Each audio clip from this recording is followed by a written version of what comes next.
happens to you, don't waste your time. Here's why.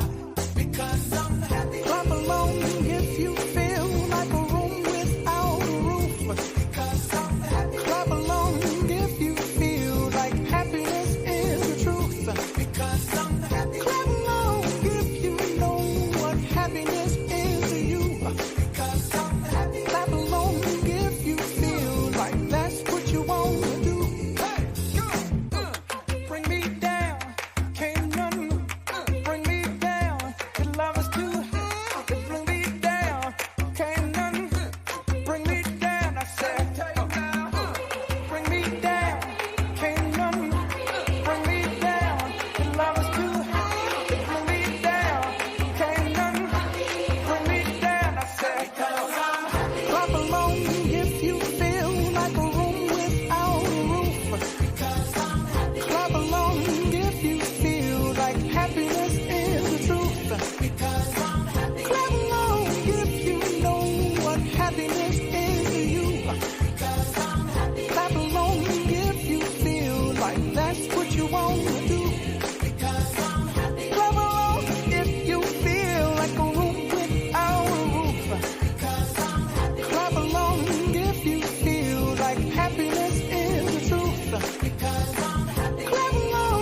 Wow, so much excitement is in the air. Good morning. I'm your co-host, Matt Carpenter. We are so excited you're here for the 8th installment of GRIMMCon. Yes, and I am Ashley Van Hosen. I'm going to be Matt's co-host for the first part of the day, and you can just really feel the energy for today. We have got an action-packed day planned. But first, let's take a moment to thank everyone, all of you, our volunteers, our all-star lineup. Each and every one of you make this annual conference possible. And of course, a shout out to our GRIMMCon partners, Share the Mic and Cyber. Our collaboration promotes opportunities for the community to share their expertise.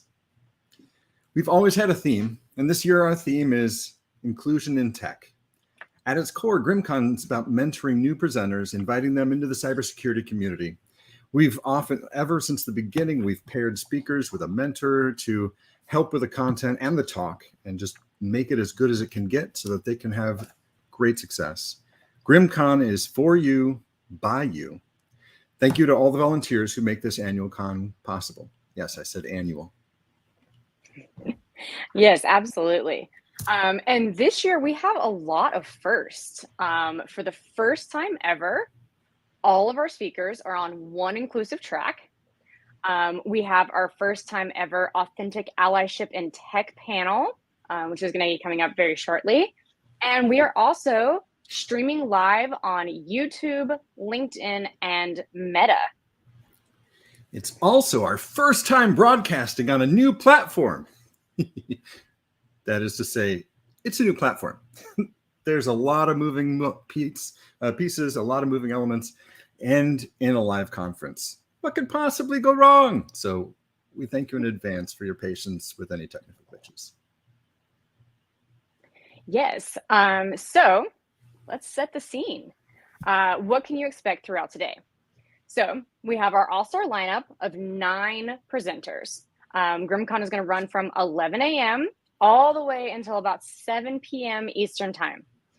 So buckle up. Got a long day ahead of us, so let's enjoy this day.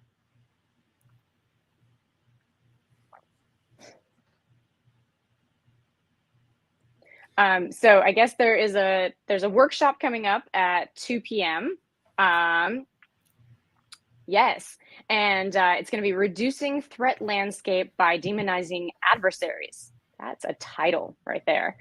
Say that 5 times fast, right? The workshop's going to provide pro tips to help an organization minimize the threat landscape from an overall risk exposure. So that sounds super exciting. So we'll drop the link in the chat for anybody who wants to attend.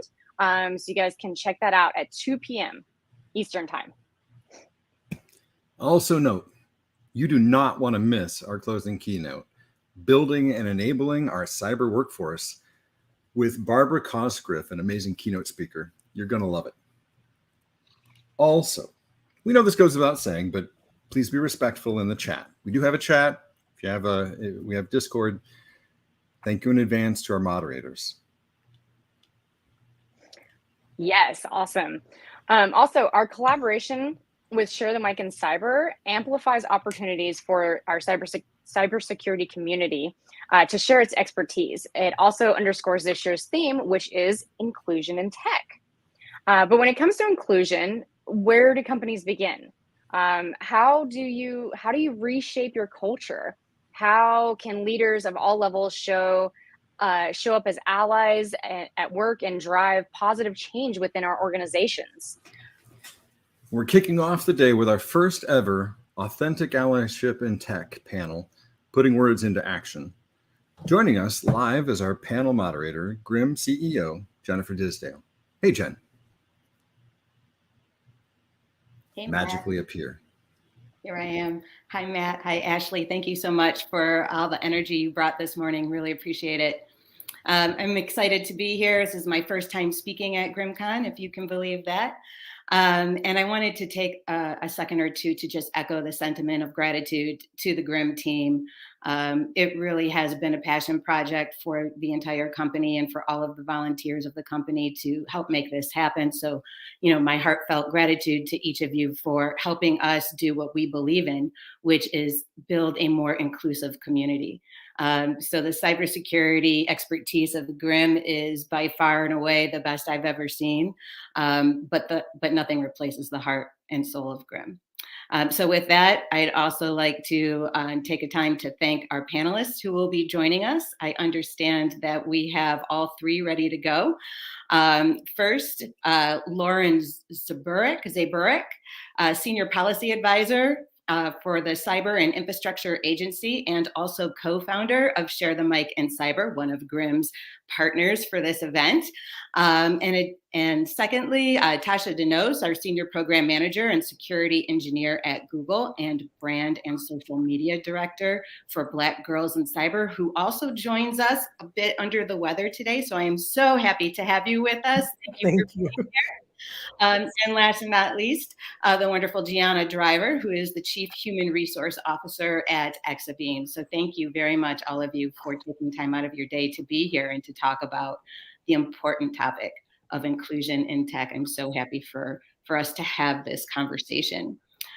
Before we get started, however, we do have a question to pose to our audience. There is a poll question, and to take a survey of sorts to understand your impression of how is tech doing in terms of prioritizing inclusion in the industry. So feel free to take some time out to answer that question. We would love to keep this interactive or as interactive as possible. So chat, questions, comments are welcome throughout the panel. So to get started, I think we should take a time out and get to understand each of you, your experiences in this space, and why inclusion is important to you. Please, if you could take a moment to share a bit about your experience and your passion for advocating in this space. Lauren, would you like to start? Sure, I'll start. And I just want to say thank you for having me. And I also want to shout out that beginning of the actual conference today. I've never seen such a really great introduction like that. It was very well done. So appreciate it. But yeah, I really came to be, growing up through in my professional career and various security industries and really had shaped my experiences, in as far as seeing, how inclusive or even exclusive some of those environments were. And so when I came to, and my previous job at the Belfer Center at the Harvard Kennedy School, I knew that at that point I had a platform and therefore I had a responsibility. And so that is what ultimately led myself and Camille Stewart-Gloucester to form Share the Mic and Cyber, especially during a time, it was June of 2020, when, our nation was really going through a reckoning of how we were actually treating each other and treating, Black people, especially in this country. So, from there, we were able to put this together and, it's created a lot of, I think, change in the industry and a lot of conversation, which I think is truly important. Thank you so much, Tasha. Yeah, I'm glad I'm going after Lauren because Share the Mic and Cyber has actually impacted myself and the organization Black Girls in Cyber. It is a really, I would say it's just something that our industry really needed. You know what I mean? Having an opportunity, it shed light on the fact that, Black professionals do not get to be seen enough. So that was really one of the most instrumental things in allyships that I have seen in my career. I have been in security for a good long time, well over a decade now, and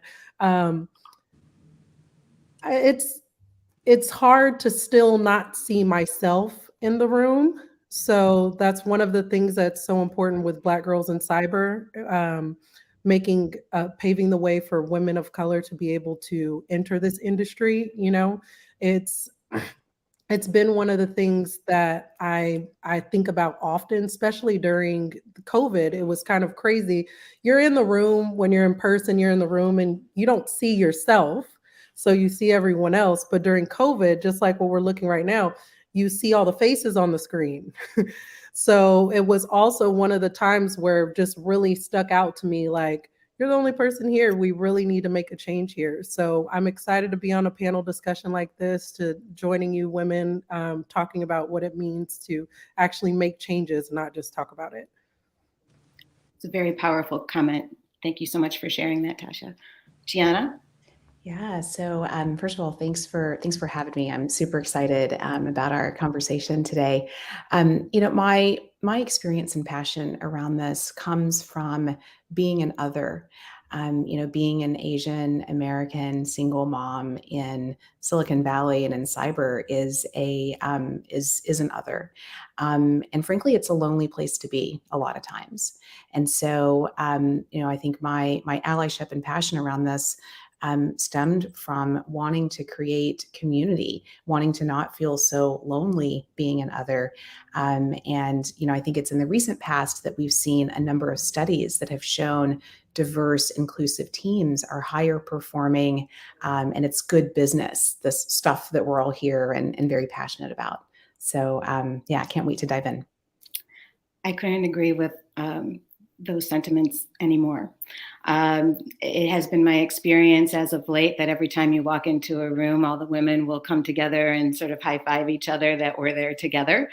And that is a great improvement over where my career began.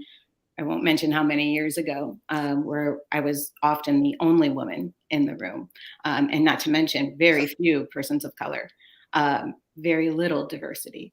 And so we're seeing some progress. I think we still have a ways to go. I think that's, the hope of this conversation is how do we create a community that raises everybody up? I've noticed in some other conferences where we talk about inclusivity, that it can sometimes be emotionally charged, sometimes for the good and sometimes maybe not. And I'm wondering how it is that we can help others understand what it takes to be a good ally. What does it mean to be a good ally? And how do you go about being a strong ally in your organization, in your community, whatever your circumstance might be? Would either of you have, did we lose Lauren? Would either of you have any suggestions for how others can take a lead in being an advocate? I think the most important part I think we have to recognize is it is going to be an uncomfortable conversation.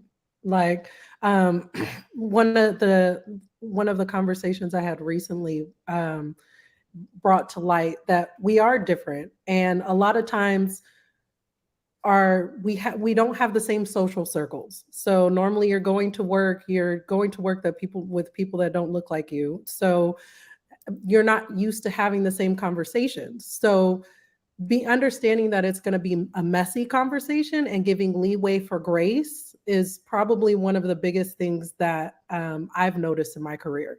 I don't think if you enter conversations about diversity and allyship in a space of it may get messy and the person is not trying to hurt you, they just have never don't have your life experience, have never been around someone like you. If you go into it a little bit like that, it starts off different. And I'm not saying to give grace and allow people to say anything to you. I'm just saying make space for a conversation to be had to get to the next step. That's kind of because it's not going to be easy unless we have difficult conversations. Definitely. What I absolutely agree, Tasha, with all that you've said.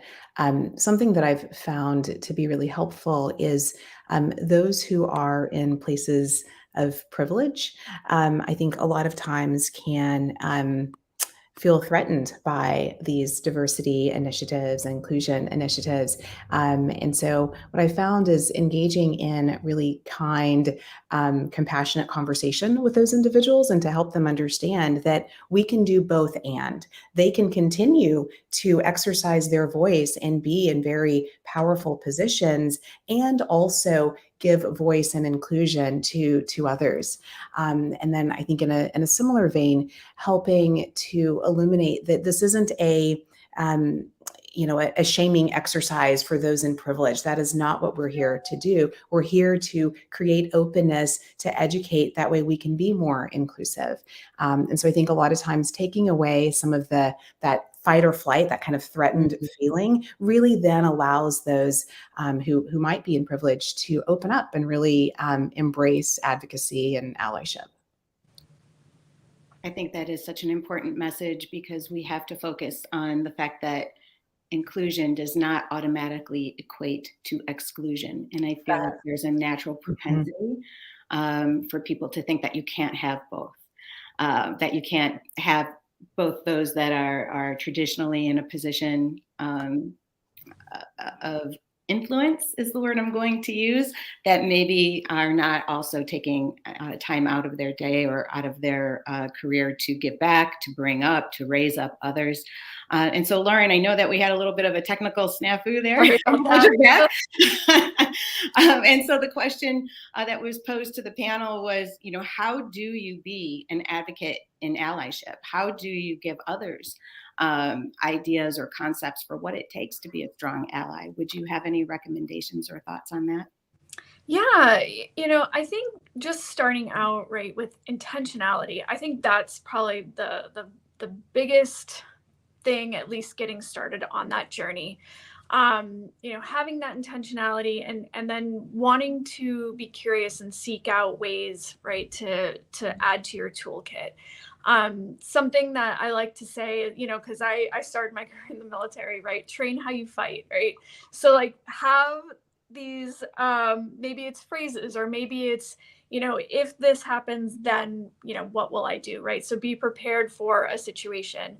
But I was just listening to Gianna just now, and it made me think of a recent article that I just read the other day by David Glasgow and Kenji Yoshino, who are at the Meltzer Center for Diversity, Inclusion, and Belonging at NYU. And they talk about how allyship. No. That was like I'm on the edge of my seat. We're all just waiting. It was so good, and I bet she doesn't even know that you have to repeat it. It was we were on our edges of our seats. Yes. Oh my gosh, I'm so sorry about this. So basically there's an article that talks about how typically allyship interactions happen between the victim and the person who actually witnesses it. But they said actually there's a third person who is the we'll just say perpetrator, right, of the situation. And they say, a lot of times that person may have good intentions, but they may just don't know what they just did. So to come to that situation with tools and compassion, basically, and bring them into that conversation and figure out what's best for the actual situation.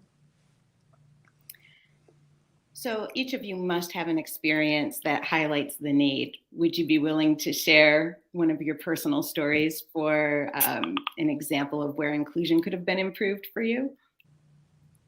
I don't have a story of where inclusion was could have been improved, but I do have a story on where allyship was successful.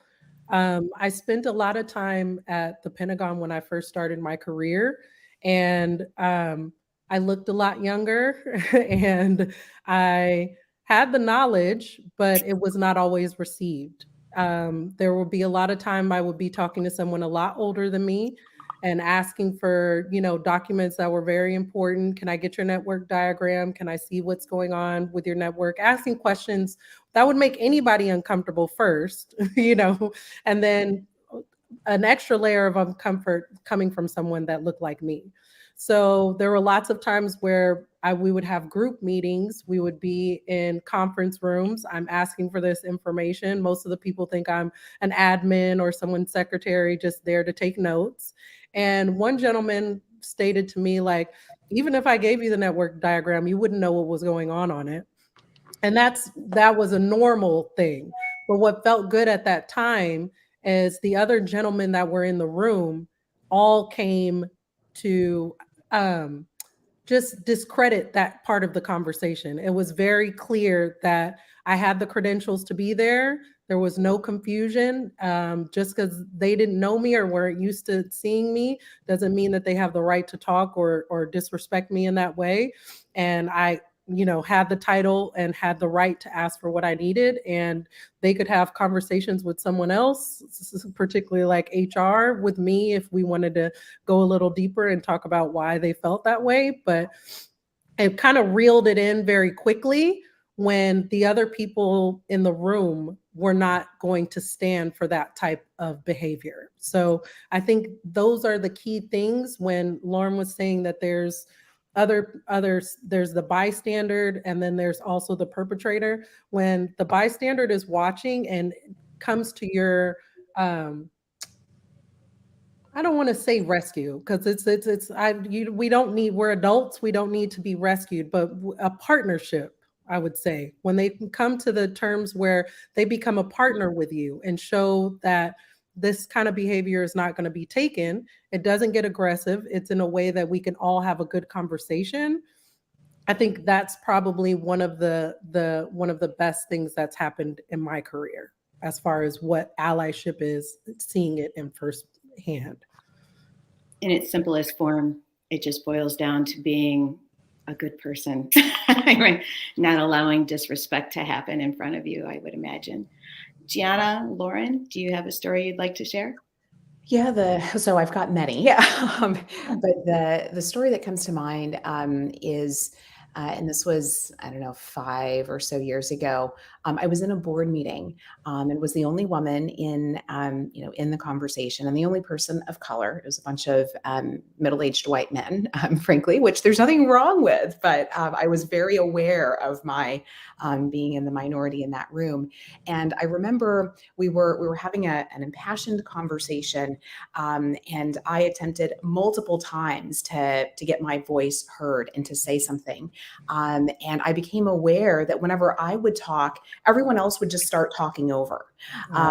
And then, someone said basically what I was attempting to say, but he was heard and I wasn't.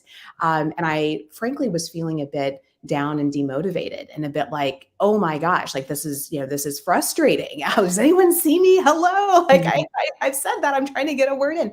And I remember our CFO saying, hold on, everybody. A, I think Gianna has something to say. And B, I think that's a really good point that she made 5 minutes ago when everyone was talking over her. And then we proceeded to have the conversation, and I was a bit stunned and then had to find my words. But it was a really powerful moment for me personally, because it showed the power of giving voice and advocacy to someone else. He was in, as our CFO had a platform to say, hold on, everybody.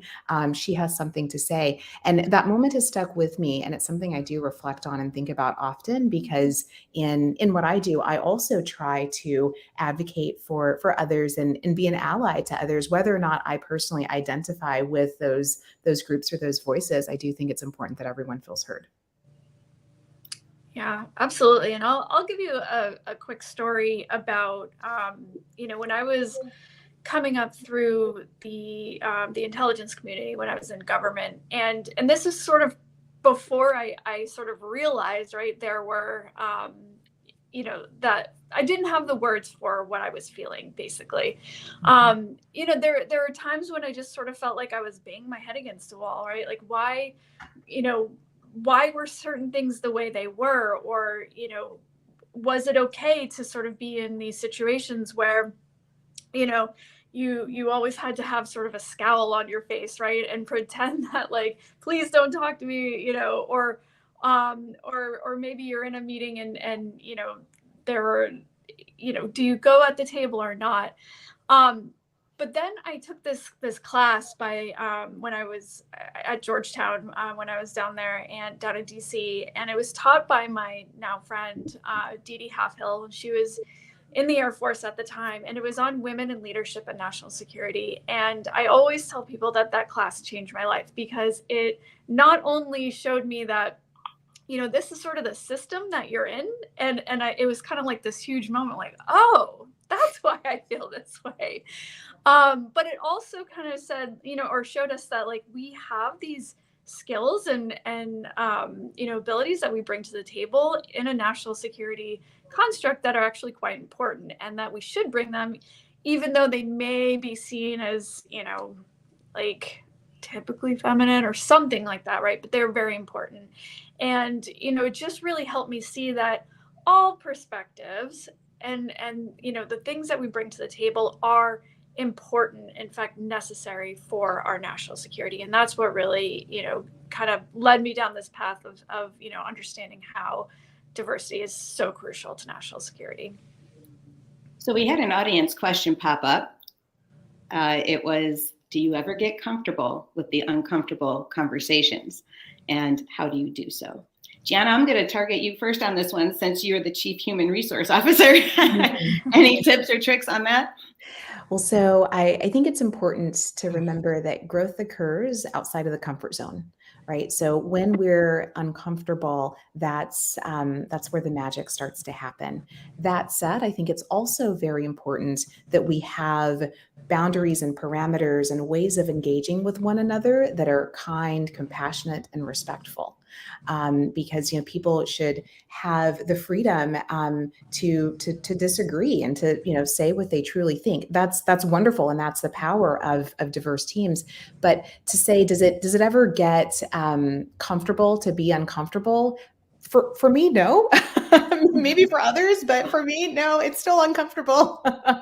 But you just sort of close your eyes and do it anyway, and it does feel better on the other side of it. Yeah, I agree. And I'll just say too, I mentioned that woman, Dee Dee Halfhill. She's a friend of mine, and she's since gotten out of the military, and she's a public speaker now. And she talks about this all the time, right? This vulnerability. She's kind of I'll say a disciple of Brene Brown. But, and gives you these tools for, being in those uncomfortable situations or conversations, basically, and really talks about normalizing, being in that kind of feeling and how we kind of, move forward together. So I would definitely recommend checking out her work. But yeah, I think, I don't know, interacting with or working with people in general, I think, I think it. Uh-oh. She'll be back. These cliffhangers. She'll be back. And as we wait. So getting comfortable being uncomfortable. I think we can all attest to that. Well, I think the most important, like what comes for me is finding power in the uncomfort. Like I know that in this uncomfortable situation, I have the most unique perspective. I am the person that you need to understand, right? Normally you understand your peers completely, but I'm not normal. I'm kind of like anomaly for you. So it's a situation where I have to say, okay, let's go into this with respect and understanding, mostly knowing that of setting the groundwork of the table is big enough for all of us. There's plenty of seats. Like right now, there's like millions of jobs open in cybersecurity. So like understanding I'm not trying to take your place, being clear about that, but I too have a place here. And laying that groundwork of, okay, let's human to human, person to person, let's get to a place where we can have respect for each other. And the truth of the matter is we might not like each other. Work is not about friendship all the time. That's okay. So if you come into it with, we're not going to be besties, but you need to know that when I provide this email, you respond back to me. I think those are the kind of things that you figure out what's a healthy place, a healthy working relationship with your partners are, and how to move forward on that. And I think Lauren had some great tips and tricks. She's going to tell you about some tools that you should probably think about, but that's my thing, is finding power in the uncomfort, because it's not going away.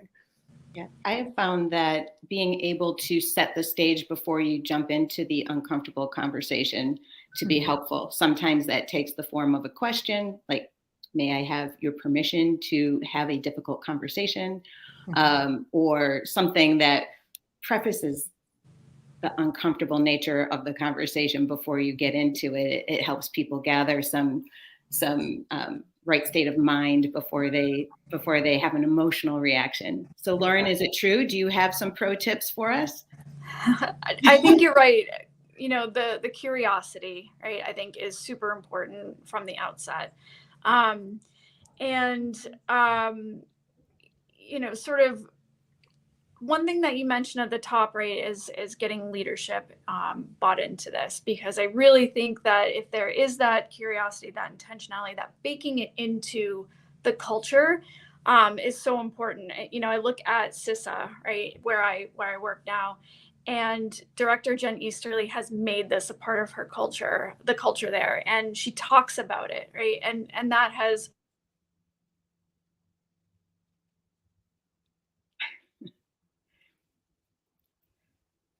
Well, it's just me and you, kid. All right.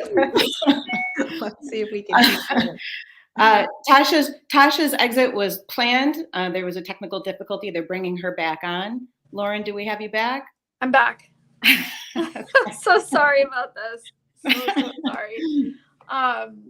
Anyway, yeah. So I look at the ability to bake it into your culture, right? And from the top down, modeling it, talking about it, normalizing it, bringing in other people to talk about it, I think is really huge. Excellent. What I would add to that around how to nurture allyship, I think it is important, as Lauren mentioned, to get executive buy-in. So, you know, ensuring that the highest leaders, as well as, you know, throughout the leadership hierarchy, are also bought into allyship is really important. And another thing that's been very helpful for our company is showing the business case for allyship and showing that it's good business has been really powerful for us. You know, so we're talking about inclusion, but I wanted to bring up the notion of belonging as well. I know that I've been invited into the room, the proverbial room, on many occasions, but that did not naturally equate to a sense of belonging. It might happen over time. It might be something that, you know, requires, you know, deeper human connection before you feel like you belong to something, to a team, to a mission, to what have you. So I'm curious if you could help shed some light on the nuanced difference between including and belonging. And if you could cite any personal examples, that'd be great. So what I think about is inclusion is having folks present, right? Having folks in the room. Belonging is when those folks know that they are valued, they are wanted, they are respected, they have a place there. And that I think is a critical difference in my line of work as a CHRO. We think a lot about recruiting metrics, but then we also think a lot about engagement metrics and attrition metrics, because our recruiters and talent team can work super hard to get underrepresented minorities into the organization.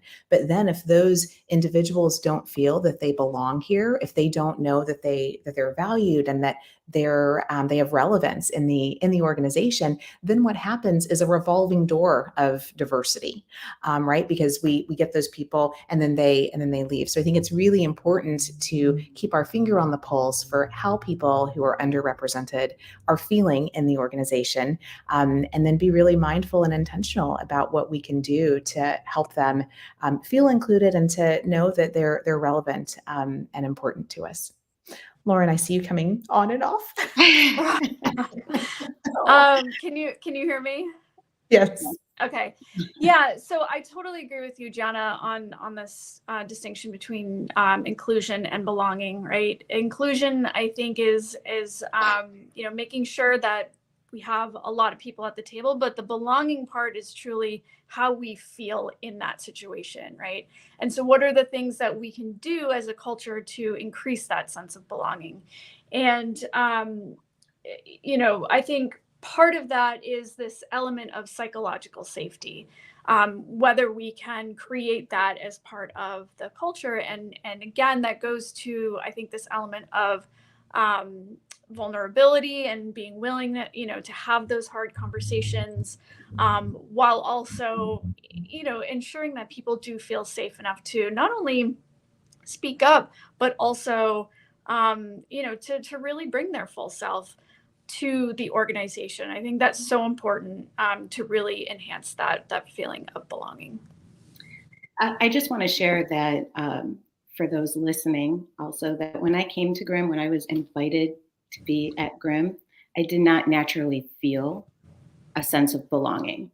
I was so focused on why I was different than everyone else, right? So we have some great technical experts here and they do amazing work.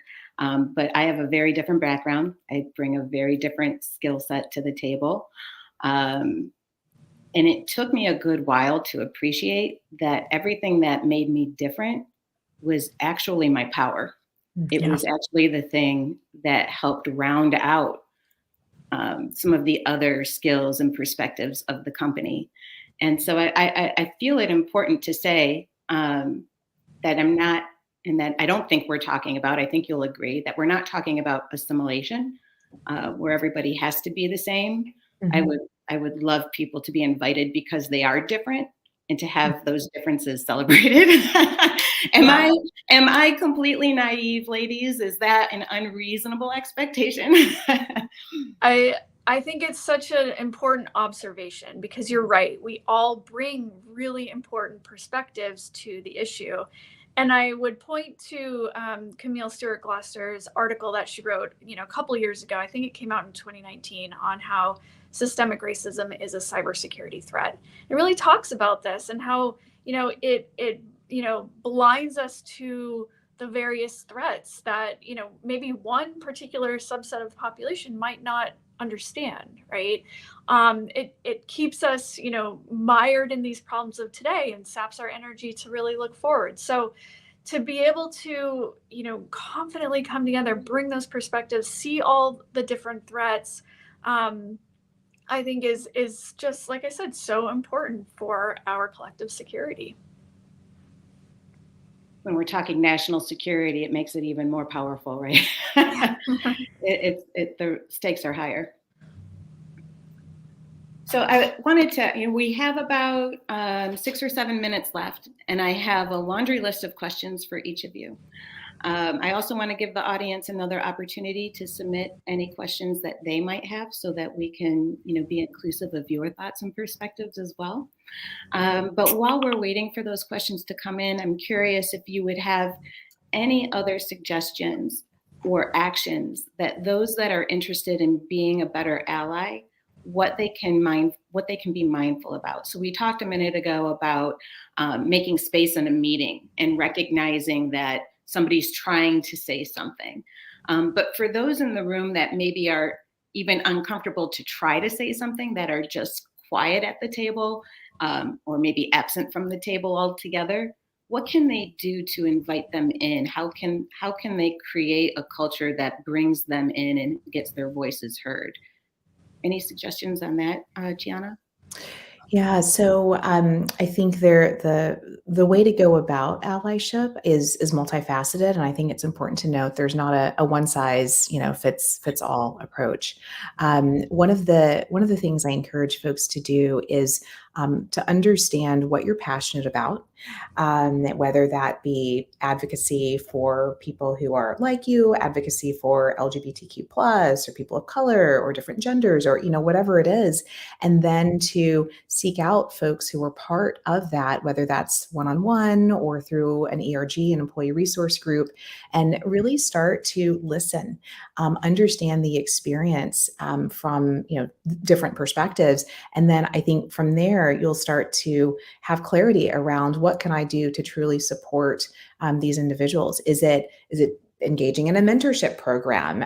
Is it being really visible in various inclusion and allyship initiatives? Is it helping to market and give your voice to things? Is it being extra super mindful in merit and promotion cycles, right? That you're making decisions free of unconscious bias. And it can look different ways depending on the organization that someone's in, but I think approaching it with humility and an open heart and an open mind is a great place to start.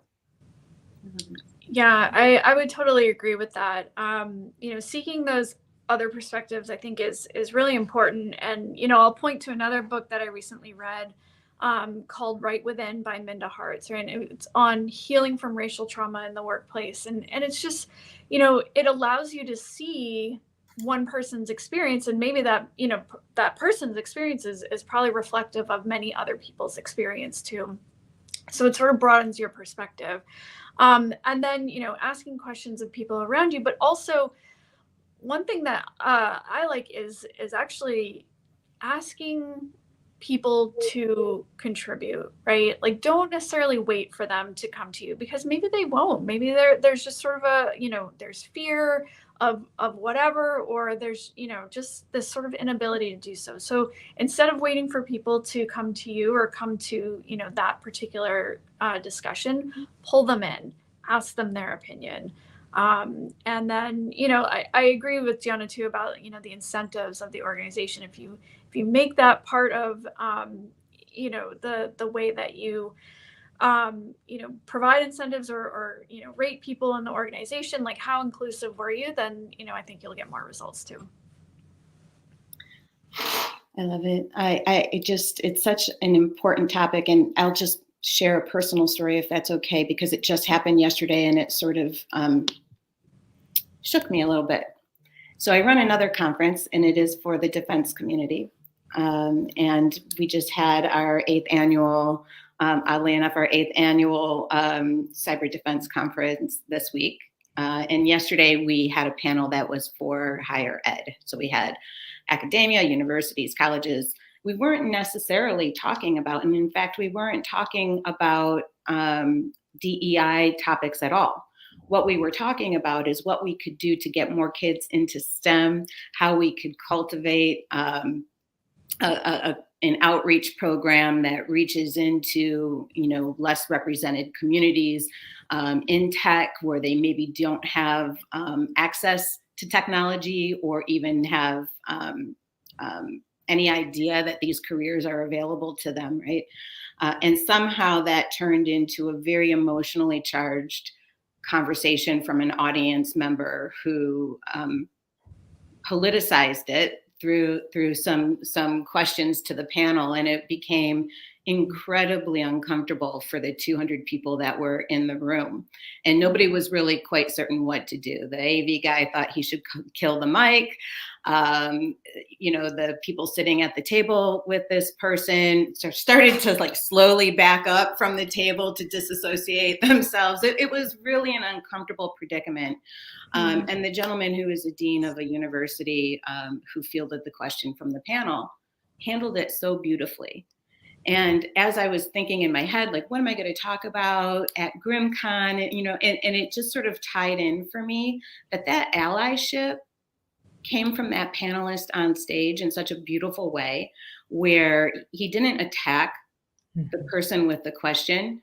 It was about how his perspective is equally valid and that needs to be addressed. It's an important part of the conversation. And I just thought it was so enlightening to watch this real-time allyship happen in front of 200 people, most of which would agree with our discussion, but a few of which would not, right? And so those public demonstrations of allyship are important, but also the quiet moments of allyship that happen one-on-one, to have somebody's back. And I just wanted to make sure that I was able to share for our listeners today that it can take many forms, public and private. And it doesn't always have to look the same. So we've had, in tech, I think a lot of our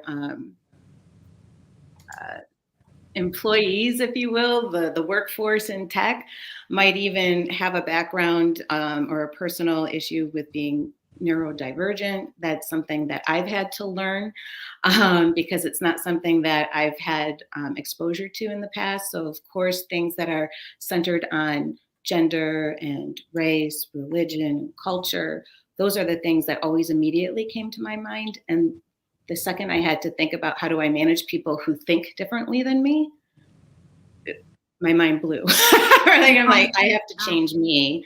I can't change them. And so would you have any recommendations for those that are diverse in maybe a less visible way for how to reach out to them? You know, I wanted to say I really appreciate you sharing that story, because I think what it highlights for people is that we're all humans, right? And we all have these thoughts and these feelings, and you know, we're seeking connection and we're seeking meaning in our jobs, and we're worried about certain things, right? And that's kind of what it boils down to, right? Like, and how do we see each other, right? And see what each other are saying, and maybe sometimes sort of like lessening that emotion, you know, to truly come to at least an understanding and even a better outcome, right? So I really do appreciate that story. And you know, you're right, there are so many, you know, different people out there with different circumstances and perspectives, and yeah, how do we create the conditions for everyone to feel included, right? Just across the board. And I think again, it comes down to that curiosity and learning about the challenges that people do face, what, you know, in various circumstances, right? Whether it's a neurodivergence perspective, you know, racial, gender, you know, parenthood, disability, right? Everyone has these competing circumstances that, you know, sometimes don't allow us all to fully show up. But, you know, how can we help each other to do so, right? Because we are all humans. So if the diversity is not visible, again, HR expertise required here. As a leader, you're not supposed to ask, right? It's personal information, but you also want to make sure that everybody knows that they're welcome. How do you tackle that? How do you, how? Please tell me. Well, so I have some personal experience with this because my daughter, who's 10 years old, is neurodivergent. She has dyslexia, which is also comorbid with ADHD and ADD. And so as a parent, I've had to go through this very emotional and educational journey to learn about neurodiversity and what that means. And what I would say for those who may have diversity that's not as visible, I think allies reaching out in one-on-one, really open environments, whether you're a manager or a colleague, and saying, you know, I'd love to make sure I'm engaging with you in a way that works for you. Are there things that I can do, actions that I can take that would allow me to empower you more, right? So I think asking open-ended questions in that way, and if you have someone who has dyslexia, ADD, ADHD, that might mean sometimes interacting with material that they can read or put on audio, right? So that they can hear it as opposed to, you know, having to see it in real time really fast. That might be a way that is more inclusive for them. If you have folks who have ADD, having them not sit in open office environments with everyone walking around, that can be incredibly distracting and impede productivity. But these are things that we won't know unless we as allies and leaders can reach out in really open and respectful ways to understand, what do you need and how can I help you get what you need so you can thrive here? I really appreciate that. I think that's something that we at GRIM can easily incorporate into our one-on-one time with our teams, to be able to ask them directly, what do you need? Are we missing anything? And hopefully they'll feel comfortable sharing. That's the one thing that we can't control. So it looks like I'm trying to follow the chat. It appears that there might be, there's the question from Joyo. Does good allyship always include participation in activism? It's a good question. I don't think you can say absolutely that it does, right? I mean, there are people who can't be, participate in some sort of activism for whatever reason. So I don't think it has to be coupled together with that, right? I think you can be an ally without, participating in various things. I would concur, absolutely. I think allyship has many flavors and ways that it can show up. Activism is one way, but there are many other ways too. It's funny when, if I were to ask my mother what she thinks about allyship, she thinks that means marching down a street with a big picket sign or something like that. That's what and I'm like, no, Mom, it doesn't have to be, it doesn't have to be that way. This is the 80-year-old, perspective. And I think what's wonderful is allyship has evolved in ways where it can include being vocal and being very active, but it also can be more subtle and in quiet ways too. And it should, right? It should include those different ways, because then you can take those big messages, right, that we're seeing out there and really try to distill them down into what we're doing here, principles and tips, right? So that people can, just do it in their daily lives.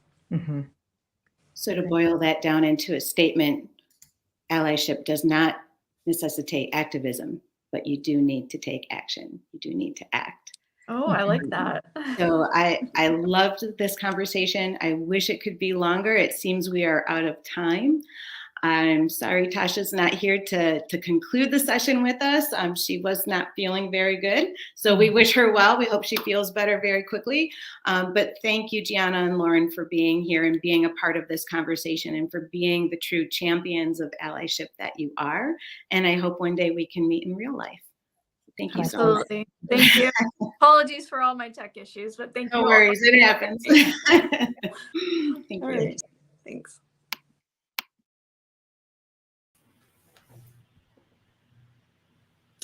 Awesome. Oh my gosh, that was amazing. Incredible. Yes, like just wow. Like, thank you so much, Jen. Thank you to our amazing first time ever authentic allyship panel. You guys were just wow. Such like, great insights. Thank you. I know. It was I'm awesome. like I'm like speechless almost, which is not like a good thing because nope, you can't be speechless, right? Yeah. So I mean, wow, we are just getting started. Whew, man. All right. So GRIMMCon 08. Yes. So our first presenter, Harish Kumar, is going to be up right after this break. So we're gonna have like a little commercial break, and then yeah, we're gonna have our speaker. Wait for it. OODA and the metadata of madness. And plus, coming up at the end of the day, you don't want to miss our closing keynote. Keynote speaker Barbara Cosgriff is giving a presentation, Building and Enabling Our Cyber Workforce. You got to be there. GRIMMCon 08 returns after the break.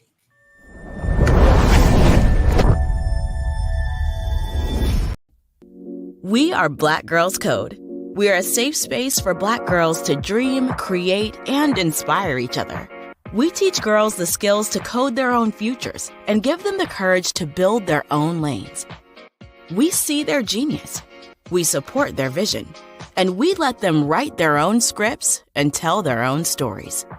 We are Black Girls Code. Our programs build confidence. Here, Black girls embrace technology as creators, thinkers, influencers, and leaders. Our many chapters, events, camps, hackathons, and alumni support are changing the face of tech. Through the work of our dedicated staff and volunteers, our generous partners and friends, fierce young girls become future tech bosses. We are Black Girls Code. The opportunity gap for women and girls of color is closing, and we're just getting started.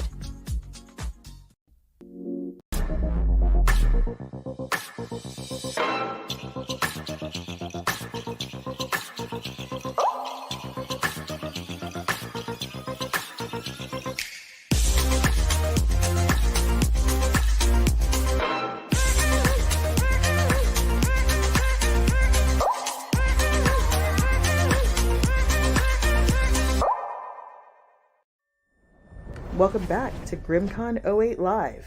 Here are your co-hosts. Welcome back to GRIMMCon 08 Live.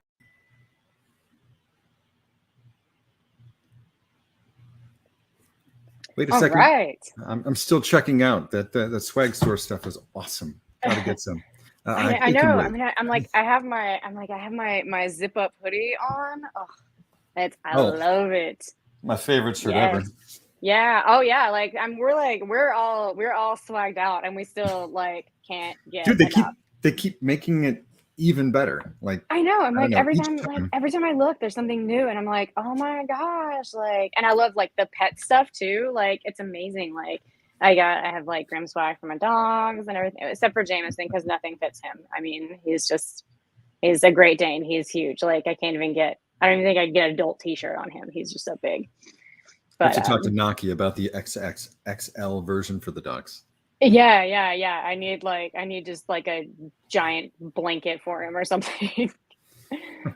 This has been such an awesome day so far already. Got some awesome things coming. By the way, another plug. We have a 2 p.m. workshop reminder with host Allie Jeffrey. It's called Reducing Threat Landscape by Demonizing Adversaries. The workshop will provide pro tips and help an organization minimize the threat landscape from overall risk exposure. We'll drop a link in the chat for those wanting to attend.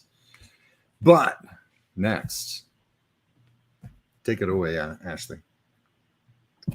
Oh, yes. Next.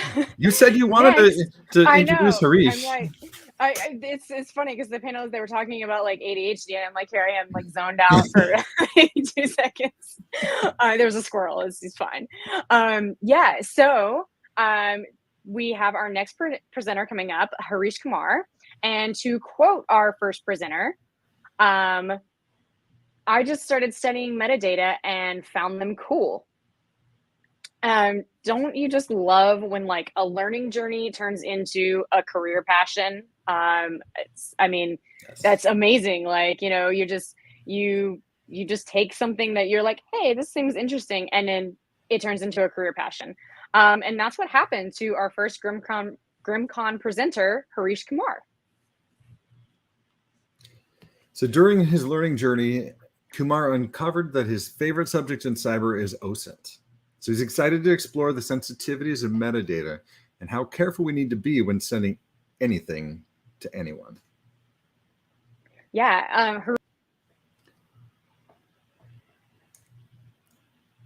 I think she was about to say Harish has 4 years of experience to support that he's looking to leverage for a break into cybersecurity.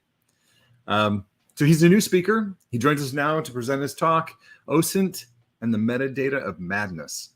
So welcome to the GRIMMCon stage, Harish.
please excuse the technical difficulties, or mind the dust, or don't hit your head. We apologize. We'll have this presentation up as soon as we can. And Ashley seems to have also be having some technical difficulties, but we'll see her soon too, because, I mean, let's face it, she's awesome. Harish, I am just checking on whether or not we are going to get him quickly, or if I need to do a song and dance. I mean, we can talk about OSINT. I won't do nearly the job that he will, but it is a really cool topic, and I have this conversation with my kids all the time about being aware of what you send to anyone, not just because the person on the other end could use it against you, but because there's a whole bunch of stuff, technology things in the middle, and I try to delve into that to a level that they're interested in, and until such a point they're like, yeah, thanks, Dad, love you, bye. But let's see, are we back yet?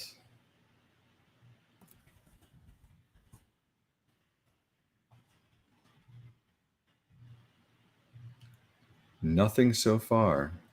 Well, as we said this morning, this is a new platform. There are a lot of cool things that we can do, but a lot of moving pieces, and even somebody's internet connection can be a problem. I did get a note from Ashley. She said she texted her son to get off Fortnite. Yeah, I mean, right? This great internet pipeline. It reminds me of a song. Hello there. Looks like we might be Hey back. everybody, welcome again to GRIMMCon. My name is Harish Kumar, and I am thrilled to be up here as a first-time speaker. Now, I may be new to this, but I am excited to share what I've learned about this fascinating world of metadata. And hopefully, we'll all learn something new together today. So, about the topic, OSINT and the metadata of madness. So, for those who doesn't know, OSINT is open source intelligence, which means it is a process gathering information about a person or organization or company using publicly available information. So it's just stuff we search in Google and like normal internet stuff. So that's exactly what the explanation means. Open source, which is stuff we can all access, publicly available. Intelligence. So we use that to figure out or do reconnaissance stuff. It's basically it's the first part of any heist movies, right? So the person, the gang, they gather about information on a casino or a person. So that's what this is about. So OSINT, and metadata is part of the OSINT. That's what we're going to look at, and something about me. So after 4 years of working at the help desk, I realized that my true passion lies in the awesome field of cybersecurity. Now I'm determined to make a bold move and enter this exciting field, leveraging my experience and skills to protect organizations from cyber threats and ensure that their systems and data remain safe and secure. So before we dive in, I just want to set the tone and expectations for my talk. Think of it more like you're chatting with a friend who heard something really cool, interesting, and wants to share the basics with you, rather than an expert giving a lecture on the subject matter. So before we move on, so we start with a little statement. I just found this off the internet. I don't know who said that. So metadata is the unsung hero of the digital age. It's like the air we breathe. We can't see it, we don't really think about it, but we can't live without it. That basically sums up what metadata is for the internet. So yeah, let's see what's all this about.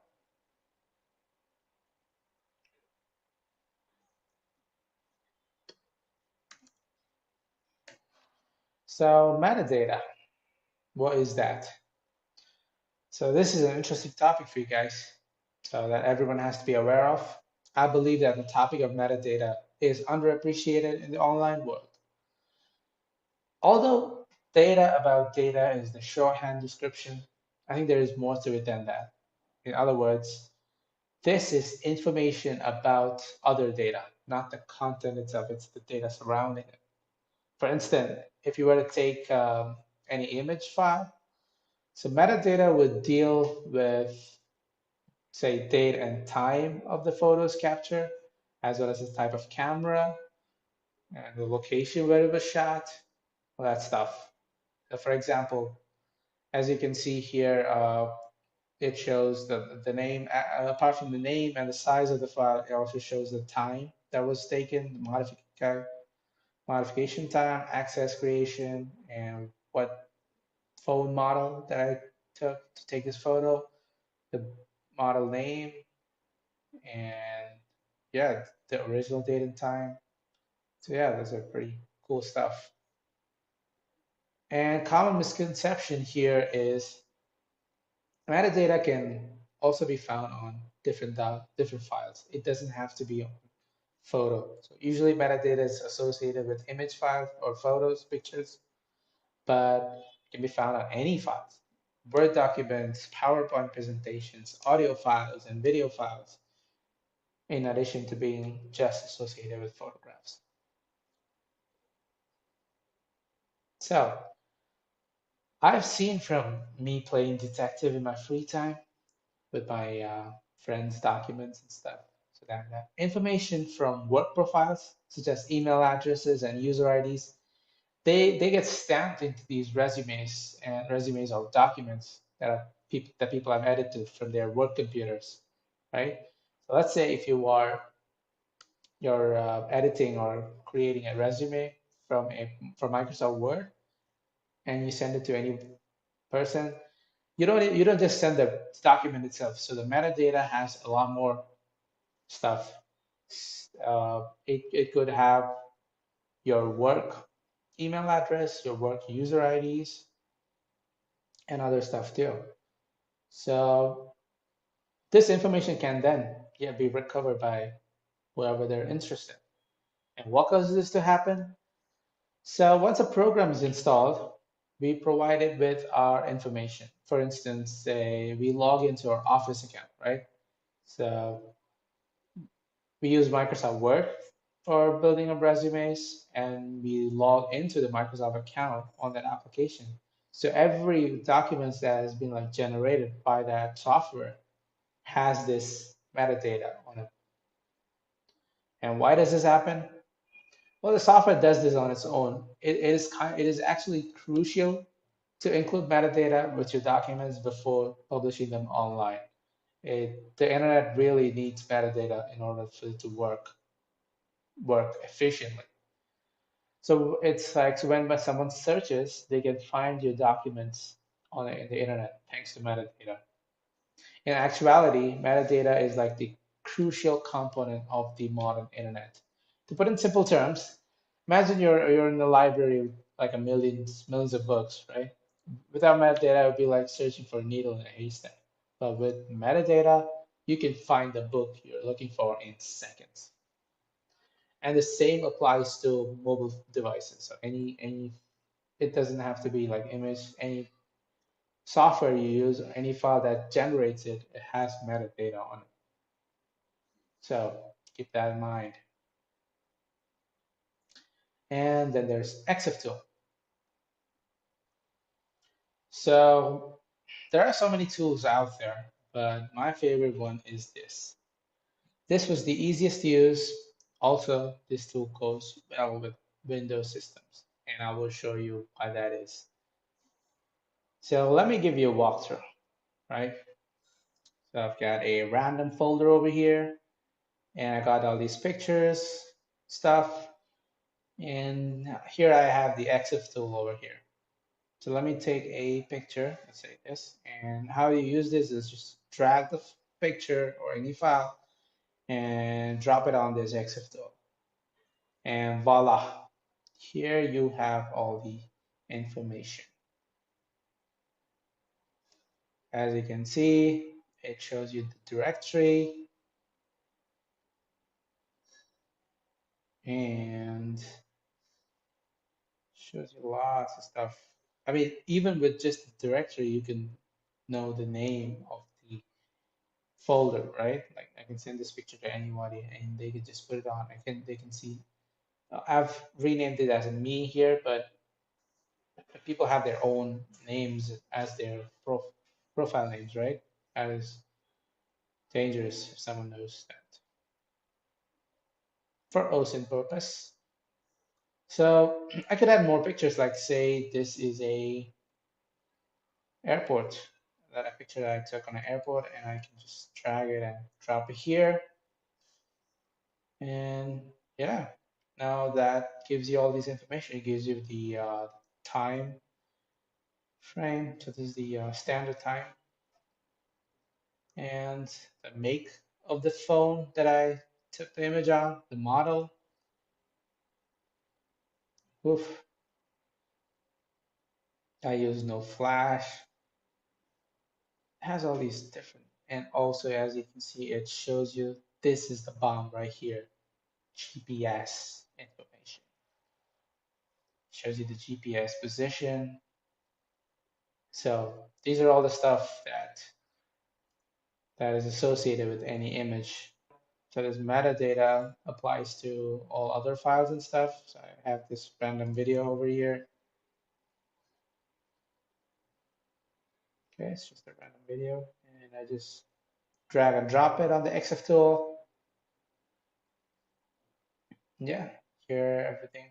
It shows all these different data. Creation date,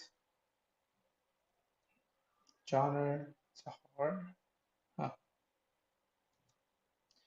Okay, yeah, and let me take, wait, is this a horror video? Something's gonna pop up. Nope, that would have been funny. Okay, so, and there's a PDF file. So let's see what's that. Okay, so it's just a random PDF file that I got. And I can just drag and drop it over here. And here we go. All these different details. So it was created on a Microsoft Word. And oh, it shows you the author, Richard Daniel Sanchez. Cool name. It even shows you the GPS location. You know, you could actually use this GPS location to find out just real time. I can go to Google. I've already opened Google Maps. And I paste this, enter it. And where is this location? The middle of the Pacific Ocean? Huh. Yeah, well, I actually edited all this metadata before I started the speech. So, I mean, can't give you my actual information. Well, I don't live I don't live in the middle of the ocean, not SpongeBob. Right. So, as you can see, that's how XF tool can be used. And oh, FYI, this tool, this drag and drop feature is only available for Windows system. So for Linux and Mac, you got to use the command prompt. Oh, I think I haven't showed you the command prompt. So I open here and type in exif, just hit tab, autofill, and I choose a file name. Here, what file name I've got here? Jill, and I'll take airport terminal. And I type air tab, that'll fill up, enter. Yeah, there you go. So these are the ways you could access that image metadata. Right, now we move on. Oh, there is another way you could actually look at the metadata too without tools or anything. Just right click on any file, use properties, Yeah, on the details part, right? So here it shows you the same stuff, all but a little bit less. Shows you pretty much the same latitude, longitude, and the phone data and all that. So this is actually a way you could, it's a pretty easy way to find metadata. Right, now we move on to web-based. So there are web-based tools where you can, instead of this software, but with the web-based tools, there are some privacy concerns that I will get to it in a second. Let me show you an example. So one of them, I'll go to this photoforensics.com. It's a pretty good page. So this website does some pretty good stuff. So let me choose, yeah, this one. And I upload files. So the problem here is when we upload files, you don't know if they have a copy of that or not. So it's basically you just handing them. And if you're like looking for, if you are dealing with like more sensitive files, this could be a concern, or you might be violating some laws and stuff if you're working for a company, right? That's the problem with it. See, the photo forensics, it also shows if if the image was doctored. It shows you it has this extra stuff. And if you click on metadata there, it shows you all these stuff. It's pretty easy, easier to use, but privacy, if you really care about privacy, then not the good way to go. Oh, also it shows you the GPS location of where this photo was taken, like with the graphic image and all. Pretty cool. Okay, now that we've seen metadata on all these files and folders, how do we remove them? So the simplest way to go about that is to just right click on any file and you go to properties. Well, in older systems, older Windows version, you might have properties here. So click on that and details. Here you'll find all these metadata, right? And here you get this remove properties and personal information. And click on that. Here you'll find all these metadata. You can remove, just like check the box and just select all and then remove it. And all of them will be stripped out. So either you could remove it from the original file or create a copy with all the metadata removed. That's one simple way.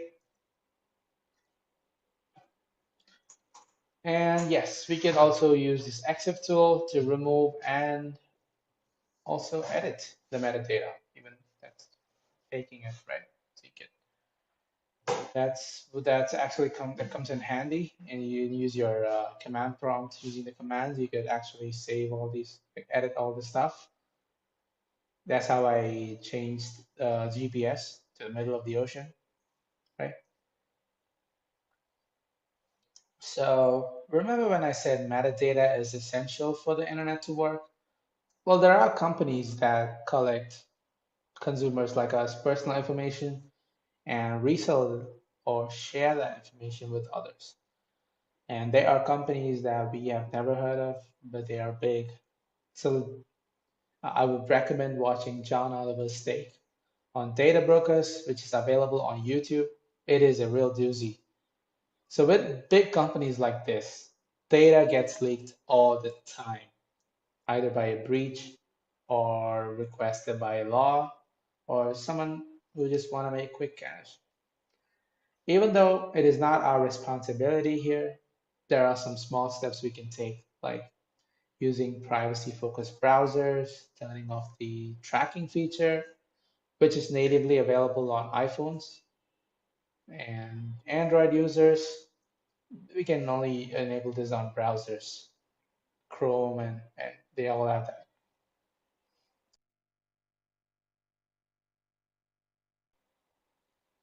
So these are some of the news snippets that I've found on the internet, where just like not even the major ones, but just randomly just took some. And yeah, these are some pretty big breaches. So we were talking about millions and billions here. When a breach happens, it's big time. And it is surprising that I'm not sure if all of our data is even safe anymore. Like, I think at one point we'll just, if you want to find out about someone, you just go into your internet, search for it, you'll find entire information, like entire history, and like from where you live and where you're going, what you're doing, like all like real time stuff. I think that's what social media is for. So, and I want to talk about some applications of metadata. Oh, before that, so recently I came across this interesting story on how file cropping doesn't actually overwrite or delete anything from the original file. It's where you crop the images and you send it to a person. You don't want that part of the file, the image, like not shown. So what it does is it just changes the pointer on where the end file is. It's the same concept of how people can recover files from an empty hard disk. Like when you delete something from your hard drive, it doesn't actually delete the actual file, it just deletes the pointer that points to the file, which means the file still exists. It's the same with the file cropping. You're just deleting the pointer which shows to the end file, and yeah, it actually doesn't crop. So I want to talk about applications of metadata. So some of the cool applications that's recently been going on is one, OpenAI's ChatGPT. Well, unless you've been living under a rock, or you've probably heard of it or used it, staying up all night with loads of caffeine in your body, trying to solve the equation for time travel, go back in time and help my younger me build up the courage to ask my school crush out on a date.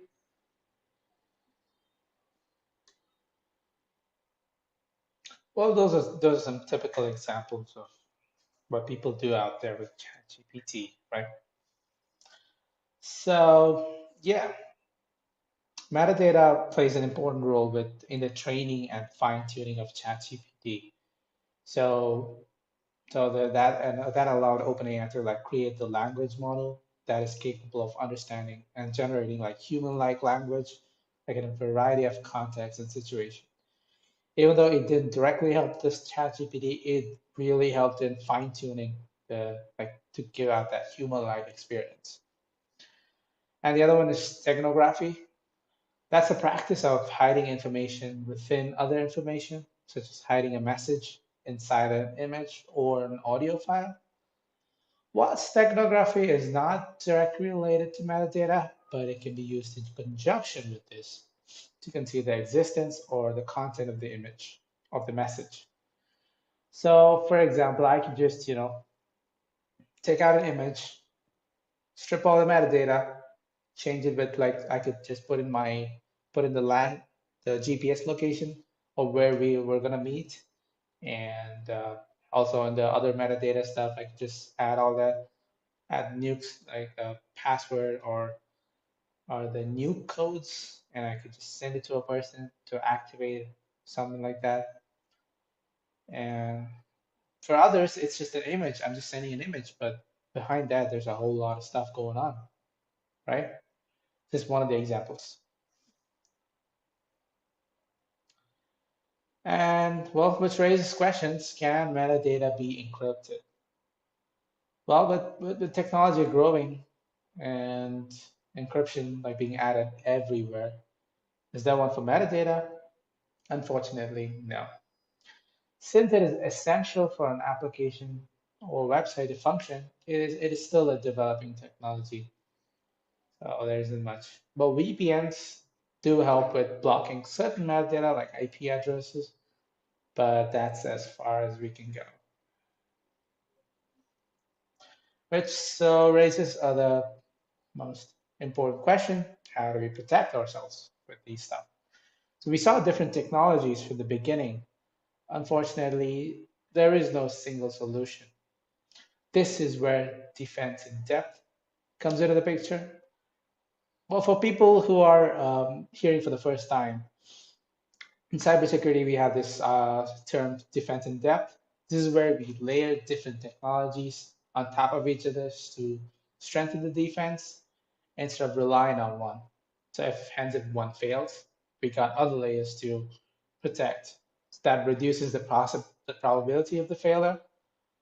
So in this case, we start with a good VPN and of your choice, right? And then security-focused browsers like Brave, Firefox. Oh, and there's one just released which I'm playing around with called Molvad browser. It was the browser created by the Tor people, who was created by Tor Network, and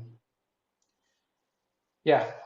So for security enthusiasts, you can just browse using Tor Network like full time. It's better. And then for social medias, use apps like Signal instead of WhatsApp, and use encrypted email services like Proton Mail.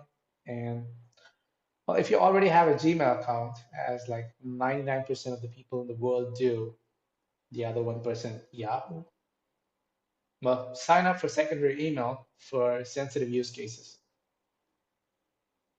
Right.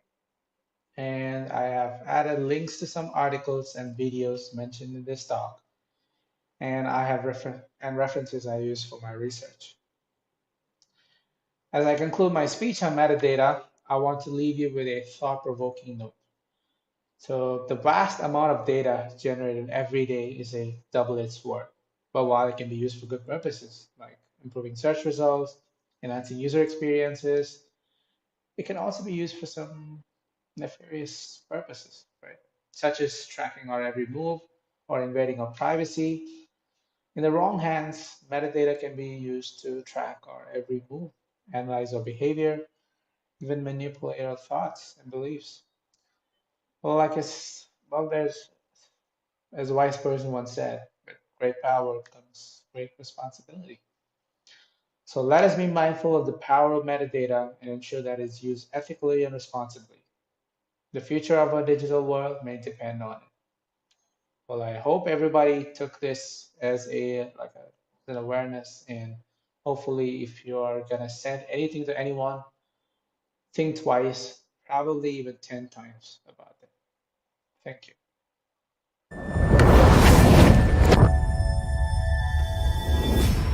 Sweet. Thank you, Harish. That was an amazing presentation on OSINT. Now it's time for live Q&A, or as we like to call it, Ask Harish Anything. So Right. do we have some questions queued up? And they put us in charge of that. Ask him anything. What do you think, Ashley? All right. Can you grill him right now? You got a question? Yeah. Well, it looks like we have a question that just popped up. So the question is: with AI being used in academia to grade papers, how important has metadata analysis become in proving authenticity? Well, AI is the new, it's the new, cryptocurrency or something, right? It's the while is going on. So metadata is used to, like I said, even with ChatGPT, metadata is used to create the specificity, like to create the human-like responses and stuff. And yes, so metadata plays a big role in AI. I haven't been much into AI yet, and yeah, I'm kind of falling way behind from the world. But yeah, metadata, you guys have to get into it. It's crazy. Awesome. Yeah, It's really scary. I know with my Google Photos, for example, they analyze all my photos and they do OCR and then store metadata about it, so that if I Google a word or if I search for a word that shows up on my shirt, like if I search for Grim, a picture of my shirt will show up in my phone. It's crazy. Thank you for giving us some pointers on what we can do about it to make the world better. Do you see that? What is your take on uploading pictures to Instagram or Facebook or Twitter? Are you familiar with their practices? So yeah, that is a very, very good question, Ansi. So it depends on the specific social media platform and how the content is shared. So some social media platforms like Twitter and Instagram, they automatically strip metadata from photos when they're uploaded. But however, other platforms like Facebook, LinkedIn may retain some metadata, and such as the camera make and model and the date and time the photo was taken. So it's kind of like it's a you can't be sure. So additionally, if the photo is downloaded from the platform and then re-uploaded, you may lose all metadata in the process. So it's important to be aware of the specific policies and take steps. And yeah. Very good. Hopefully that answers the question. All right. It sounds like you're in an interesting space, Harish. Is there coffee being made in the background, or is what is that? Yeah, I'm actually at a Starbucks. I'm sorry. Okay. You got that right, man. How much of our lives since 2020? How much of our lives are spent in Starbucks or some other similar? Yes, it's been a while. It's a great, crazy ride. It's good to be back. Down the road, it's like, got to pull in here. Got a meeting. Yeah. That's good. Well, thank you so much for being with us today. Any other questions that we're see? It looks like Angeline asked actually a lot of the same question that I did. Thank you, Nancy. I was like, I think we kind of covered that question. I have a question just in and of myself. So one of the things that I notice when I'm doing testing or something like that, and I'm going through OSINT, is that there are so many tools out there that can be used, but the kind of the hard part and the problem is that a lot of these tools use API calls and things like that, and they're constantly updating the APIs. So how do you kind of combat that when you're doing OSINT research? How do you work around tools that maybe aren't updated all the time, and things like that, and how do you kind of get past that? Do you kind of write your own tooling, or do you just make updates to it? Kind of what do you use to get around the ever-changing APIs? So yeah, you got to be careful with the tools you select using to use metadata. So EXIF tool, like I said, that's not the only tool they use. There are metadata analyzer, MetaGoofle, MAT, Quick Hash, and they all have their own API stuff, and that makes the job easier. You can upload or you can just get about thousands of photos, and you can get metadata from all of them just in seconds. But again, all of these platforms, they kind of go out of date, or they just shut down at one point. And I've from the research I did, which some of the tools were good, and then they just shut down because some of them had privacy concerns. Like some, they kind of stored all the data in their server, which raises the concerns, and they just shut down. And yeah. So before we go, I want to throw in this next question from Ansi again. It's a great one. Can metadata be used for forensic investigations? How do you know if they're authentic, or if Harish edited it and then uploaded it? Or yeah, that is a cool question. So yes, metadata. Forensic people love metadata. So that's the first step they take, and they use this to determine the origin and the history of a file, and this can be very useful in criminal investigations or civil cases. I have personally, I've seen I've actually spoke with some of the law official about the metadata and all that stuff, they said that's the first thing they look into before going out in the wild. And there have been so many cases that have been solved because of the metadata. And it is easier to change, and we can't just rely on metadata just like 100%. It is so easy to change, just like I showed you. So anyone can do. So don't trust metadata, but also So it trust. sounds like it's less admissible in court, but more directive in an investigation if you think that somebody hasn't mucked with it. Is that what I'm hearing? Yes. Well, always don't trust anything, right? Just straight up. PGP signed data, I trust that a little bit. All right. That's Well, thank you very, very much. We really appreciate your time, Harish. Thank you for joining us live and for giving us a quality demo or a quality presentation. Next up, so we all know security leaders acknowledge that supply chain risks exist. And this is a huge topic in the last 5 to 10 years. They attempt to brace their organizations against a poorly understood tempest, but they're frustrated when assailed. So our next GRIMMCon presenter, Stephen Fox, an old friend, I haven't seen him in years, awesome guy. He leads governance, risk, and compliance for the state of Washington. His background includes learning how to break systems as a penetration tester, using that knowledge to protect organizations as a security architect, and managing GRC and audit practices in the private and public sectors. Yeah, so Stephen's session is going to deconstruct supply chain risk into two components.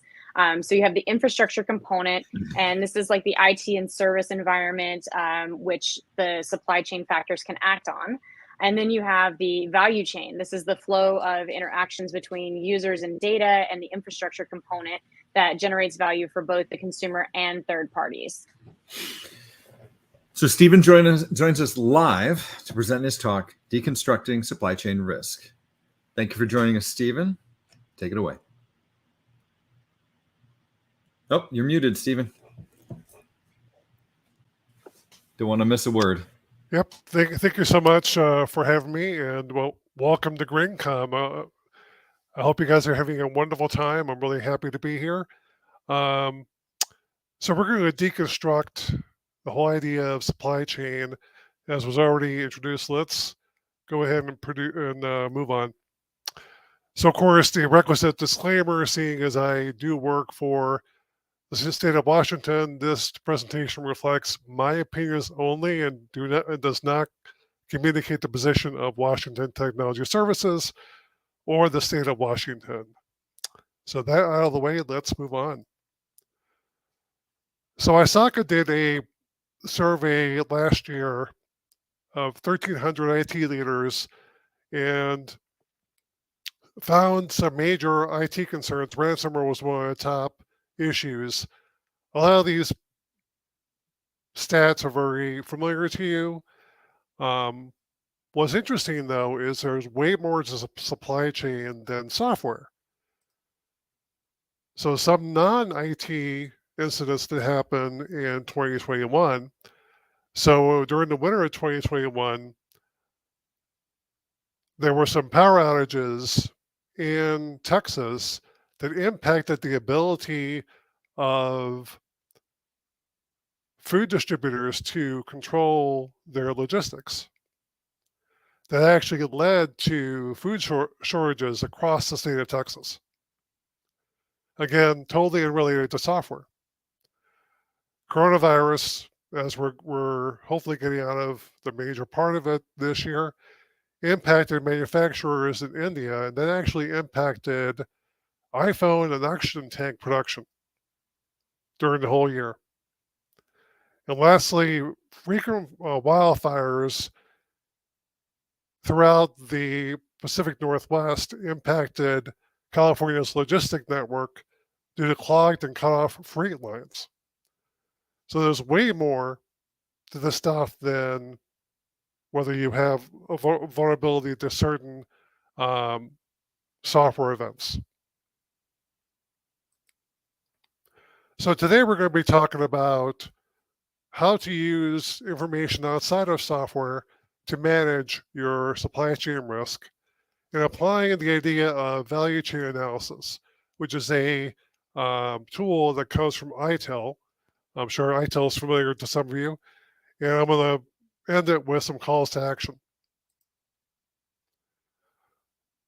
So a definition of supply chain management, what we're really trying to do is establish a systematic way to identify our vulnerabilities and threats that are coming through sources that are outside of our direct control.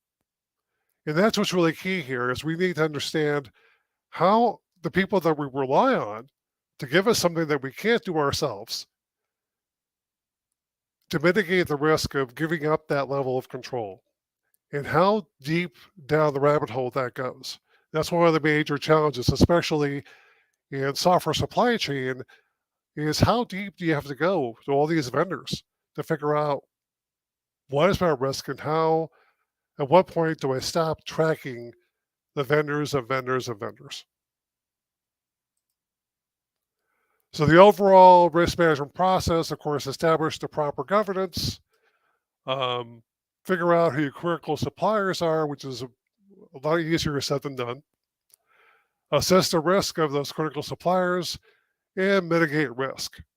I wish it were that easy. So some of the tools that NIST has provided, 800-161, there's a supply chain risk management framework out there, which we'll cover briefly. 839, the enterprise risk management framework. 830, it looks at risk assessment, and ISO 31000 actually borrowed some of the concepts for itself. And from a more practice perspective, NIST IR 7622 is also useful. So this overview gives you a sense of what the 161 framework provides, going through framing the risk across the organization, going through the process of analyzing the risk, monitoring, and then choosing what to do about it. As I alluded to earlier, we have the scope of that framework happening within the organization and guiding how we interact with our suppliers. The challenge is figuring out how deep down the hierarchy you have to go to really capture the salient points of your risk.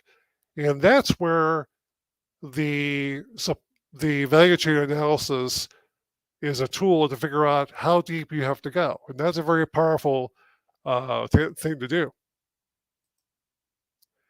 And NIST IR 7622 provides a way of more operationally delving into risk analysis for moderate and high systems. So it really it communicates that, hey, we acknowledge this is hard. You need to focus on the really high risks in order to go through all these procedures. But again, these are just suggestions on what to do. You don't really know what's at risk and how to communicate that to the organization. And that's where I've seen a lot of organizations fall down, is communicating risk in a manner which matters to your business stakeholders. In short, these frameworks do not identify value at risk. And that's where value chain analysis is a tool to do that.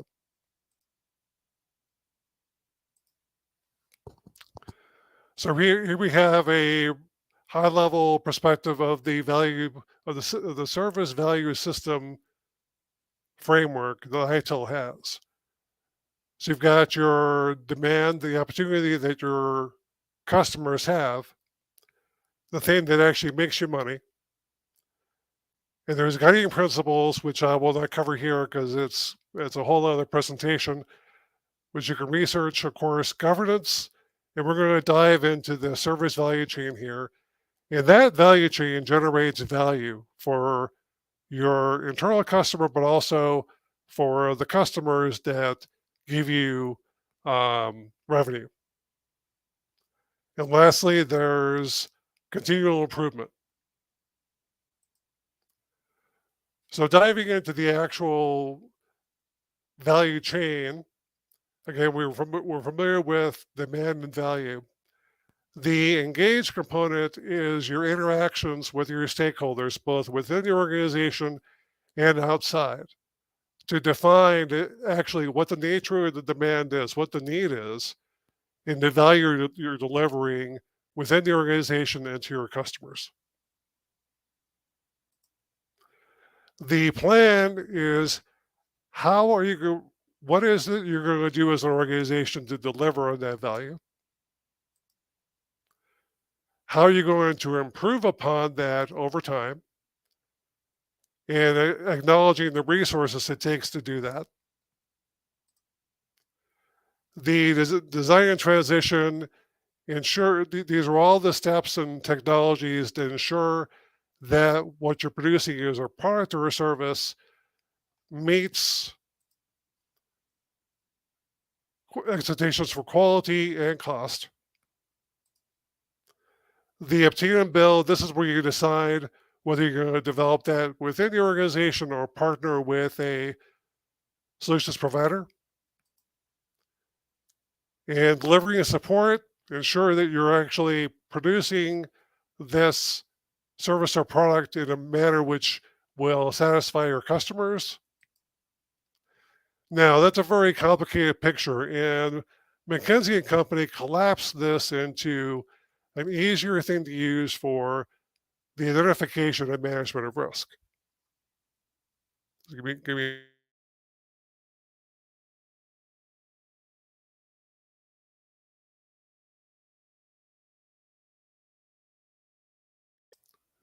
And we're going to use this process in an example that we'll go into shortly. Now, the idea here is to identify where the loss of value or the risk falls in the different components of the value chain. The power of this is it gives you a way to communicate with your stakeholders to understand the business value that could be lost under certain risk scenarios. It allows you to communicate that to management in a language that they understand, and will aid you to get budget.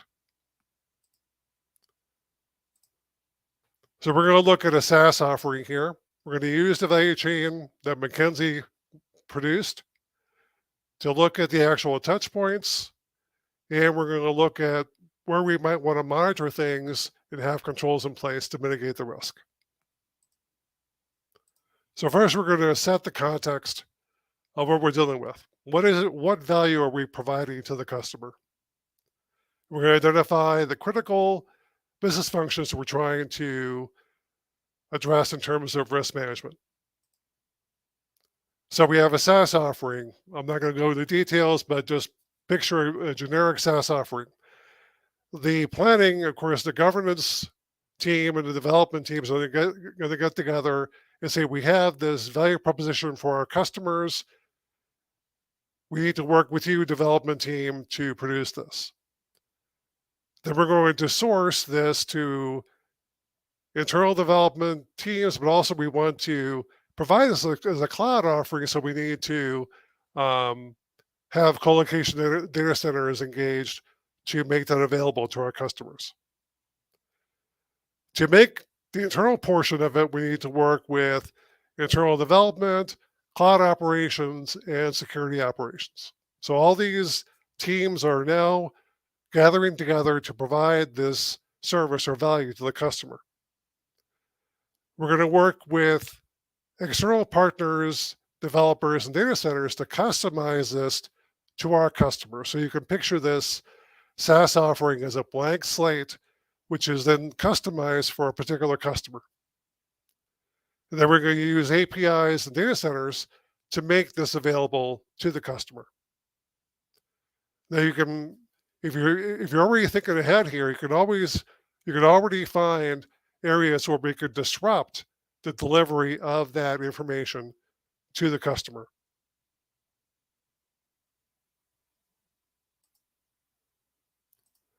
So we're going to actually look at the areas where we can lose value or really identify the actual risk to that value. Identify where these events could occur, where they actually matter, and that's going to actually tell us how far down the rabbit hole to go. We're going to analyze the threats and what weaknesses those segments have. So here we have, so at the planning stage, the biggest risk here is loss of intellectual capital and experience that will impact our ability to plan a good product and make it resilient against our threats.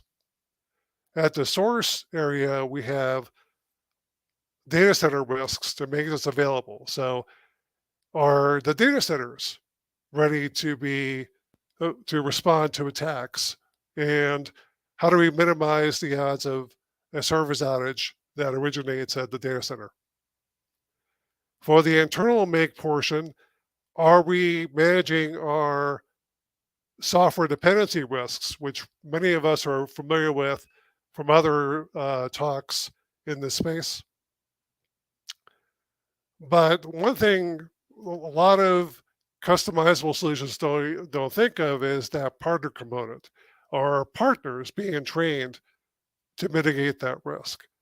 So that's another risk here is, do our partners know how to make their configurations secure and resilient? And delivery risk would be denial of service, API security risks, and software and service outages. So how do we actually respond to this?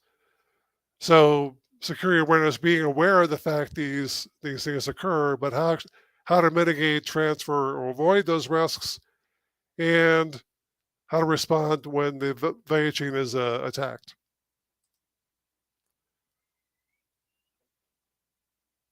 So here we're looking at,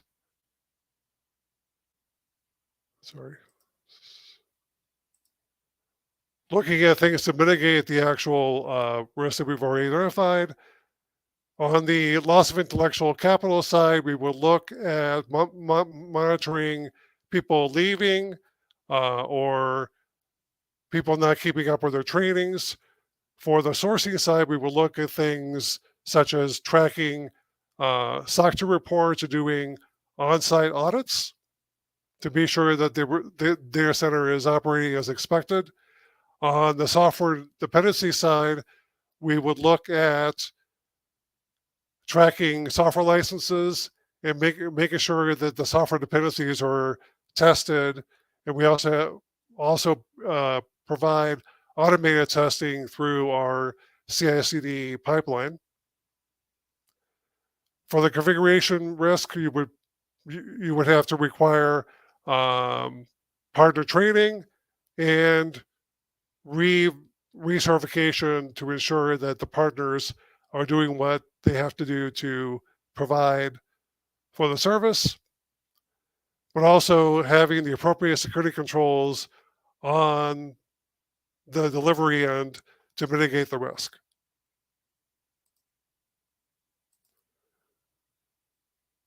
Now, all these things have to be monitored.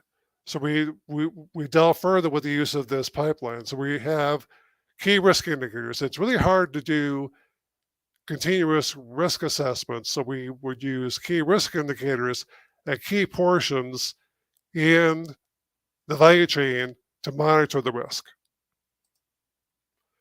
So in the plan, you will look at things like turnover rate KPIs. At the source end, you would look at data center key control indicators, such as have they gone through a recent SOC 2? Did the SOC 2 have any deficiencies reported, whether minimal or significant? You will also look at key risk indicators in terms of your monitoring of the data center's functionality. On the make side, you will look at software dependencies, key control indicators, making sure that you're only using validated source libraries, and those have been tested. So you're looking at the testing performance indicators, as well as KPIs around partner training and review. And you would leverage security metrics as well as internal audit metrics to ensure that your delivery mechanisms are being monitored.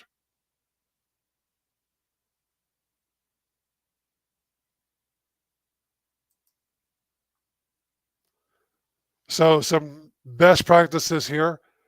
ZTA, I know that for the public sector, that's coming up really soon. We're going through the process of redefining our policy stack to align with the upcoming CTA architectural requirements, but also trying to transform the culture to align with ZTA behaviors.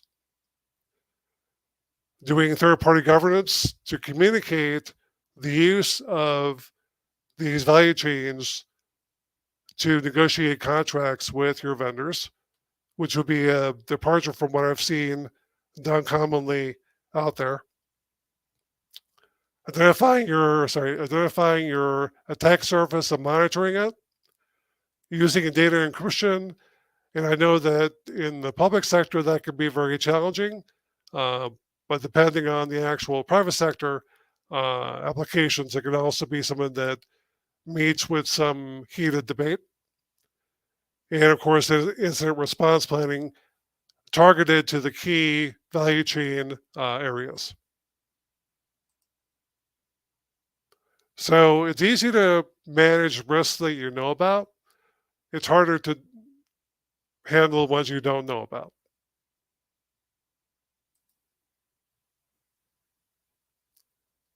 So here you really need to focus on the traditional layers of defense and use key risk indicators and KPIs across the value chain. Now, another use of the value chain here would be to identify, okay, I have key value segments along that chain. What do I need to monitor for unknown risks that would pop up in terms of a KCI or KPI? And that would give you a sense of, hey, something happened here that I didn't anticipate. We should follow up on that. So calls to action for you: work with your business stakeholders to create these value chain maps around some existing risk scenarios that you already have in your risk teams. That's going to be challenging. I definitely recommend that you refer to the ITIL 4 library to do that. But many of the risk categories and risk process within NIST map very well to the ITIL value chain. So it is doable. It just takes some adapting. Communicate the reliability of the supply chain controls that you come up with to your stakeholders to build trust. That's going to be your key thing to enable part one, is you need to build trust with your stakeholders. Thirdly, engage with your risk owners. Bring them these ITIL risk maps to help them understand, okay, this is where I need to chip in. This is what I'm going to be held accountable to. And lastly, recommend the risk indicators that you can deliver on, that you have technologies to monitor and map those to the value chain. So that is the end of the presentation. Are there any questions?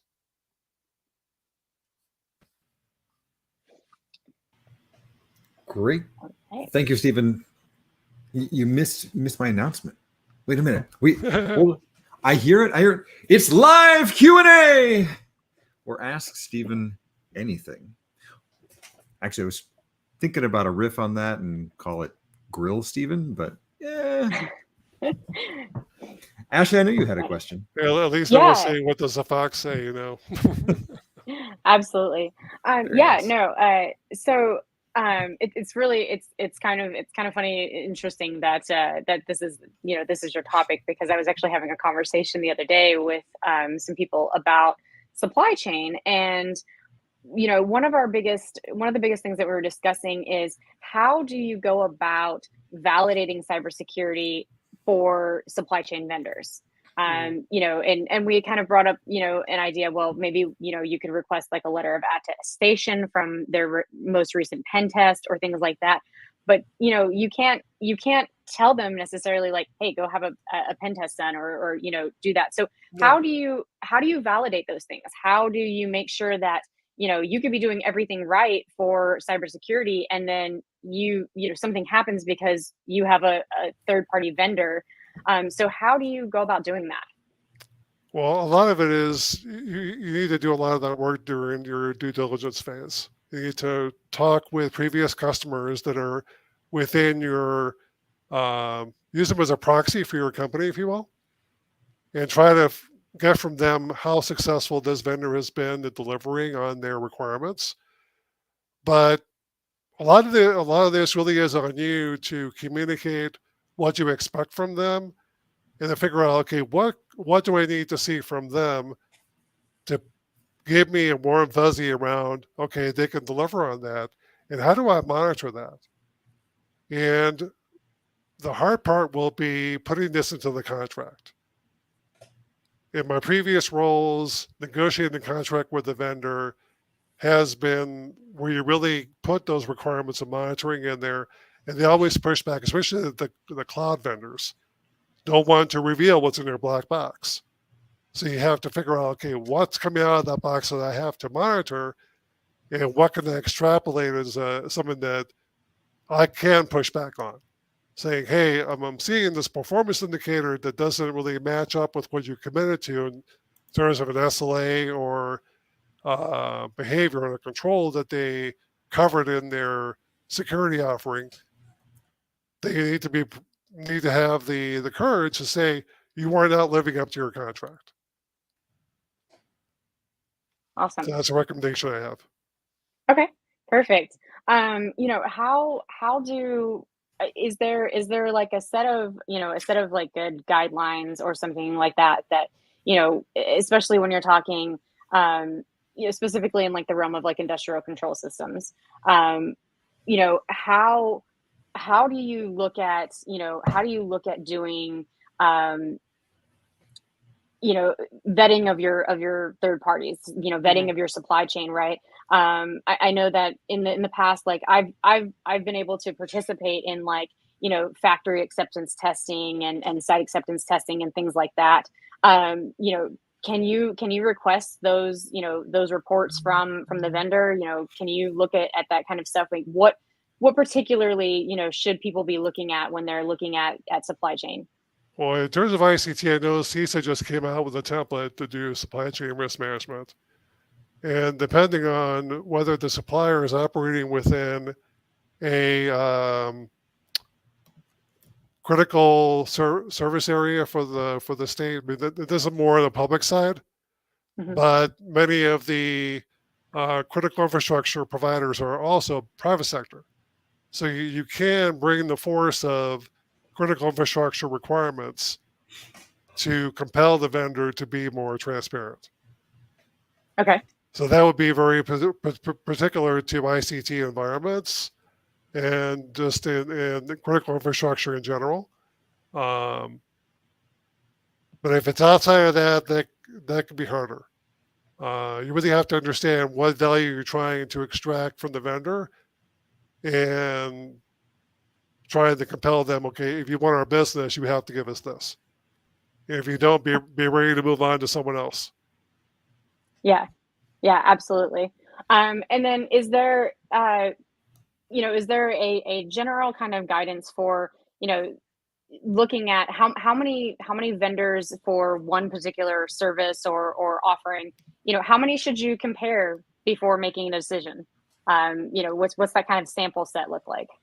So that's a great question. I'm not aware of any recommended guidance, but I will say that when we've evaluated penetration testing vendors, for example, we've gone as high as evaluating 30 or more people or companies that met certain criteria. So we would put out the RFQ, and we would get responses from, say, 50, and we would whittle that down to 25 or 30, and then go through a formal criteria evaluation, leveraging various people from within our organization to select the smaller group to be evaluated by procurement. Okay. But there the key is to have a standard set of criteria, because you are drawing from a large set of stakeholders in the organization across the value chain to say, well, would you hire this person? So you need to have common criteria to do that. Oh, you said the And words. that is available through CISA. Yeah. You just said common criteria. That's almost a swear word. Sorry. But No. you mentioned a NIST IR earlier, and I didn't catch the number. Could you describe more about the stage that it's in, the maturity and any acceptance that you've been seeing? So we're actually in the state of Washington. We are using that to guide evaluation of high impact systems. And I know when I was at IRS, we use that as well. So that's been around for a while. But it's a good procedural thing to look at high impact systems.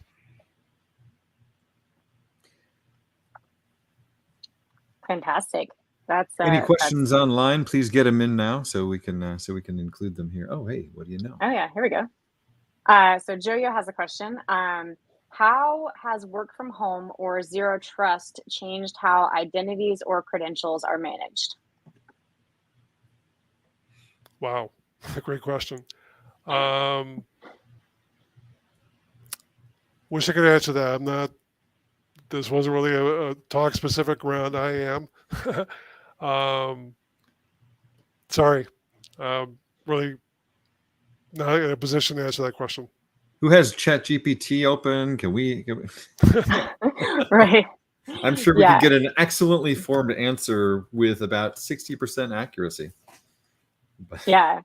No, I love I love supply chain conversations, because I think that it's something that really hasn't. It's kind of always been like in that background, right? It's always everybody's always kind of thrown that like buzzword around, but it hasn't been until recently where we're really seeing the impact of supply chain issues. We're seeing major corporations, major companies that are having to disclose these hacks and these attacks and everything, and it's like, oh well, how did they get it? Oh well, it was some third party system that was connected to their system. It wasn't even them. It was something else. And I think that that's really kind of bringing this into the light and bringing it forward. So it's a great conversation to have.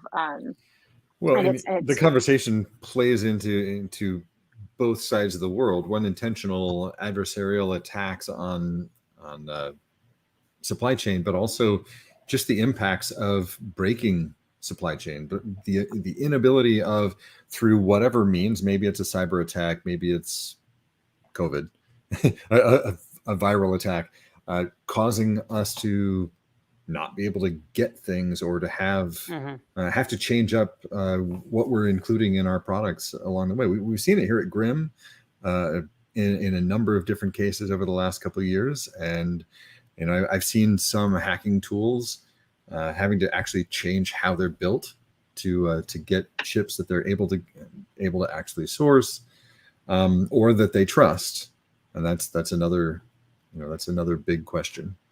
Yeah, for me, the biggest source of some of these problems is that when architects are coming up with a solution to a problem within the organizations, or a developer, they're not thinking, okay, how will this be used? How will this stand up to the pressures of business requirements and the amount of traffic that will be hit by this, or unexpected events within the business? How will it grow with an organization pursuing new opportunities because they're not part of those discussions.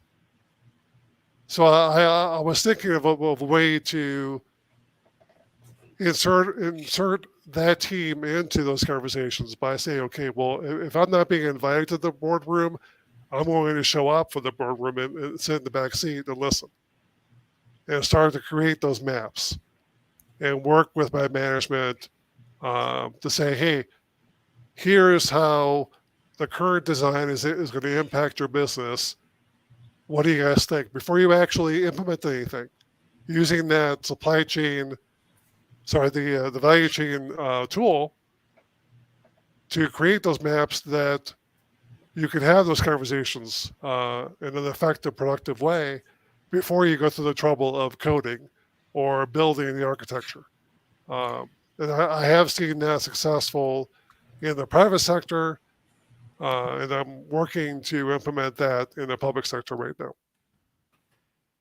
So do you think that there's a kind of a culture change that has to happen with the way that we handled supply chain before and how we need to handle supply chain moving forward?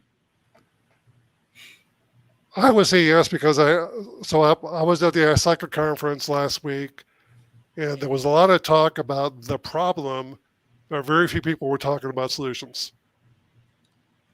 We're all very aware of the issue, but we're not identifying the fact that we aren't even trying to come up with potential solutions. Is value chain the only solution? Probably not. But it's an attempt to get us somewhere that we're not at right now.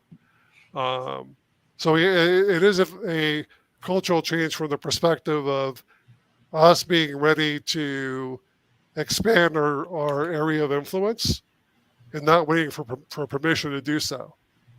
Having a tool, being bold, and getting out there and doing the work it takes to understand their language and saying, hey, I'm here to help me understand what you're doing so I can help you be more secure. So what you're saying actually brings up another thing that's been on my mind. These discussions internal to an organization can lead to a great deal of internal politicking or just missed communication. Can you share any insights or even anecdotes, stories that you've run into, and possibly a good positive outcome? Well, the positive outcome isn't required. You can tell the story either way. Part of it is political awareness, and that applies anywhere you go. I will say that when I started my career, I had developed this software, a small program that accelerated my productivity by 45%. It was amazing. Mm-hmm. And then I implemented it, and I made a mess of everything upstream. And I upset a lot of managers that had certain investments in the status quo. And I almost lost my job over it. Even though I had made an improvement in my area, I didn't understand the political sensitivity of what impact my change would have in other areas of the business that were providing me with inputs. If I had taken the time to form alliances with management to help me understand that overall supply chain, I would have known to at least propose it to a broader audience rather than just a dev team. Because the dev team were like, whoa, dude, that's great. Go ahead and do it. We saved 2.3 nanoseconds. Obviously, push it. Yeah, I understand. Yeah. So it sounds like... Go ahead. That would be it is it's an uncomfortable thing for people that aren't business people to have those conversations. So what I'm hearing is relationship is everything. Yeah. And that we need to develop our spheres of influence by building allyships. I don't want to misuse that term. Sorry. Building relationship with people in a network that can end up making good for the organization together. Because as much structure, and I'm pontificating, please forgive me, as much structure as we put in place and red tape and process and procedure, it really boils down to the people and relationships to get it done. Thank you so much, Stephen. That is a wrap. Really appreciate you coming in and presenting live, which is always a special thing, and in great Q&A. You have a great one. Thank you. Thank you. And it looks like we lost Ashley. Hi, Ashley. Come back as soon as you can. I miss you. So our next GRIMMCon presenter solves capture the flag challenges in his free time. Does that sound familiar to anyone? I know that actually launched my career in a completely different direction. So put a 1 in the chat if you can relate. Awesome. I don't know. Apparently we're just, I mean, we did, in all fairness, like warn you at the beginning that this is a platform. So I'm just, you were warned. That is what it is. Oh, I thought you went out for coffee. You didn't bring me some? No, I don't know. Maybe my kid got back on Fortnite, even though I told him not to. Like, who knows? Like, you know, it's like, it's crazy. Like, and the funny thing is like, I have insane internet. Like, I have 2 gigabits per second internet. Until you don't. Until you don't, right? Exactly. So you have a good network network management solution. We can talk. I mean, you know, I'm just saying, my network manager, she's all right. You know, I mean, she's not great. Like, no, I mean, I do the best I can, right? And everything. I will say that it was actually really difficult and kind of expensive to find things that were actually compatible enough to even warrant having 2 gigabits per second, right? Because you've got 2 gigabits per second coming in, but if you've got a 1 gigabit switch, it doesn't matter, right? So are you pushing 2 up as well? Is it bi-directional? Yeah. Oh, yeah. Man, I hate you. I'm crushing your head right now. Yeah. And the thing is that I could, there's a package available. I could go up to 5 gigabits per second, but I can't get without going into, like, you know, business infrastructure that, you know, and everything. I can't get that in a personal home, you know, networking situation. So I'm like, what's the point? But yeah, I know I think I want to say it was like last year, they came and they ran like new fiber lines down to the house, and it was crazy. And I was like, they sent me an email. They were like, you can now have 2 gigabits per second. And I was like, I'm immediately calling you. Nice. So yeah, nice. It's great. It's, you know, I guess it's kind of the advantage I get of living more inside the city, where, you know, my house is, I mean, I could like literally like kick my neighbor's house like from standing at my front door. But you know. Thank you, Terry. You're making me feel bad. We just had a comment about 1 gig down, 10 meg up. I have 200 meg down, and I feel like that was such a wonderful thing. But you know, the 10, 20 meg up, not so great. Not so great. Why do we not have bidirectional? If we're talking about equality, why can my down not match my up? Right.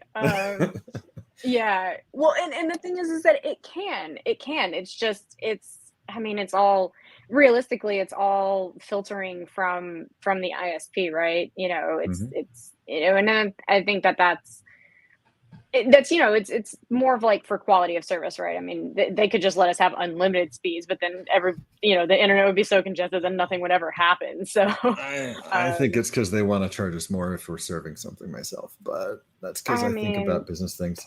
By the way, on my mind right now, tease 2 p.m. We got 40 minutes. We got a 2 p.m. workshop with host Allie Jeffrey, reducing threat landscape by demonizing adversaries.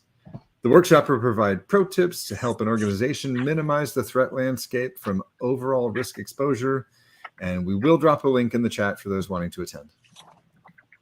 Yes. But we have awesome speakers here, and don't go away unless you go there. You can choose either way, or you can have another tab open, or another computer, like one headphone in one. And just Right. kidding, Ashley. You have your phone too, right? So you can set up your phone, like your iPad. You can watch all of it. Just like absorb everything. So are we ready? I keep for waiting for the jack to be put right here where I can just have multiplex data input so I can listen to it all at the same time. Yeah. Yes, our yeah, GRIMMCon audience friends. Yeah. I think there was like a Futurama episode where they had the iPhone and they like actually put it in their eyeball. I'm like, yeah, one day it's gonna happen. All right. So I think we are ready for our next speaker. Yeah. Are you ready? You were I'm ready. Yeah. Yeah, let's do it. Okay, so our next GRIMMCon presenter solves CTF challenges in his free time. Sound familiar to anybody? Maybe we should give him some Grim challenges. Yeah. So toss one in the chat if you can relate. Like if you've done a cool CTF, put it in the comments. Anmol is based in India, and he is a highly skilled and motivated cybersecurity professional with a strong passion for keeping networks and systems secure. Anmol has gained extensive experience and knowledge in cybersecurity through his academic coursework, internships, and practical hands-on, that CTF stuff is amazing, experience. His interests include bug hunting, security automation, and cybersecurity research. He also knows about vulnerability assessments, web application pen testing, OSINT, there's that term again, and Linux security. He's here today to present his talk, API Hacking Demystified, a technical overview for security professionals. Kick it over to Anmol.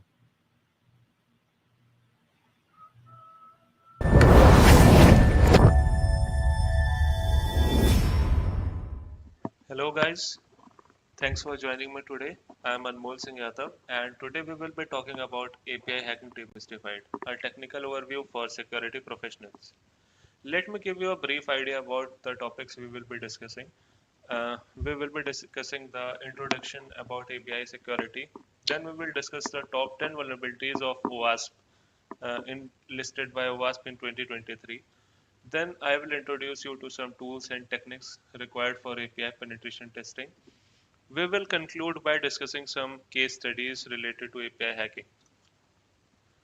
So, hello, my name is Anmol Singh Yadav, and I'm a cybersecurity researcher and enthusiast. I'm working as a site reliability engineer at Institutional Shareholder Services. I have recently graduated in computer science engineering with a specialization in cybersecurity and digital forensics. So, let's start by understanding the importance of API security. API, which is short form for Application Programming Interface, allows different applications and web services to communicate with each other. We are discussing API security since, according to the report of AKMI, the 83% of web application traffic these days is from API. So you can see that APIs are everywhere. We also study API security to ensure data privacy and confidentiality so that we can avoid any financial loss or reputational damage. Also, this API security is important for developers so that they can comply with the regulation and industry standards such as ISO. So, since we are talking about API security, let me tell you about what all data can be at risk if the security of API is not implemented properly. The financial information such as credit card detail, your bank account number, your personal information such as your name, contact detail, address and all. In fact, your health information including medical records, your health insurance. Then comes your user authentication data such as your email, ID or password. All these things can be compromised if the security of an API is not done properly. There are basically three different types of APIs: public, partner and private. As the name itself suggests, Public APIs are available to everyone and are easiest to find. The partner APIs are limited to specific partners of the organization, and these are available to those specific groups. Whereas private APIs are hardest to find, and they are meant to be used by developers within an organization. So, where to look for those APIs? You can look for APIs via your manual exploration. You can look it in GitHub, or you can read the documentation of an API. Then you can use different web application scanners to detect the API's endpoint. Scanners such as Nuclei would work fine. There are different fuzzing tools which are used to brute force the endpoint of an API using a word list. So in that way, you can also discover APIs. Then there is reverse engineering an API, where you use a tool called man in the middle to proxy Swagger, which creates the API based on your crawling, like you are actually exploring all the functionalities of a web application, and meanwhile this tool will create a API request format. Now let us understand the latest OWASP API security risks for 2023. So OWASP is basically a non-profit organization which provides tools and techniques to the developers and security professionals so that they can create a web application free from any kind of vulnerability. So one important thing is, your API secure enough to keep the bad guys out, but open enough to let the good guys in?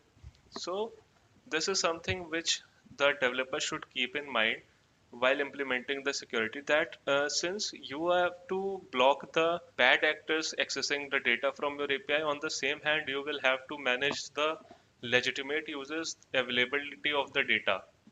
So the first vulnerability is called broken object level authorization, which is a very common issue. It involves the manipulation of IDs to impersonate unauthorized data of other users. Say for example, I'm a user A and I am accessing my profile and I have been allotted an ID 12. If I am changing that ID from 12 to some other number, say for example 13, if I am able to read the data of user whose ID is 13, then that vulnerability is called broken object level authorization. The impact of this vulnerability can lead to data loss, data disclosure, data manipulation. In fact, unauthorized access to objects can lead to account takeover as well. There is an example attack scenario like I explained. Suppose there is a post editor. You have written a post and now you want to edit it. So there you get a endpoint like this: API slash version 1 slash post slash 1 slash edit. Say for example, the one is user ID for user A. Now if the attacker is changing this user ID from 1 to 2, and he is able to edit someone else's post, then there is this then there is this broken object level authorization. Also, there is a note for developers while implementing the any API. They can follow these points. So implement a proper authorization mechanism that relies on user policies and hierarchy. Also, use authorization mechanism to check if the logged in user has access to perform the requested action. And in case of what usually developers do, they allot ID like continuous numericals. Say for example 1, 2, 3, 4. Don't do that. In fact, replace those IDs with random and unpredictable values. The second API vulnerability is broken authentication. The name itself suggests this is introduced into an API due to weak or poor authentication mechanism, which is due to the missing security controls or misimplementation of those controls. Now the impact of this vulnerability can be very serious. An attacker can gain control of other users' accounts. The data can be stolen, and in fact, unauthorized transactions can be taken place. The example attack scenario for this authentication vulnerability is it will permit weak password, like if a user has used a very weak password and the web application is allowing the user to set a weak password, that can be compromised very easily. If credential brute forcing is also applicable, since a developer has not added any rate limiting into the API, the brute forcing can be easily available. and then as a result, the credentials can be harvested. Now again, a note to developers: while developing an API, they should define strong authentication policies and standards, uh, unlike permitting weak passwords. Wherever possible, implement multi-factor authentication. So in case first authentication layer is breached, we will have one more authentication layer. Also implement account lockout or captcha mechanism to prevent any kind of brute force attacks. Also, this is common mistake usually developers do. They should not use API keys as a way of authenticating users. The third vulnerability is broken object property level authorization. Uh, Attackers can exploit endpoints by reading or changing the values of properties of object properties they are not supposed to access. Say, for example, you have a Netflix account and you are not a premium user. You will not be able to use the services provided by Netflix. But what if you capture the API request and you yourself manipulate the account type and change it to the premium? If the Netflix has this vulnerability, then you will be able to enjoy all those premium stuff just by changing the property by yourself. So this is what broken object property level authorization means. The impact of this vulnerability is again very serious. It can result into unauthorized access of data and data disclosure as well. The data loss is also possible, and we can manipulate the data as well. So what do developers need to keep in mind to avoid this vulnerability? When an endpoint is exposed, make sure that the user have access to those properties of objects which are decided by developers. Also, allowing the changes in properties of objects that should be updated by client. If a client is updating any property of object, for example, we were updating account type here, it should not be change in the it should not result in change of code, right? So also return only minimum amount of data required according to the usage. Don't return unnecessary data. Also avoid using function that binds a client's input to code variables or object properties automatically. Moving on to the next vulnerability, that is unrestricted resource consumption.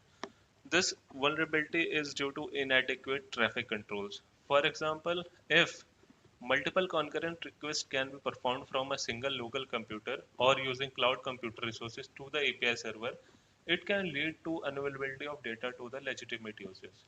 Impact of this vulnerability can even lead to denial of service attacks, data harvesting, and since more requests are made for the resources, it can impact on service providers billing as well. Consider this attack scenario.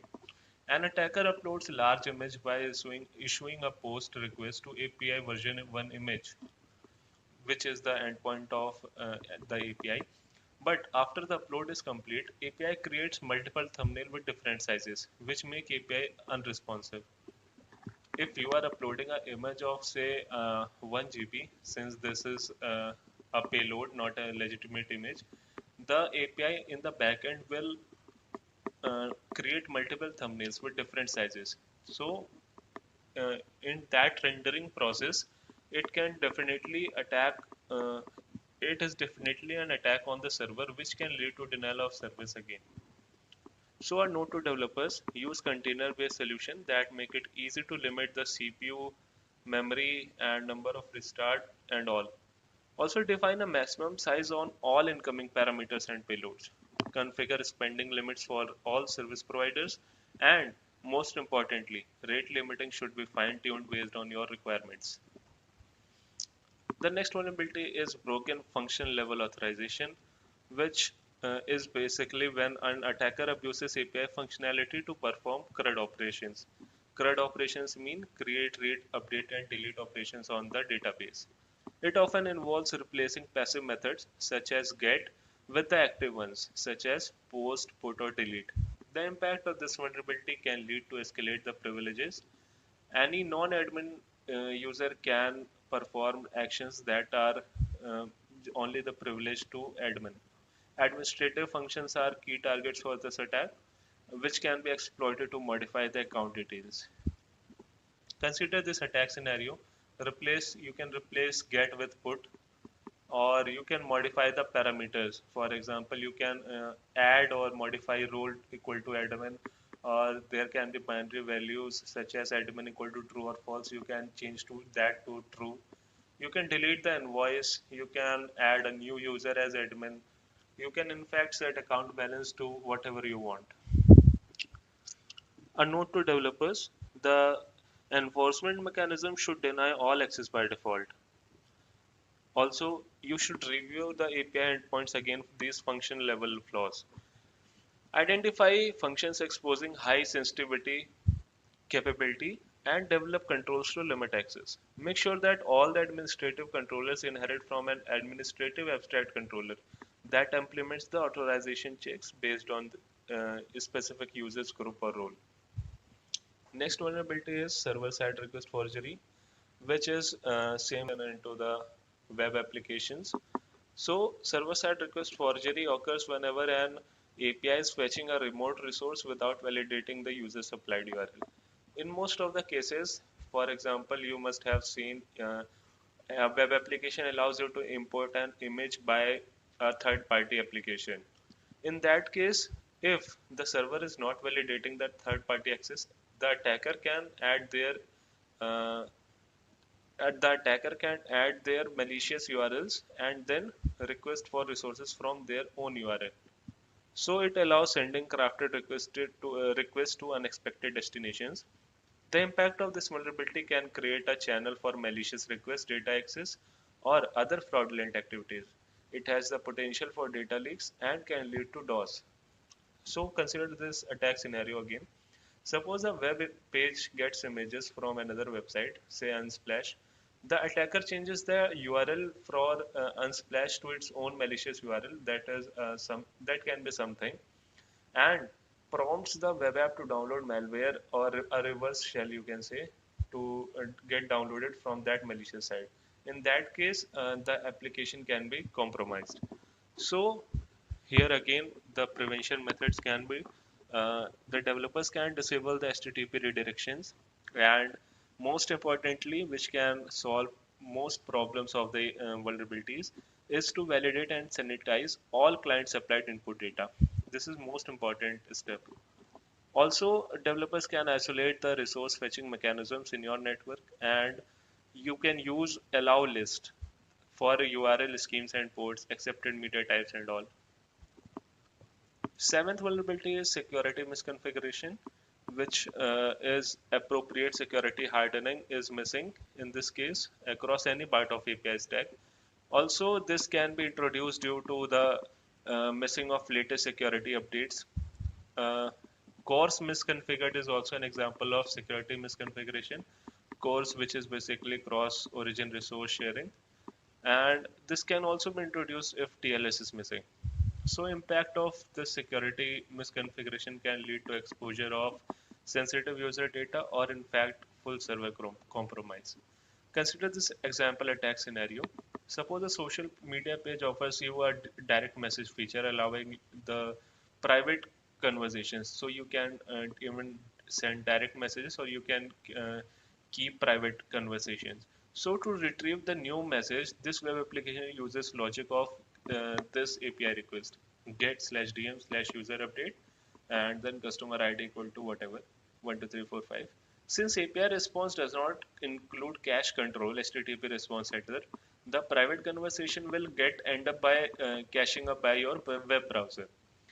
So what attacker can do is attacker can read all those private conversations from browser cache file. So this is an example of security misconfiguration. A note to developers: implement hardening procedures while developing the API. Define and enforce all API response payload schemes, including error messages, to prevent sending information back to attackers. Do not send empty or do not send any irrelevant information back. Always prepare a proper model for whatever response you are sending back to the client. Ensure all API communications are encrypted over TLS. Next vulnerability is lack of protection from automated threads. So this is basically abuse of legitimate business workflow through excessive automated uses. Rate limiting also gets less effective in this case. Uh, the attacker can easily get sensitive functionality in an automated manner.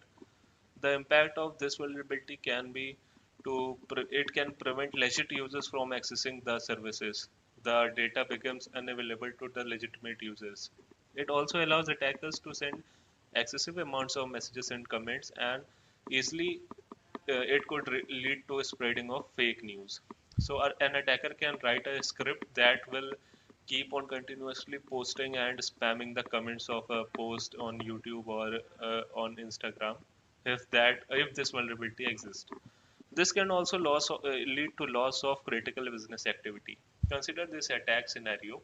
Suppose a ride-sharing app provides referral program where user can send invite link to their friends, and once their friend is joining, they can earn some points or rewards. So now what attacker can write a script to automate this registration process with credits getting added to his wallet. In that way, uh, whenever so what this script is doing, the script is continuously adding registrations, and the attacker has added his own referral ID in each registration. In that way, he can earn unlimited points. This is due to the lack of protection from automated threats. Now, to prevent this vulnerability, developers can consider IP blocking of Tor exit nodes and well-known proxies. Also, developers can deny services to unexpected client devices, for example, headless browsers. Also, identify the business flow that might harm the business if they are excessively used, and continuously keep on monitoring them. The ninth vulnerability is improper inventory management. Improper inventory management is when an attacker gets unauthorized access through old API version endpoints.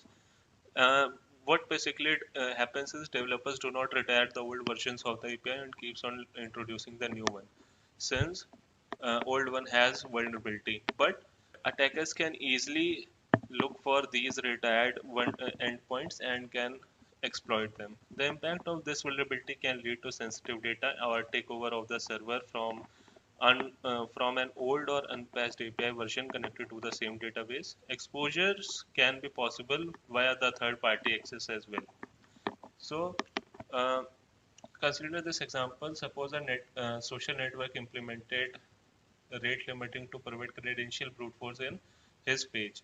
But attackers found that there exists one more web page with a subdomain called beta.socialmedia.com page, where all the functionalities are same but rate limiting is not introduced. So an attacker can easily brute force the credentials to look for the legit ones, and then can log in as the user.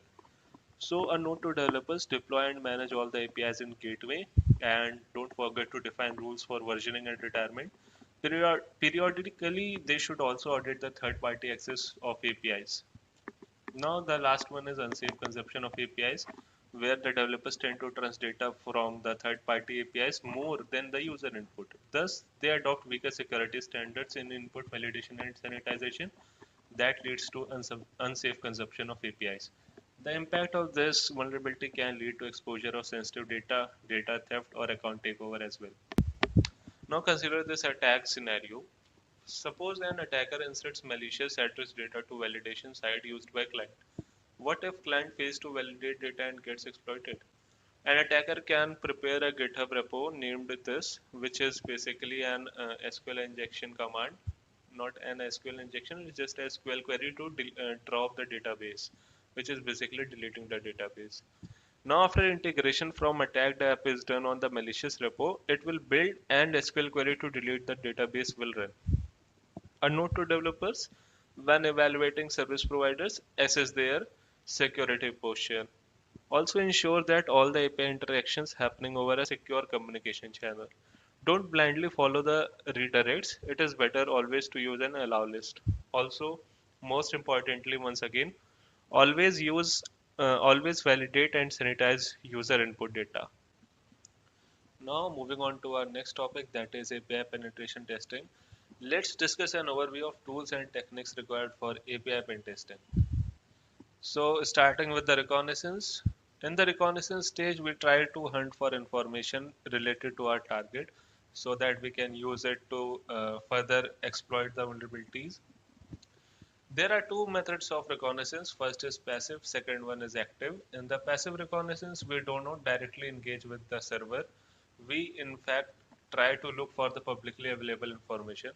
This information can be available on GitHub or Google or in the directories. So in case of API reconnaissance, we can try to learn more about the APIs in the documentation shared by developers.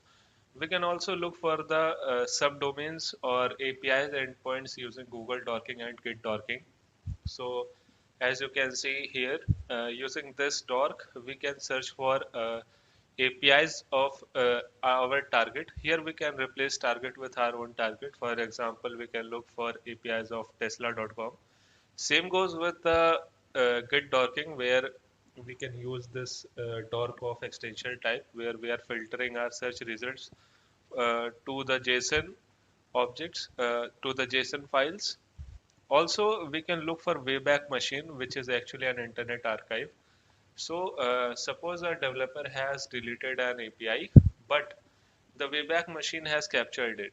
So, you can go back to that time when the API was live and try to hunt for information, try to fetch information from database using that APIs. Also, there are many different ways available. So, for example, you can use Shodan, which also will give you API. Now, the next one is active reconnaissance. In this part, we directly engage with the API. In this case, we usually make use of fuzzers to discover the endpoints. So, a fuzzer is basically a tool that will brute force names of APIs from a word list by sending request to the server. If the API if the API endpoint exists, we will get a response of HTTP status 200. Otherwise, some other status will be there. There are two example one-liner scripts that can be used to hunt for API. Suppose you have this target domain.target.com.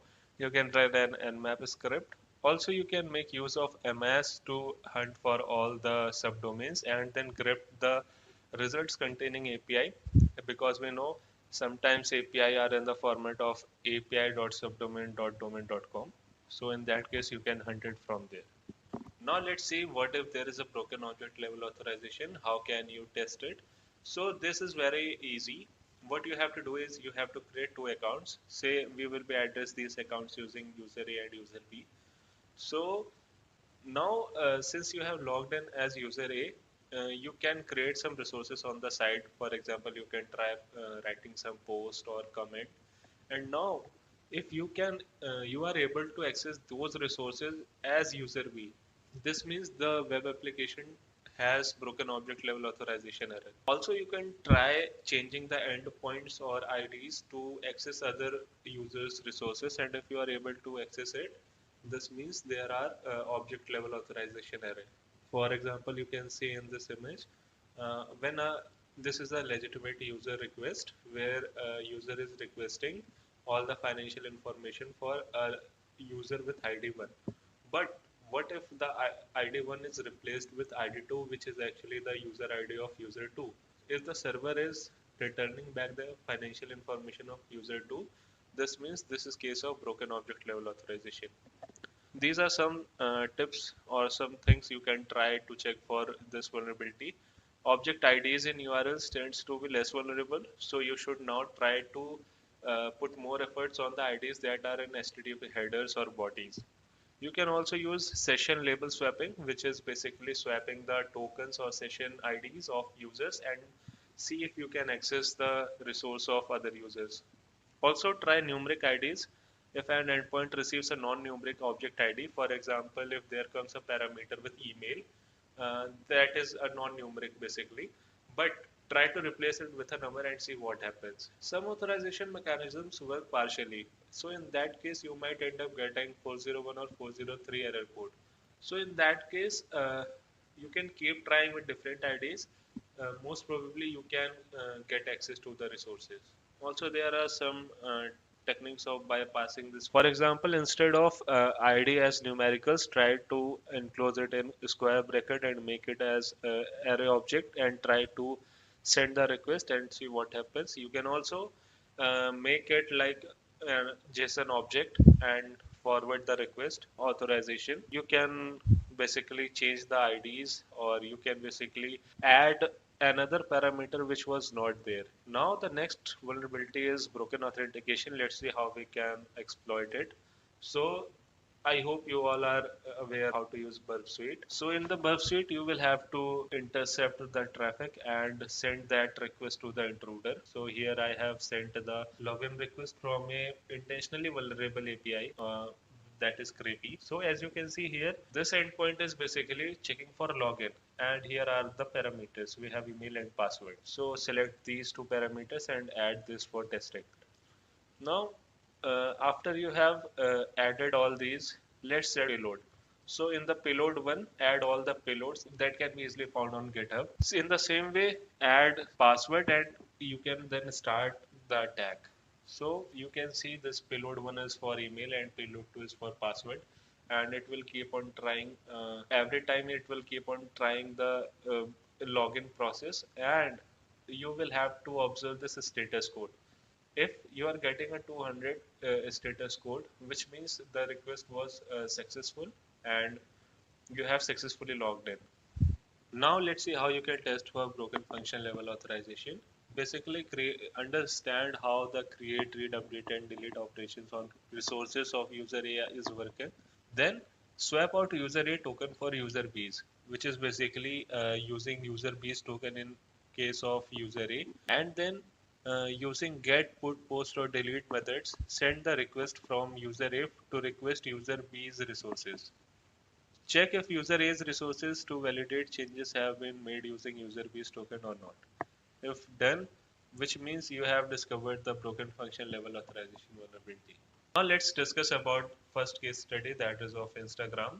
The issue was account takeover. Account password reset requires 6-digit code, right? So the researcher found the API that was responsible to submit the reset code guesses. That API was limited to 200 requests per IP, but researcher demonstrated could rotate through 5,000 APIs in seconds. So in that way, he was able to bypass this rate limiting, and which enabled account takeover. Since you can guess the 6-digit code very easily by using the brute forcing method, you can also guess the password reset code. Next case study is of Coinbase, where the issue was that the user can sell crypto coins that they even don't own.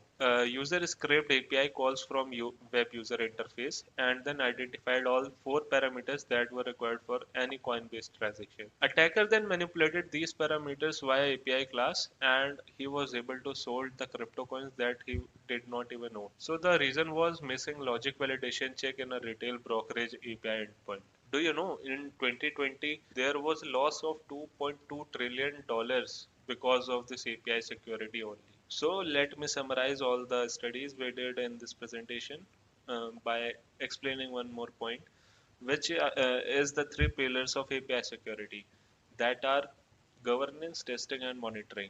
Governance, which means developing secure APIs. Developers should keep security in mind from the first phase of software development lifecycle. They should not keep it for later. Also, testing the functionalities of API should be done on a regular basis. After the APIs are sent to production, the monitoring should be done. Determining any threat in API is very important. So these are some resources which you can access to learn more about the API security. There is this awesome API security GitHub repository. Then there is this list of endpoints which you can use to fudge. You can find this PPT on my GitHub so that you can access all these resources. Thanks for bearing with me, and this was all about API security. If you have any queries, you can find me on Twitter, GitHub, LinkedIn, and you can in fact send me mail. I would love to answer your query.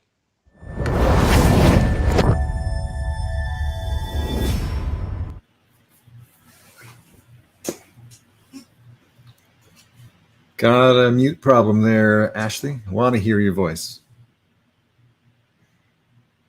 Then again, maybe not. Oh, she disappeared too. That's even more amazing. Right, I know. Magic. Awesome. No, thank you, Anmol. So he is standing by in the Grim Discord right now to answer your questions live. So we're going to drop the link down in the chat, and you guys can head over to Discord and ask him any questions that you want, any questions you might have for him. He'll be answering there. So it's almost the end of our time together, Matt. We've had a great start to the day, and very soon, you're going to be presented with some new faces. So, Matt, I'll let you talk about who's coming up next. Awesome. Thanks, Ashley. It's been a blast being on here with you, and I look forward to doing this again sometime. GRIMMCon 08 continues after the break with our next presenter, Chantel Sims. Plus, we got a new duo of MCs, the venerable Morgan Whitlow and Jeff Jones. Stay tuned.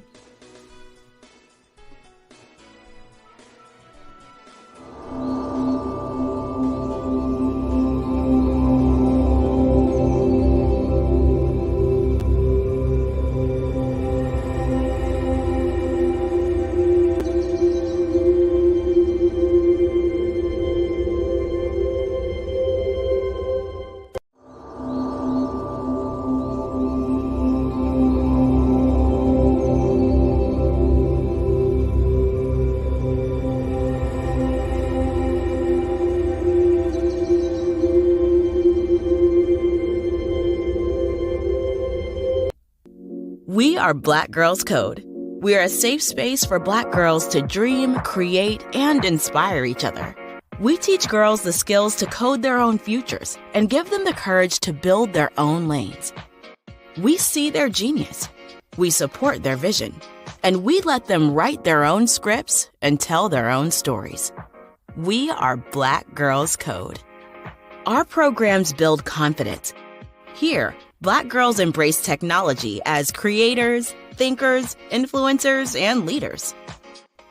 Our many chapters, events, camps, hackathons, and alumni support are changing the face of tech. Through the work of our dedicated staff and volunteers, our generous partners and friends, fierce young girls become future tech bosses. We are Black Girls Code. The opportunity gap for women and girls of color is closing, and we're just getting started.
Welcome back to GRIMMCon 08 Live.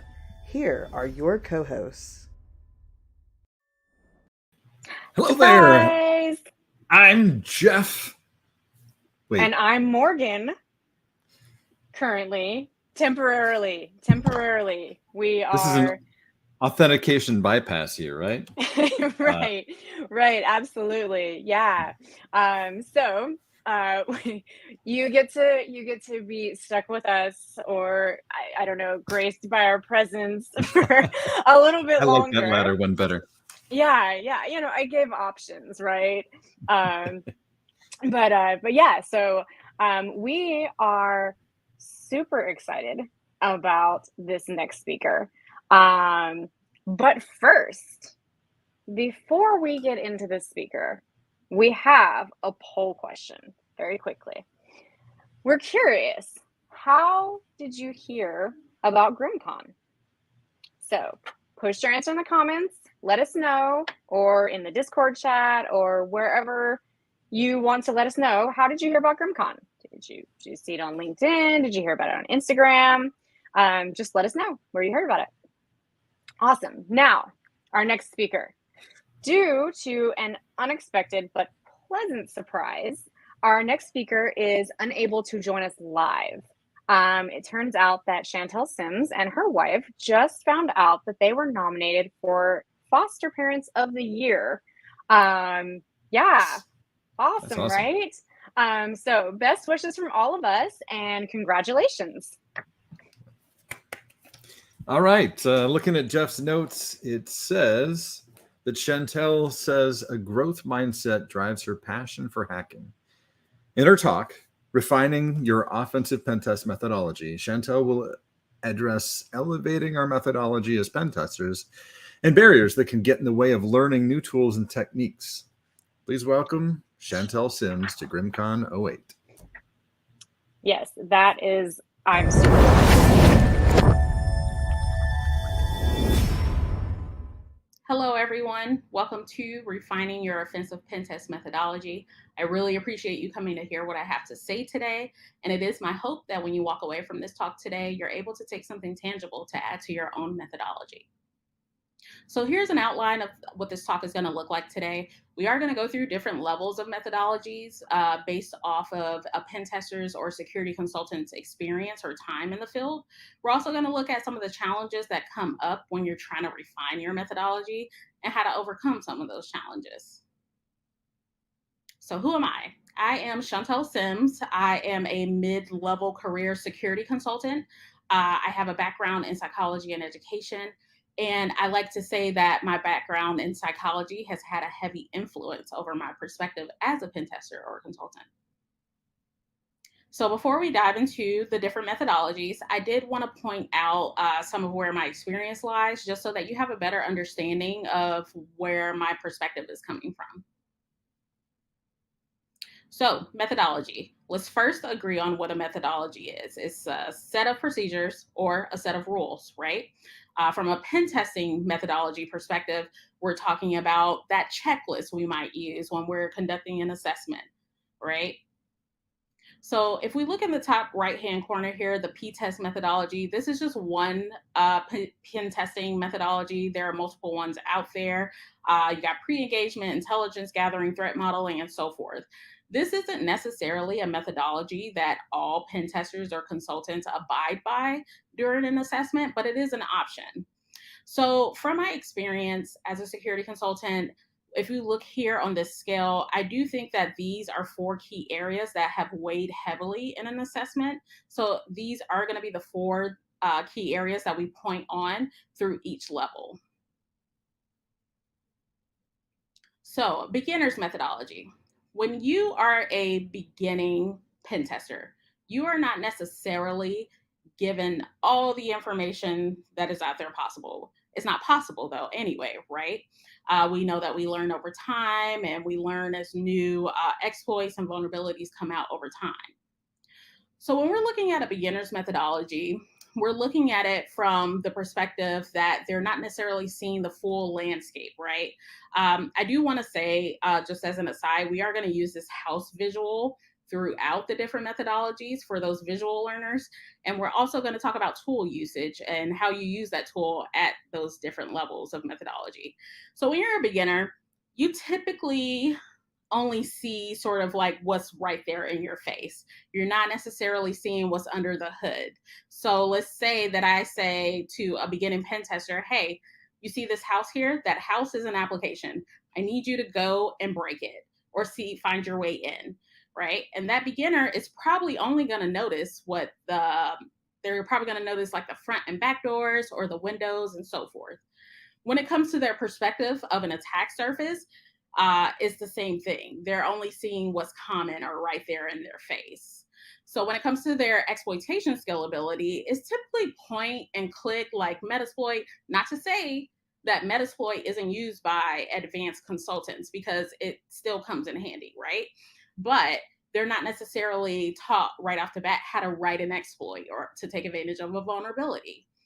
When we're talking about communication and technical writing, typically when you start off, your writing isn't as polished, and it typically doesn't go as in depth when talking about risk and impact. And that's not necessarily the fault of the pen tester, it's just because of their experience and where they are that day. So here's the house visual that I mentioned. So again, if I ask that beginning pen tester to look at this house, find a way in, they're probably going to use some of your like standard go-to tools, right? So you got GoBuster, Nikto, Nmap, and Nessus. So if we're looking at the house visual as an attack surface, the beginner is not going to see everything around the house. They're really only going to see what's right in front of them. So let's take the example of using Nmap as a beginner. When you're a beginner, you are typically shown how to run a TCP connect scan. For those that don't know what a TCP connect scan is, it's just completing the three-way handshake. It typically also is a little bit noisier on the client's end. So typically a beginner using Nmap isn't necessarily thinking about how it's going to show up on the client's end or if that matters at all. So moving into intermediate methodology. From an intermediate standpoint, when it comes to enumerating, your perspective has expanded, right? You're able to look at that house and look at everything around it and start to really assess out what you should be testing for, right? So when it comes to the perspective of the attack surface, you're seeing more, like I just stated. When it comes to your exploitation scalability, you're not only just doing point and click, this is when you start to move into some more manual testing and some script writing. Sometimes in different client environments, they ask that you don't use tools just so that you don't crash their environment or so that you're not so noisy. But manual testing is, it starts to get a little bit more tricky, I would say. When it comes to communication and technical writing from an intermediate standpoint, your writing starts to become a little bit more polished, a little bit more in depth. You're able to communicate the risk and the impact more thoroughly. So right back to our house visual, right? So if we have someone that's mid-level career, which I put myself in, we're able to start to see, okay, we see this house, this application. I see they got the front and the back doors. Okay, I'm going to touch on that just like a beginner would. But I'm also going to start to look at the roof, look at the shingles on that roof, see the weather and how it impacts the house. We're going to start to look at that shed out back and so forth. Here's an example of intermediate tool usage, right? So when you're using a tool as someone that's mid-level career, you have a better perspective around clients' needs and a client's environment. So an example of this is an Nmap null scan, right? So a null scan simply just sends packets without TCP flags in them. And usually it's to try to get a firewall to respond to your scan. When you're a beginner, you're typically not touching on this type of scan. So advanced methodology. So from an advanced standpoint, I am going to give the perspective of the senior pen testers and consultants that I've worked with and things that I've learned from them, right? So their ability to enumerate an environment, it typically starts to expand even more. They're more likely to see like the entire attack surface. Their exploitation scalability has moved beyond into like exploit development, and their communication and technical writing becomes very, very polished, and they're very in depth with the risk and impact analysis. So here's our house visual from an advanced methodology standpoint. If you put an advanced consultant or advanced pen tester right there in front of that house and say, hey, find your way in, they're going to start to look at the grass around it. You might see it might be blocked a little bit here, but there's a little man like shuffling through the grass, looking through the weeds and so forth. And that's just not something that a beginner or sometimes intermediate doesn't necessarily do. So from an advanced tool usage standpoint, one of the scans that I wanted to point out, the scanning method here is called a zombie scan. And this particular scanning method is essentially a blind TCP port scan. And what you're essentially doing is you're looking for a zombie host to gather information about other hosts in an internal network. And it typically makes it harder for intrusion detection systems to detect it and so forth. So, challenges. What I want to say before we go into some of these challenges, you're very likely thinking that the challenges are very technical. They're not necessarily technical. When it comes to improving your skill set, let's be very clear that it does have more to do with the emotional aspect rather than intellectual. And this is one of my favorite quotes here. The major barrier to skill acquisition isn't intellectual, it's emotional. So the first one here, imposter syndrome. Everybody hears about imposter syndrome. Everybody should know what it is at this standpoint. You feel like you don't belong, right? Especially in the pen test world, because there's just so many things that you could be doing, right? Something I wanted to point out when it comes to imposter syndrome, it does create more stress for you over time. And it does have neuroscience-like implications. So I wanted to point one thing out here that I found from a research article around imposter syndrome and stress.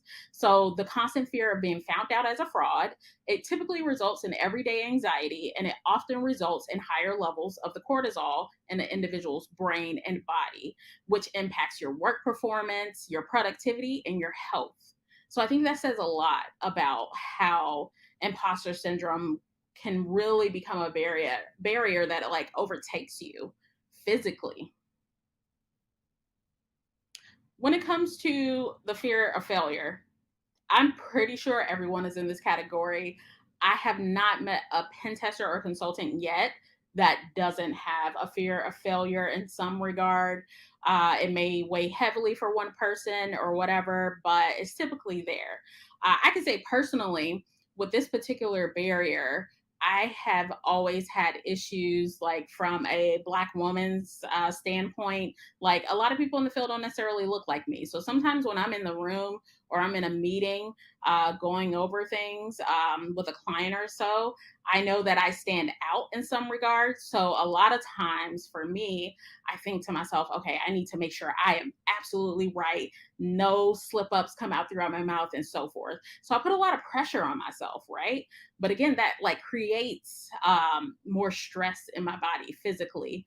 And what I've had to do to sort of overcome this particular state of mind is to constantly remind myself that no one knows it all, right? If somebody tells you from a pen testing standpoint that they know everything, they're lying, because the landscape is constantly changing, right? There's constant 0 days coming out, vulnerabilities, different exploits being written for those vulnerabilities. It's constantly changing, and you have to keep up with those, which is just part of the field, you know, part of being in the field. So while I will say that I have overcome this in a lot of ways, it still peaks up from time to time. And that's okay. I think that's to be expected, to be quite honest. Perfectionism. So I kind of touched on this with, you know, that fear of failure, being in front of a client and not wanting any slip ups, wanting it to be absolutely perfect. But what I have found with perfectionism is that it actually messes me up more than if I just sort of relax and take my time and even have some mistakes in there. Perfectionism actually messes with me more. So what I've had to do with this as well is sort of that same mental note that we don't all know everything, right? It is all based off of our experience. It's based off of what I do when I get home from work. It is based off of yeah, it's based off of a lot of different variables. So overcoming perfectionism, this is a tough one as well, but it's possible. It's absolutely possible. And barrier number 4. So comparison to others. I think this may be the number one thing that the number one barrier that we all come up against. When we're talking about comparison to others, there's always this sort of feeling that comes with like, oh, I'm so behind. This person just got this advanced cert. They just got this advanced cert, and so forth. And I could say that with the layoffs that have been happening in tech, I'm sure that this particular mental barrier has come up for even more people, because now they're up against hundreds or thousands of other pen testers, vying for that job. And you're constantly looking over your shoulder and wondering like, oh, okay, I need to do this. Am I going to be able to get there? Am I good enough? And so forth. This right here is something that I dealt with a lot. I would look at certain hackers, like their resumes. I would look at what they got certification wise. I would look at what they did security research wise. And I was always constantly comparing myself to them, thinking that their way, their methodology to getting those certifications and so forth, that was the only way I was going to get on top. But it's not. It's just not. So let's talk about overcoming these barriers, right? I told you how I've experienced those barriers myself. So when it comes to actually overcoming them, to change yourself effectively, you have to first change your perception, right? And so I wanted to point out what it actually takes to become really good at something you love, right? So it takes 20 hours typically to learn something new. When you think about it overall, 20 hours is not that long. That takes almost 3 hours a day in a week, or 40 minutes a day for a month, if you really commit yourself to it. But we all have lives, right? We're not just here just for work. We aren't just our work. We have families. We have, events. We want to go spend time with our family, spend time with our friends, and so forth. So we can't necessarily just commit to those 40 minutes a day for a month, especially if you have kids. I have kids. Can't say I could do that. But I do believe that I could do that over time. So to become an expert, and this is one that does fascinate me a lot. It takes 10,000 hours to become an expert, right? Especially in a narrow field and something as specific like pen testing. But 10,000 hours, that's a number of years. And that depends on the number of hours that you're dedicating. Again, if you have a life, if you have kids, not saying that you don't have a life if you don't have kids, but if you have kids, you have people you have to take care of in your family, and you're working on your own self-care and so forth, you don't necessarily have that time. But that time has to be spread out over time. So you see right here, I have like a therapy session in self-care. Like I said, you probably came looking at the challenges we went through and thinking to yourself, oh, it's only technical challenges. No, again, remember, the challenges to a skill acquisition is always emotional. It is not intellectual whatsoever. It doesn't say anything about your intellect and how smart you are or how not smart you are. What it really comes down to is taking care of your mental, taking care of your physical. And sometimes that might mean going to therapy. Like, there's literally nothing wrong with therapy. I know in some communities it might still be a stigma. At least in my community, family community here, it is not a stigma. Like, we all go to therapy. If anything, if I meet someone that doesn't have a therapist, I'm usually like really shocked. Like, oh my God, you're very strong to just be out here living life without help, right? But therapy can really help you work through a lot of your anxieties. I have met some people during my time in security where a lot of pressure has come from their family because they have to help take care of their families. And when they're having to help take care of their families, there could be an increased anxiety around making sure they're training constantly. But that has an effect on you long term, and sometimes in the short term as well. So seek out therapy. Sometimes if you can't even get to a therapist, reach out to a friend, talk to a friend, and just take care of yourself. And I know it's easier said than done. It absolutely is. Like, I struggle from time to time, especially as a mom, taking care of myself. But I eventually always come back to knowing that the second I start not taking care of myself, it starts to affect my mental. It starts to affect if I can even concentrate on learning some new technique and so forth, right? So self-care, therapy, talk about your feelings. It's not technical. You can learn the technical skills, but you first have to stick with taking care of yourself first. So we have reached the end of this talk, and I wanted to lay out some of the takeaways that I hope you're able to take away from this talk. Your experiences gained through failure and success, it's going to shift your perception, right? So if you fail and you fail over and over and over again, it's going to shape your perception. You may allow it to shape your perception in a way to say like, oh, I'm just not good enough for this, or, oh, I have found different ways that something doesn't work, right?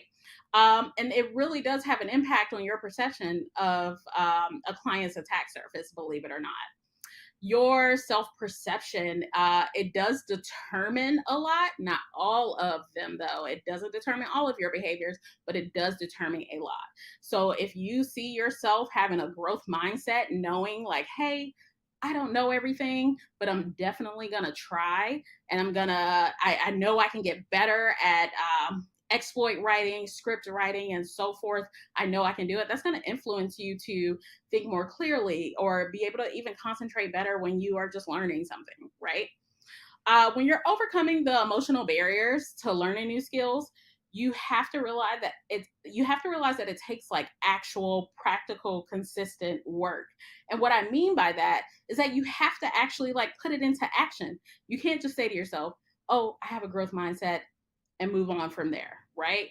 No, you have to actually practice what you're going to say to yourself when you fail, what you're going to say to yourself if you didn't pass the latest certification exam. That is what begins to influence you, and you're going to be better for it in the long term. And lastly, the last thing I want to point out, especially if you are in this pen testing area, red teaming, any of that, it's a marathon. It's really not a sprint. And if you think it's a sprint and you're viewing it as a sprint, you're going to fail. And you're especially going to fail with your self-care. So you need to understand that when you're trying to gain new skills and so forth, it is only you versus you yesterday. I recently learned a new hacking technique, and it's a pretty cool one too, an Active Directory attack. But I was able to sit there with that and appreciate that I took the time to learn something new, and I'm not necessarily the same pen tester I was yesterday. That has a heavy influence on you. So I hope that you're able to take these things away and know that when you are trying to refine your own methodology, what comes first is self-care, believe it or not. I know some people might not necessarily fully grasp it, but once you start to get into the thick of it, once you're trying to learn advanced concepts and stuff, you will notice that, you might get anxiety around things and so forth. But I really hope that you take away from this talk that your self-care comes first, especially as a pen tester or a red teamer. Thank you for coming to my talk. I really, really appreciate it. Again, thank you again for just coming to hear what I have to say. My talk may not be for everyone, but I hope that you are able to take what I've said today and apply it to your own methodology. And first step is self-care. Thank you. And that was Chantel Sims. Feel to let us know your questions or comments in the chat. Chantel, if you're listening, congratulations again, and thank you for a great talk. I'm Morgan Whitlow, and this is Jeff. We're Hi. your new MCs. I'm not Matt, and you're not Ashley. Not last time I checked. Well, we thank them for helping us out. Glad to see everybody. Is this thing on? Seems like it is. Well, That was a good talk. Self-care is definitely a big thing that does sometimes get neglected in, well, many professions, but this one especially. Yeah, So it would be more important. So I think we're going to a quick commercial, right? Then we have another presenter. I think we had another presenter coming up. Okay.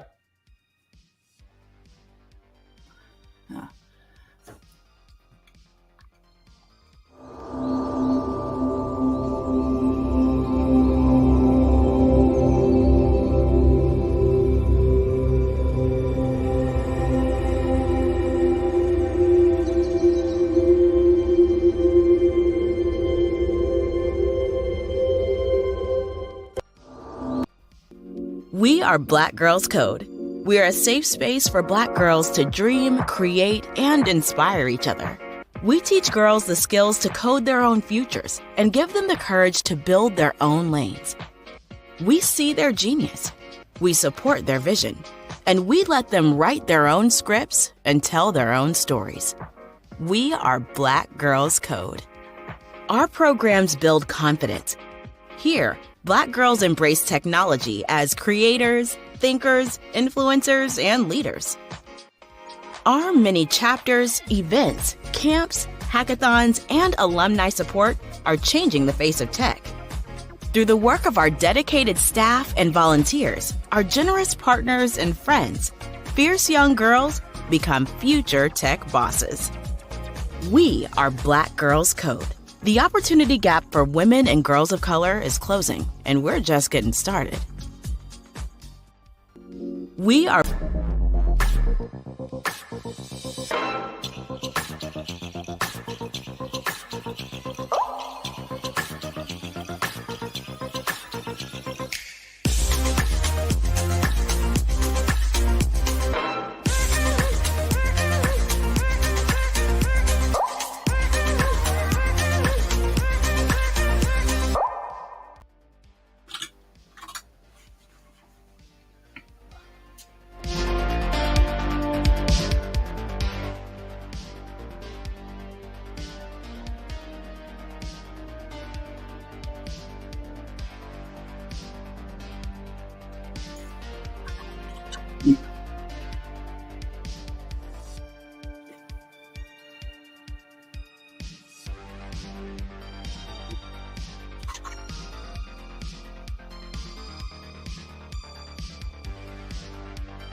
It might seem crazy what I'm about to say. Sunshine, she's here, you can take a break.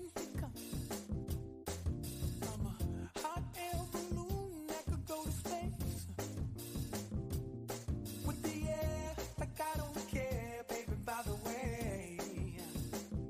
Because I'm happy. Clap along if you feel like a room without a roof. Because I'm happy. Clap along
might seem crazy what I'm about to say. Sunshine, she's here, you can take a break. I'm a hot air balloon that could go to space. With the air, like I don't care, baby, by the way. Because I'm happy. Clap along if you feel like a room without a roof. Because I'm happy. Clap along if you feel like happiness is the truth. Because I'm happy. Clap along if you know what happiness is to you. Because I'm happy. Clap along if you feel like that's what you want to do. Here come bad news, talking this and that. Well, give me all you got, don't hold it back. Well, I should probably warn you, I'll be just fine. No offense to you, don't waste your time. Here's why. Because I'm happy. Clap along if you feel like a room without a roof. Because I'm happy. Clap along if you feel like happiness is the truth. Because I'm happy. Clap along if you know what happiness is to you. Because I'm happy. Clap along if you feel like that's what you want to do. Hey, go, bring me down, can't nothing bring me down. Your love is too high, it bring me down. Bring me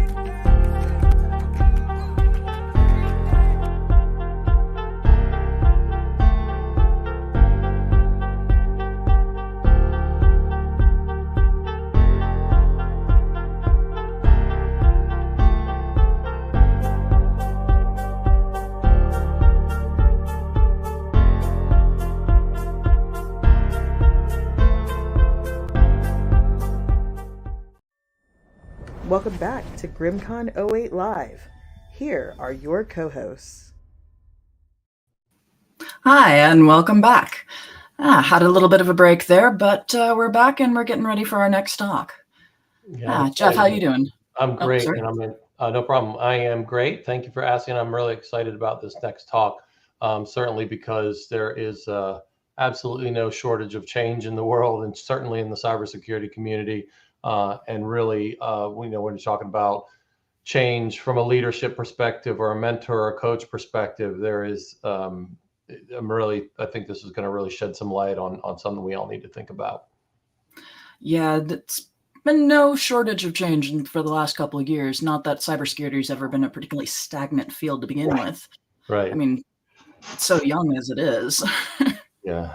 Well, I feel very old in it, but and I am, but Well, to be fair, depending on your experience in cybersecurity, I remember when I first started off, I was doing SOC analysis before I got into research and all of that. And it's funny because the more intense your cybersecurity experience, the less time that it takes before you become sort of minted. So you can either take a longer, slower route, and this has some benefits, kind of like what Chantel was saying in the previous one, where it's like if you're less stressed, your brain works better and all of that kind of thing. But if it's a trade-off, either you get a really intense compressed experience, or you get a slower, longer one that you can integrate better. Yeah. And they just turn into two very different experiences. Yeah, and what Chantel was just saying too, when you talk about that more compressed, super intense experience, then what she was talking about taking care of yourself just couldn't be more important, because I can't tell you how many folks I've seen, with burnout early in their career from just information overload and alert fatigue and all that kind of stuff. Plus, when I was younger, we worked shift work, we worked overnights, we worked on the weekends, we worked around the clock, and then certainly during crises and things like that. And that's definitely a younger person's game. But even so, that mental and physical health, you can just work yourself to death. And then you add in, the passion that we have for all this. We want to go to all the conferences. We want to go to all the incidents so we can learn, so we can respond, so we can help, and certainly contribute to the greater good, right? Which is what we're all here for, as a whole. But boy, that can really wear on you. So, her talk really resonated with me. Yeah, Go That ahead. is one of the interesting things about cybersecurity versus cybersecurity is not my first career. I used to do a couple different things, science research amongst other stuff, nanotechnology, taught English for a while in South Korea, all that kind of stuff. And one of the things that I wouldn't say it's completely unique to cybersecurity, but that I've definitely noted is that conferences are often considered your vacations. Yeah. And that's a That's very your mixed thing because in some cases I can see it. In some cases it makes total sense when it's just pure HackerCon and you go and you're not really there for the talks nearly as much as you are to go and meet your peers and chat and, you know, hear what the latest, basically hearing in a much more dynamic conversational style what the latest and greatest stuff is, what kind of new technologies people are looking into and whatnot, outside of a more formal talk scenario. Right.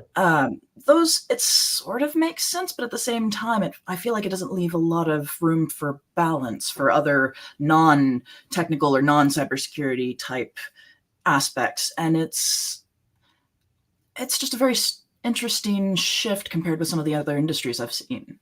Yeah, and to be, you know, to be technically proficient and current with your technical skills, you know, it can be all consuming. So even though like a con is, you know, can be a vacation, obviously, if you're not there, you know, manning a booth or in the vendor area, depending on what you do, or giving a talk or something, because that certainly is work per se. But it isn't work so much when you love it, you know, and a lot of us, this is our hobby, you know, on the side. It's like, you know, what do you do when you're not doing cybersecurity? Well, I'm beating up on stuff at home or looking at, you know, new stuff or breaking stuff and just doing what we do. So, you know, when it's doing something that you love, it certainly isn't work. But, you know, I just recently came off, several of us here at Grim, came off of, you know, a 3-week run of conferences. And certainly that was work, but you know, half of it you're there definitely for the work portion, but you know, the networking and seeing people that you know and miss and haven't seen, maybe some since even pre-COVID. It was delightful to see folks that I haven't seen in years, just because, you know, different folks have had different, you know, tolerances for travel, and then of course, you know, travel with companies has changed significantly over the last few years, and still continues to evolve there. It's just been great. But then, you know, when the work is done, there's the after hours things, whether you're going to a dinner or you're just having a hangout, catching up with folks. And, you know, it can become exhausting. So like you said, that balance is the key, and really knowing how to, you know, what you can tolerate and taking good care of yourself. And I'd say that cybersecurity can often be fairly tight knit as well. I've noted this again. Having worked in both the more like a SOC type thing and also having worked in research, I'd say that the SOC half was often tighter knit. And I suspect that goes back to that whole trial by fire thing, but also, like you were saying, the long shifts and stuff like that versus the everyone's sort of on a loose-ish, but mostly their own schedule or focusing on their own projects and stuff like that. It leads to an interesting aspect, kind of like what you were saying. Absolutely. Absolutely. And then, you know, the cybersecurity community itself is like a family, but then there's like the, you know, the smaller divisions or smaller, I'd say, areas of expertise in cyber. You know, speaking for myself, I, you know, have been in the ICS and the OT world almost exclusively throughout my career. And that's an even smaller community. And, you know, when you're talking about that world, you know, it is, you've got some birds of a feather there that, because those environments, you know, they are the critical infrastructure underpinning, you know, our way of life. You have, you know, clean water, you have electricity, gas, transportation, financial sector, healthcare, education.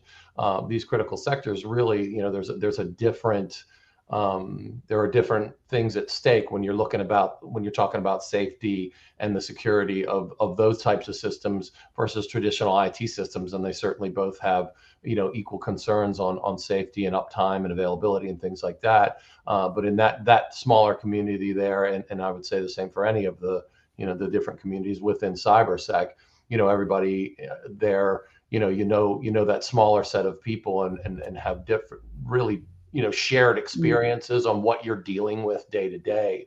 Yeah. I think reversers and coders, completely different, Absolutely. mindsets and things that drive them than folks that are doing, the ICS stuff and all, that goes for everywhere. Risk management, monitoring, incident response. Those are, folks that have an extremely high tolerance for stress and travel at the last minute, and they got to fly on site in some major crisis, dealing with people freaking out over, their system being shut down by ransomware. I mean, it's just really wonderful to get with people that,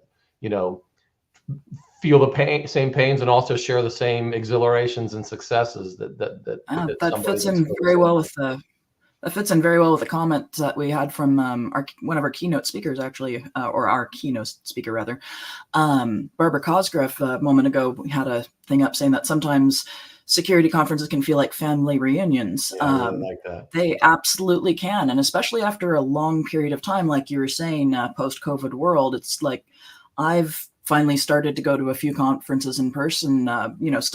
I'm still taking precautions, masking, all that kind of stuff, but I am going out into the world and whatnot again, and it is wild, the amount of camaraderie and finally I'm back with these folks again. Feeling I get sometimes when I start running into people that I considered myself fairly close with, but I haven't seen or talked to them in years, or I've only done so online. Yeah. Yeah, and it really is. I love seeing the outpouring, the big hugs, and the outpouring of folks that, as the world has gotten safer and safer to travel in, I definitely have traveled, I think, more than most. But there was, and seen, like half the folks last year that are maybe about half the year before last than I did the next year, and then this year, where things really seem to have opened up, and especially with I think the WHO, what was it, a month ago or 3 weeks ago, kind of made an official announcement that, hey, this isn't an emergency, whatever the designation was anymore. It moved from pandemic to endemic. Yeah. Right. And I love that because, and again, everybody's different, on what their own family situation and health situations are, but you could just see that outpouring of kind of, relief that, folks that really have not been able or didn't want to travel for whatever reasons, finally like getting to see their friends. It was just great. And you mentioned the keynote earlier too. Barbara? Yeah. Oh no, that's later. The keynote, it reminded me of Jen's keynote to kick things off this morning when she was talking about, it really resonated with me. You triggered my memory when you were talking about these vast experiences that we've had over the years and the different careers. And Jen said something about, when she joined GRIM, what she brought to the table. And there was kind of that, when you're around either super technical folks and folks that have done a lot of different things, she kind of said when she joined, there was some apprehension there of how, am I going to fit, and it really resonated with me too, because, throughout my career, I've done all kinds of different things. I've been very, very fortunate and privileged to work with a lot of different teams in a lot of different areas of cybersecurity. And I had a conversation with a friend of mine that works for another solutions provider, and he was a reverse engineer. And, I am so envious of folks with those kinds of skills, that kind of technical experience. And it's something that I, piddle around with badly on my spare time. But, I was talking about joining a company that has this kind of talent and skill level. And as I've gotten, out of the technical and done more in leadership, and coaching and mentoring folks, you kind of wonder. I always said, man, I don't even feel like I belong there, because, these folks are so far ahead of me technical wise. But to Jen's point, you look back and you think about, just speaking for myself, 22 years in all these different places and doing different things. That in itself, just seeing all of those different types of scenarios, environments, and risk considerations, this, that, and the other. And I think that goes for anyone, whether you've been at it, 5 years or 20 years, your personal story, your personal experience in dealing with these different kinds of stress and different types of systems, and also just different individuals and different companies all over the country or the globe, depending on what you've done. That in itself is just invaluable. I'd say, yeah, I get what you mean. It's definitely one of those universal experiences. The whole, do I belong in this room? Do I really have a spot at this table, or am I just sort of elbowing my way in here? I think it's a fairly universal thing, but it's definitely highlighted in tech. It's definitely intensified, probably because a lot of the subject matter becomes so technical. Even though sometimes the work is, you definitely need technical skills to succeed in a lot of ways, depending on what your specialty is. But for the most part, like many other fields, a lot of the more human aspects, a lot of the soft skills, all those kind of things still play a huge part. A lot of the background knowledge and background just mindset from other industries and lifestyles and all of that kind of stuff, like what you're saying, absolutely apply. I mentioned that I used to do science research, mostly nanotechnology stuff for like biotech lab stuff back in university. And one of the aspects of it that really, really has benefited me in my cybersecurity career and paid off dividends is both an understanding of the scientific method and knowing how to write a report. They were key things. So anyways, we got onto this talking about change, which probably brings us nicely back around to our next speaker. Not a lot of guarantees in life, but Yeah, looking forward to this one very much. There's been no shortage of change in the tech world, like we were just talking about, and then you consider, the global economic climate and things that are happening now. Layoffs, budget cuts, uncertainty in the future in general, and it really is not easy to navigate. As a leader, your team looks to you for reassurance. They look to you for guidance and for strength and mentorship to push past these tough times. So this should be a really good one. So up next on the GRIMMCon stage, Cobalt's Chief Strategy Officer Caroline Wong and Chief Information Security Officer Andrew Obidiaru, as they discuss how to deal with headcount reductions, what to do when you're told your department budget has been cut, and how to lead effectively and with empathy through uncertain situations. Caroline and Andrew join us now to present their talk, 2023 Top Hack, How to Manage Change as a Leader.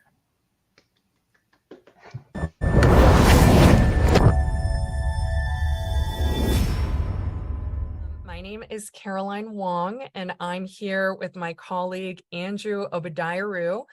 We are delighted to have an opportunity to talk a little bit at GRIMMCon today. Andrew, thanks so much for joining me. Thanks, Caroline. It's a pleasure to be here and to see you again. So maybe we can start out a little bit with intros. Andrew, why don't you go first? I'm Andrew Obidiaru. I'm the CISO here at Cobalt. I'm responsible for InfoSec and IT. I've been with Cobalt close to 2 years now. So Andrew is very humble, and what he didn't mention, but what is important to me to highlight about his background is Andrew is a multiple-time CISO, and what is particularly cool about his background is that he's been a CISO across many different verticals. So he's been a CISO in banking. He's been a CISO in tech. He's been security leadership at public sector as well as healthcare. And he also has a background in consulting from KPMG. So I am so glad that I get to work with Andrew, and also that we get to be talking together today about how to manage change as a leader. I'm Caroline Wong. I'm the Chief Strategy Officer here at Cobalt. And I also do courses on LinkedIn Learning, particularly about the OWASP Top 10. I authored a book called Security Metrics, A Beginner's Guide, and I host a podcast called Humans of InfoSec. And I will invite you to check out my episode where I interview Andrew. So here's what we're talking about today. There's only one guarantee in life, and that is change. There has certainly been no shortage of change in the tech world. Layoffs, budget cuts, uncertainty about the future, it's not always easy to navigate. As a leader, our teams look to us for reassurance and for guidance and for strength. And today we're going to talk about being a security leader and how to deal with headcount reductions, what to do when you've been told that your department's budget has been cut, and how to lead effectively and with empathy through uncertain situations. So Andrew, maybe we can start out with the first one. As a CISO and a leader of a security team that's always being asked to do more with less, how do you deal with headcount reductions? Well, headcount reduction is always tough, right? I mean, as a leader, on one hand, you understand the rationale for that reduction. On the other hand, you have to manage tasks that need to be done. And these tasks are usually essential. They're not just run-of-the-mill type of tasks. They're tasks that are essential for the protection of the organization. So how do you balance that? So once you've resolved with that change and you recognize that change has to happen, that reduction has to happen, I think you assemble your team, you look through across your team, you determine what tasks you can do without on a short-term basis. Once you identify those tasks and you look for resources you can shuffle to cover the rest of the activities that needs to be done relative to security functions across the organization or even on the IT side. So it's always very difficult, especially when you've never really optimized your team and you've always working, the team is always operating a level below what is required. And then you layer on top of that headcount reduction is even more of a challenge. So I think just recognizing what is needed, what can you do without, how do you manage your existing team to execute against that without burning everybody out? It's a challenge for every leader. So how do you allocate those tasks in a way that, one, the team understands rationale for it, and two, you recognize the challenges that this headcount reduction brings to the team, and then be there to listen to that. Obviously, the team is going to be concerned about, the change, the implication of the change for them, as well as for the organization as a whole. So as a leader, I think it's your responsibility, one, to have a clear communication as to why this change is happening, and two, what does this change mean to them, and three, how best as you as a leader to alleviate their concerns and refocus that effort on what needs to be done from the perspective of the organization. Andrew, you mentioned burnout, and actually at Cobalt, we recently released our 2023 State of Pen Testing report.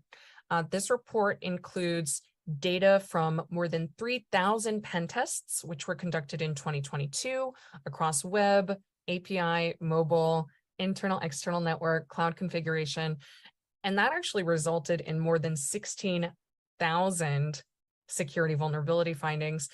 We also surveyed more than 1,000 international security professionals.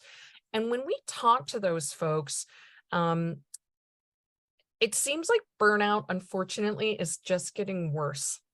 So we asked a question about burnout for last year's report, and at that point in time, 58% of respondents cited feeling burnt out in 2022. This year, that number has increased to 61%. Andrew, what advice do you have for security leaders whose teams are feeling burnt out? What can you say to people? How can you support them? I mean, it's a challenge, and it's a tough challenge. It's been around for a number of years now. And as you stated, those numbers have gone up year after year. I think what most organizations are doing, most CISOs are doing, is looking for where you can automate some of those functions, right? So if your team, if we take security monitoring, for instance, it's a very tedious effort to continue to look at logs and try to sift through this noise and determine where legitimate logs are. How do you act on that, even when you have all of the tools in place? So to the extent you can automate some of those functions, it'll reduce the burden on the team and allow them to focus on the big picture view and really manage to address the real legitimate concerns of the organization. So I think as a leader, you have to be in tune with your team on a regular basis, understand what task each team is doing, and be able to walk through those processes with them, ensure that there's a balance in terms of assigned tasks versus what they're able to legitimately execute against.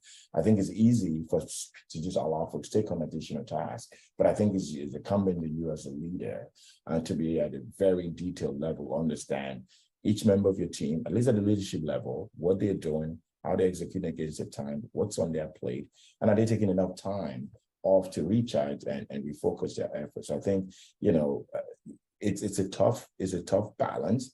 There are things that needs to be done, and you're cognizant of that, but at the same time, you want to also recognize what that means for the team. So I think for me, to the extent that you can automate some of those functions, one, it's great, and two, recognize what the team's doing, who has what task versus who's not, equity of task. Are you distributing this task in an equitable manner so no one feels as if they're taking on too much?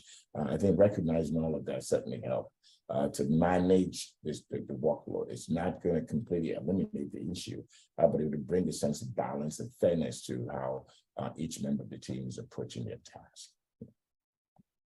Cool, thank you. So we talked a little bit about headcount reductions. We talked a little bit about burnout. What about when your budget gets cut? What about when you and the team had a plan to do a project and then the budget gets cut? How do you manage that from a leadership perspective? How do you effectively communicate that change to your team members? Well, I mean, we've had to go through that. Every organization, I'm sure at this point, is making some of those tough decisions relative to your budget cost. So we've exercised some of that here at Cobalt, and the approach we've adopted in dealing with that is looking through the stack of technology of vendors we have, the software we have. Which ones can we do without? Every software, every task, every vendor does not have the same relevance for your organization, right? There's some that you absolutely cannot do without.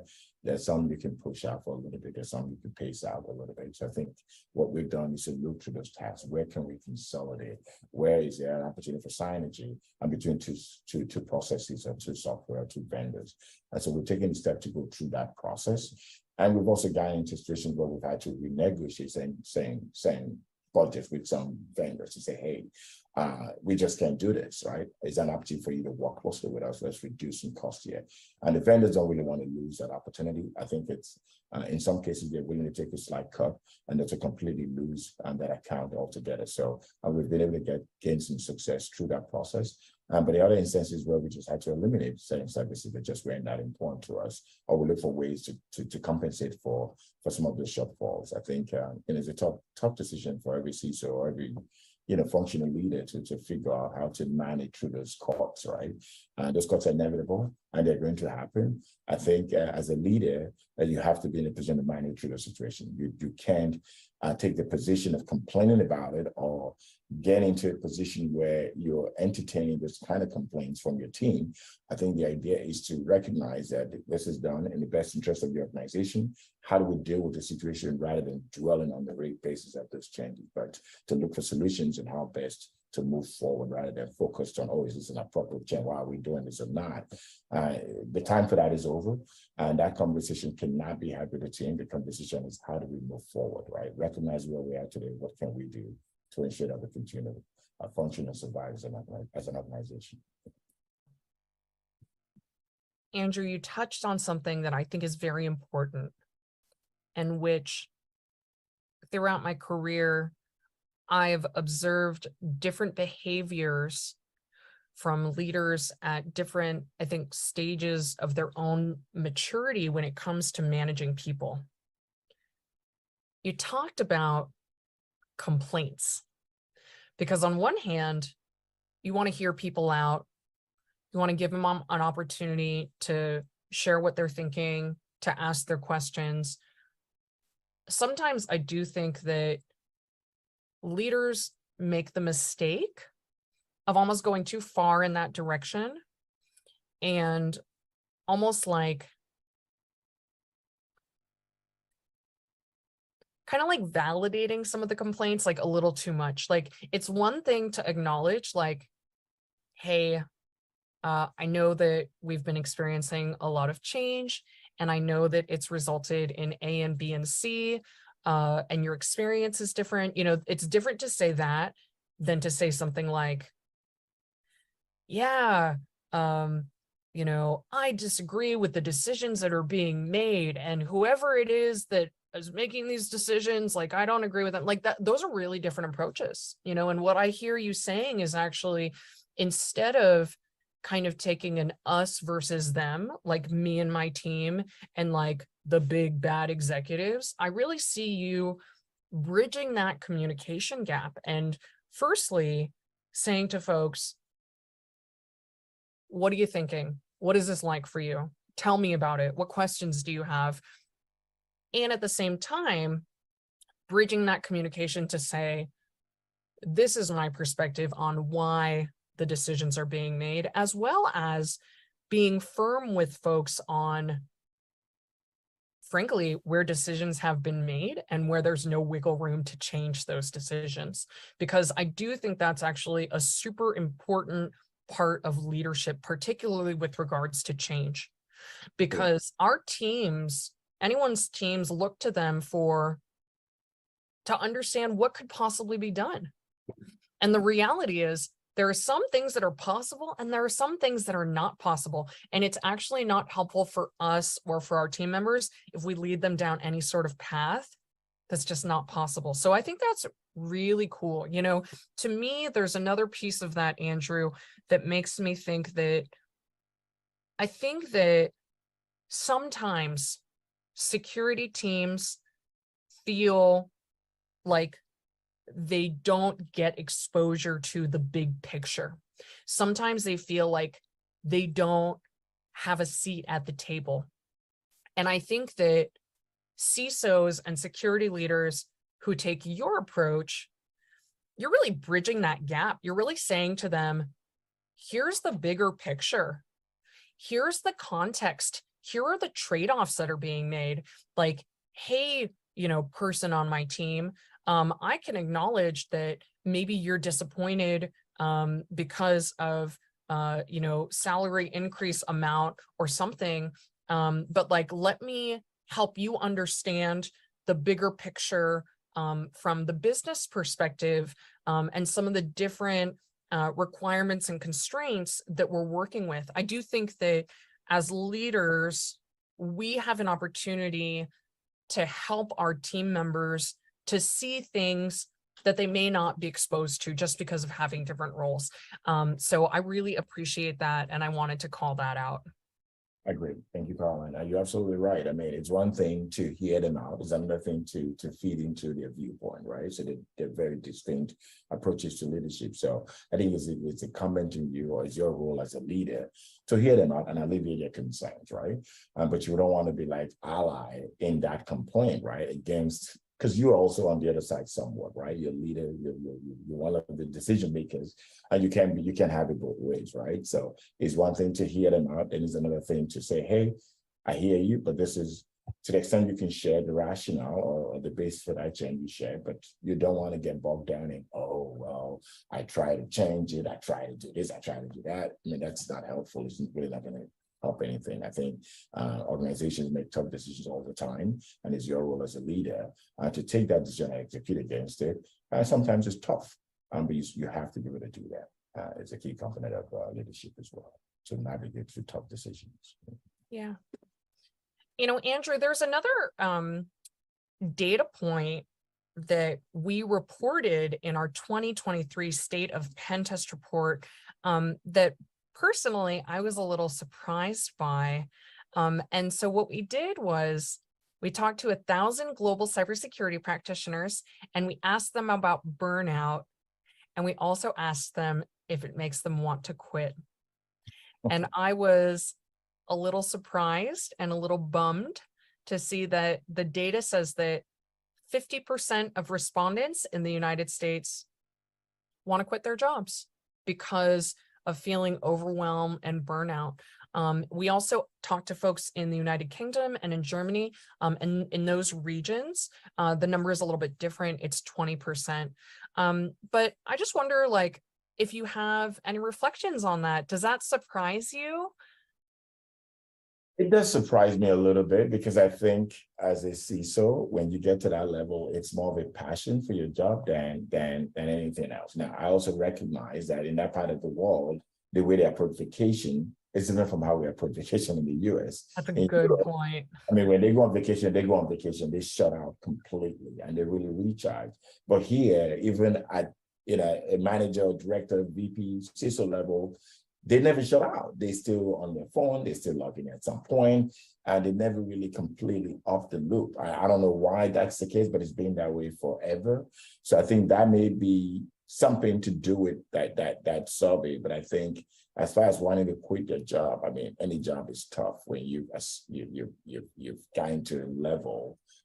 It doesn't get any easier, right? I think it comes with the territory. So I'm curious to know how the people they surveyed, how those survey questions kind of went out.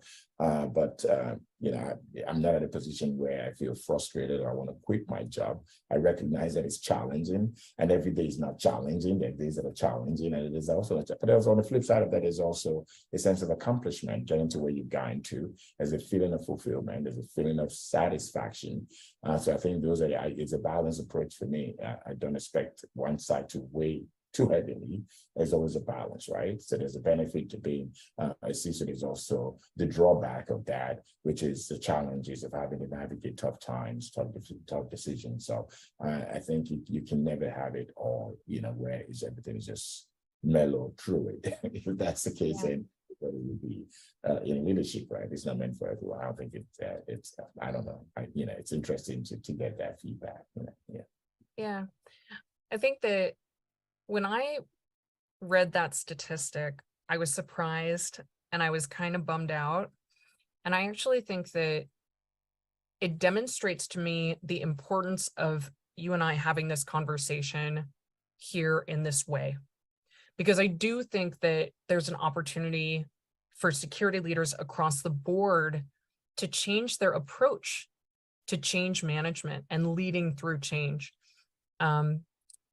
I will take this opportunity to brag about Andrew's leadership in a data-driven way that folks may not be aware of.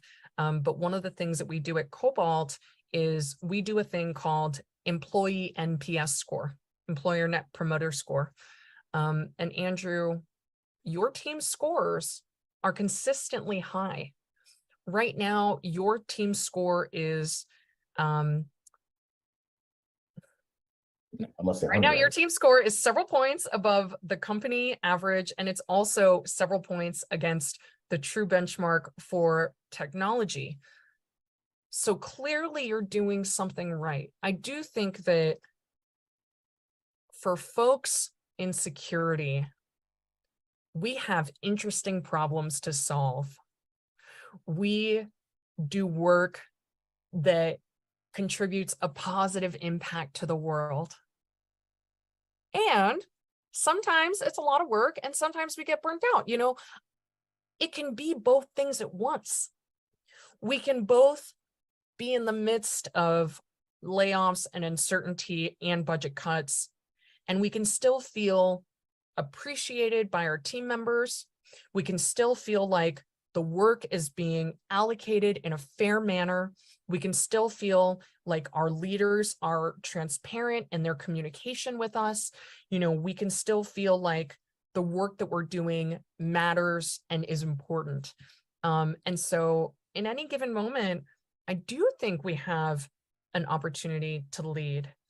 I'll pause for a moment just in case you have a response to that. No, I do agree with that. I completely agree with that. I think in our case, our teams, they are pretty satisfied with what they do and they're happy with it, right? And I think that's also based on leadership, right? How they perceive their leader, the connection they have, the interest you show in them, not just work with it, but also in their personal lives, how you lead through difficult times. So they look at you and they emulate you, and they build a relationship and through those processes. So for me, I look at my team, I engage them, I'm very in tune with what they do, how they do it, having been through those processes. So I understand at a very visceral level what each one is doing, right? So I can understand when somebody goes way above and beyond to accomplish a task, and I'm able to engage them and express my appreciation on that.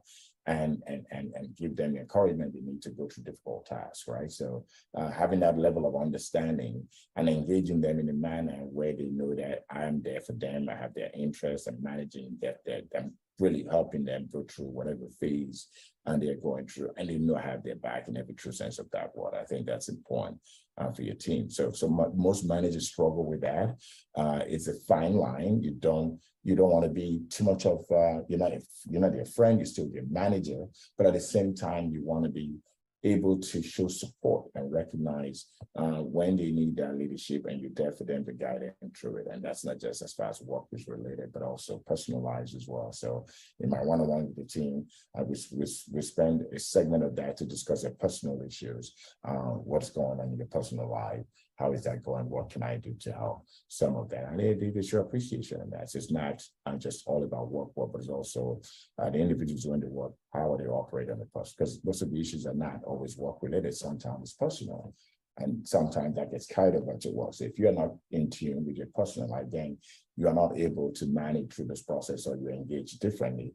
But if you recognize what you're dealing with, and then you're able to navigate whatever impact that may or may not have on the ability to execute the tasks that have been assigned to them. So I think it's a combination of, just being empathetic to them, and also recognizing that you know what they're going through, and you're here for them as their true manager. Yeah, fantastic. Andrew, we're coming up on the end of our session, and I just have one closing question for you, which is that I actually think that teams get a lot of energy from their leadership. I think that teams look to their leaders in times of uncertainty, and folks may be looking to their leaders and thinking like, is my leader upset? Is my leader worried? Is my leader feeling confident? And I think that you conduct yourself with confidence and with calm at all times. And I wonder if you have any advice for folks in terms of how do you stay so cool and calm and collected all the time? Well, I mean, I think it's just who I am as a teacher. So I do understand that sentiment where you're dealing with a manager, you just don't know. Today is laughing, tomorrow is not laughing. Why is he not laughing today? Is there something, did I do something wrong? I think some of that is just who you are as an individual. So you may want to read too much into situations where there's nothing to be read into. But for me, I think it's just who I am. I've always been this way.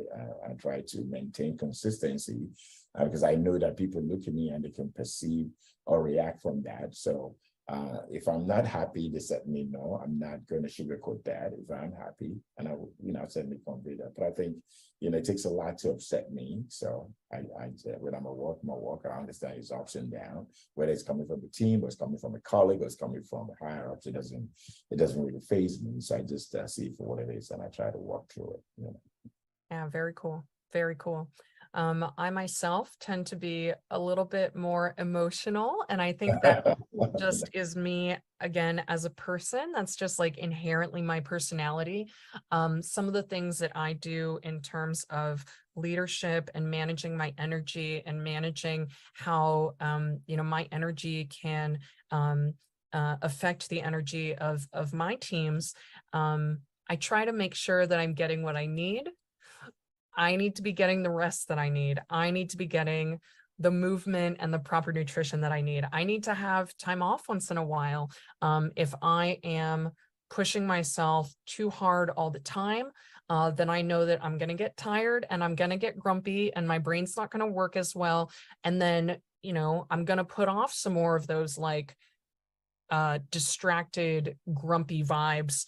And I think teams really pick up on that from us as leaders. So yeah, Andrew, we're right at time. Thanks again so much for joining me. Thank you, Caroline. It's a pleasure being with you again, and look forward to chatting again sometime. Definitely. Thanks. Thanks, Caroline. Take care.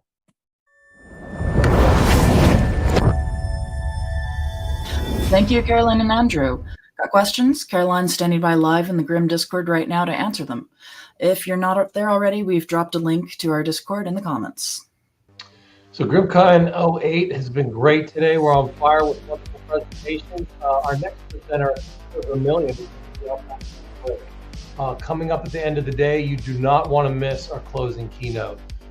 Building and enabling our cyber workforce with keynote speaker Barbara Cosgriff. GRIMMCon 08 will be back shortly after the break, so stick around with us. Thank you.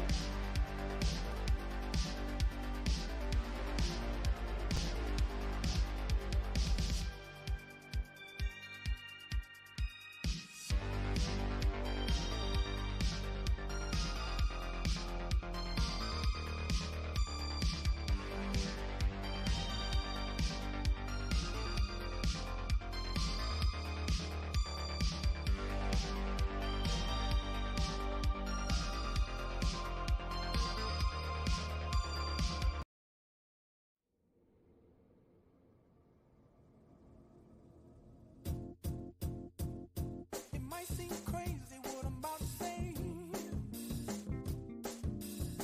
Sunshine, she's here, you can take a break.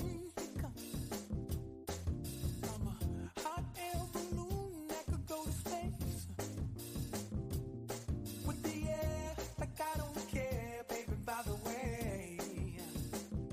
Because I'm happy. Clap along if you feel like a room without a roof. Because I'm happy. Clap along if you feel like happiness is the truth. Because I'm happy. Clap along if you know what happiness is to you. Because I'm happy. Clap along if you feel like that's what you want to do. Here come bad news, talking this and that. Well, give me all you got, don't hold it back. Well, I should probably warn you, I'll be just fine. No offense to you, don't waste your time. Here's why. Because I'm happy. Clap along if you feel like a room without a roof. Because I'm happy. Clap along if you feel like happiness is the truth. Because I'm happy. Clap along if you know what happiness is to you. Because I'm happy. Clap along if you feel like that's what you want to do. Hey, go. Bring me down. Can't nothing bring me down. We are Black Girls Code. We are a safe space for Black girls to dream, create, and inspire each other. We teach girls the skills to code their own futures and give them the courage to build their own lanes. We see their genius. We support their vision. And we let them write their own scripts and tell their own stories. We are Black Girls Code. Our programs build confidence. Here, Black girls embrace technology as creators, thinkers, influencers, and leaders. Our many chapters, events, camps, hackathons, and alumni support are changing the face of tech. Through the work of our dedicated staff and volunteers, our generous partners and friends, fierce young girls become future tech bosses. We are Black Girls Code. The opportunity gap for women and girls of color is closing, and we're just getting started.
Welcome back to GRIMMCon 08 Live.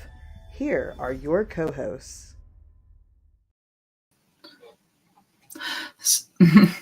There's Jeff. Hi. All right. So happy you were able to rejoin us I'm in our digital format. Happy to be here. Happy to be here. So coming up next, we have Heather Vermillion. The automotive industry has a rare opportunity to build security into new models while still serving legacy systems.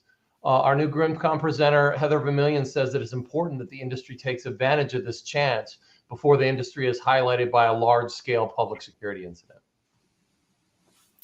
Heather has 15 years of experience in securing, assessing, and teaching others about system security.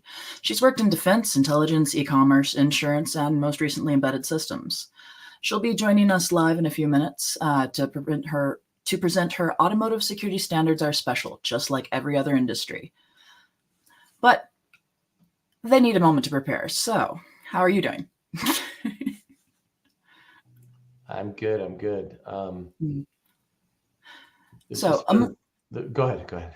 Oh, I in particular am looking forward to Heather's talk. Working in embedded systems myself, going back to some of what we were saying earlier, it is a very, much like many of the niches inside of the tech industry and in security specifically, it is a very small, tight-knit community frequently. The amount of background knowledge you need is often immense.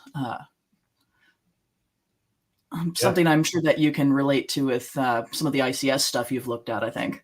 Yeah, definitely. And another thing, another reason I was really particularly looking forward to this talk is because when I was recently at RSA, we were there doing some tabletop exercises and stuff in the OT world, and I had the very honor of speaking there for the first time, which was a dream come true, but also terrifying at the same time to be speaking at RSA. But out there, in particular to the auto security world. So, here I live in Maryland, right in between Baltimore and DC, and there's quite a bit of EVs out here. But I hadn't been to Cali in a while, and I mean it is literally I'd say 4 or 5 cars to 1, 4 or 5, and every third one is a Tesla. There's Teslas everywhere, EVs everywhere. Maryland, particularly up in the San Fran area.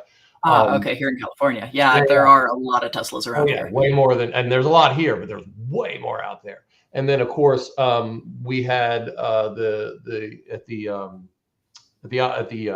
ICS sandbox upstairs at the conference. The car hacking village was there as well, and the guy that came along that brought some of the equipment there he had a Tesla, touchscreen just mounted to a wooden box, so you could see what was going on behind it, and he was showing us all kinds of crazy stuff. But with all of that type of technology out there, and I know this is Captain Obvious, but I was shocked at just how much is going on there, and then certainly not just the opportunity, but the need to really get into this stuff and secure it right.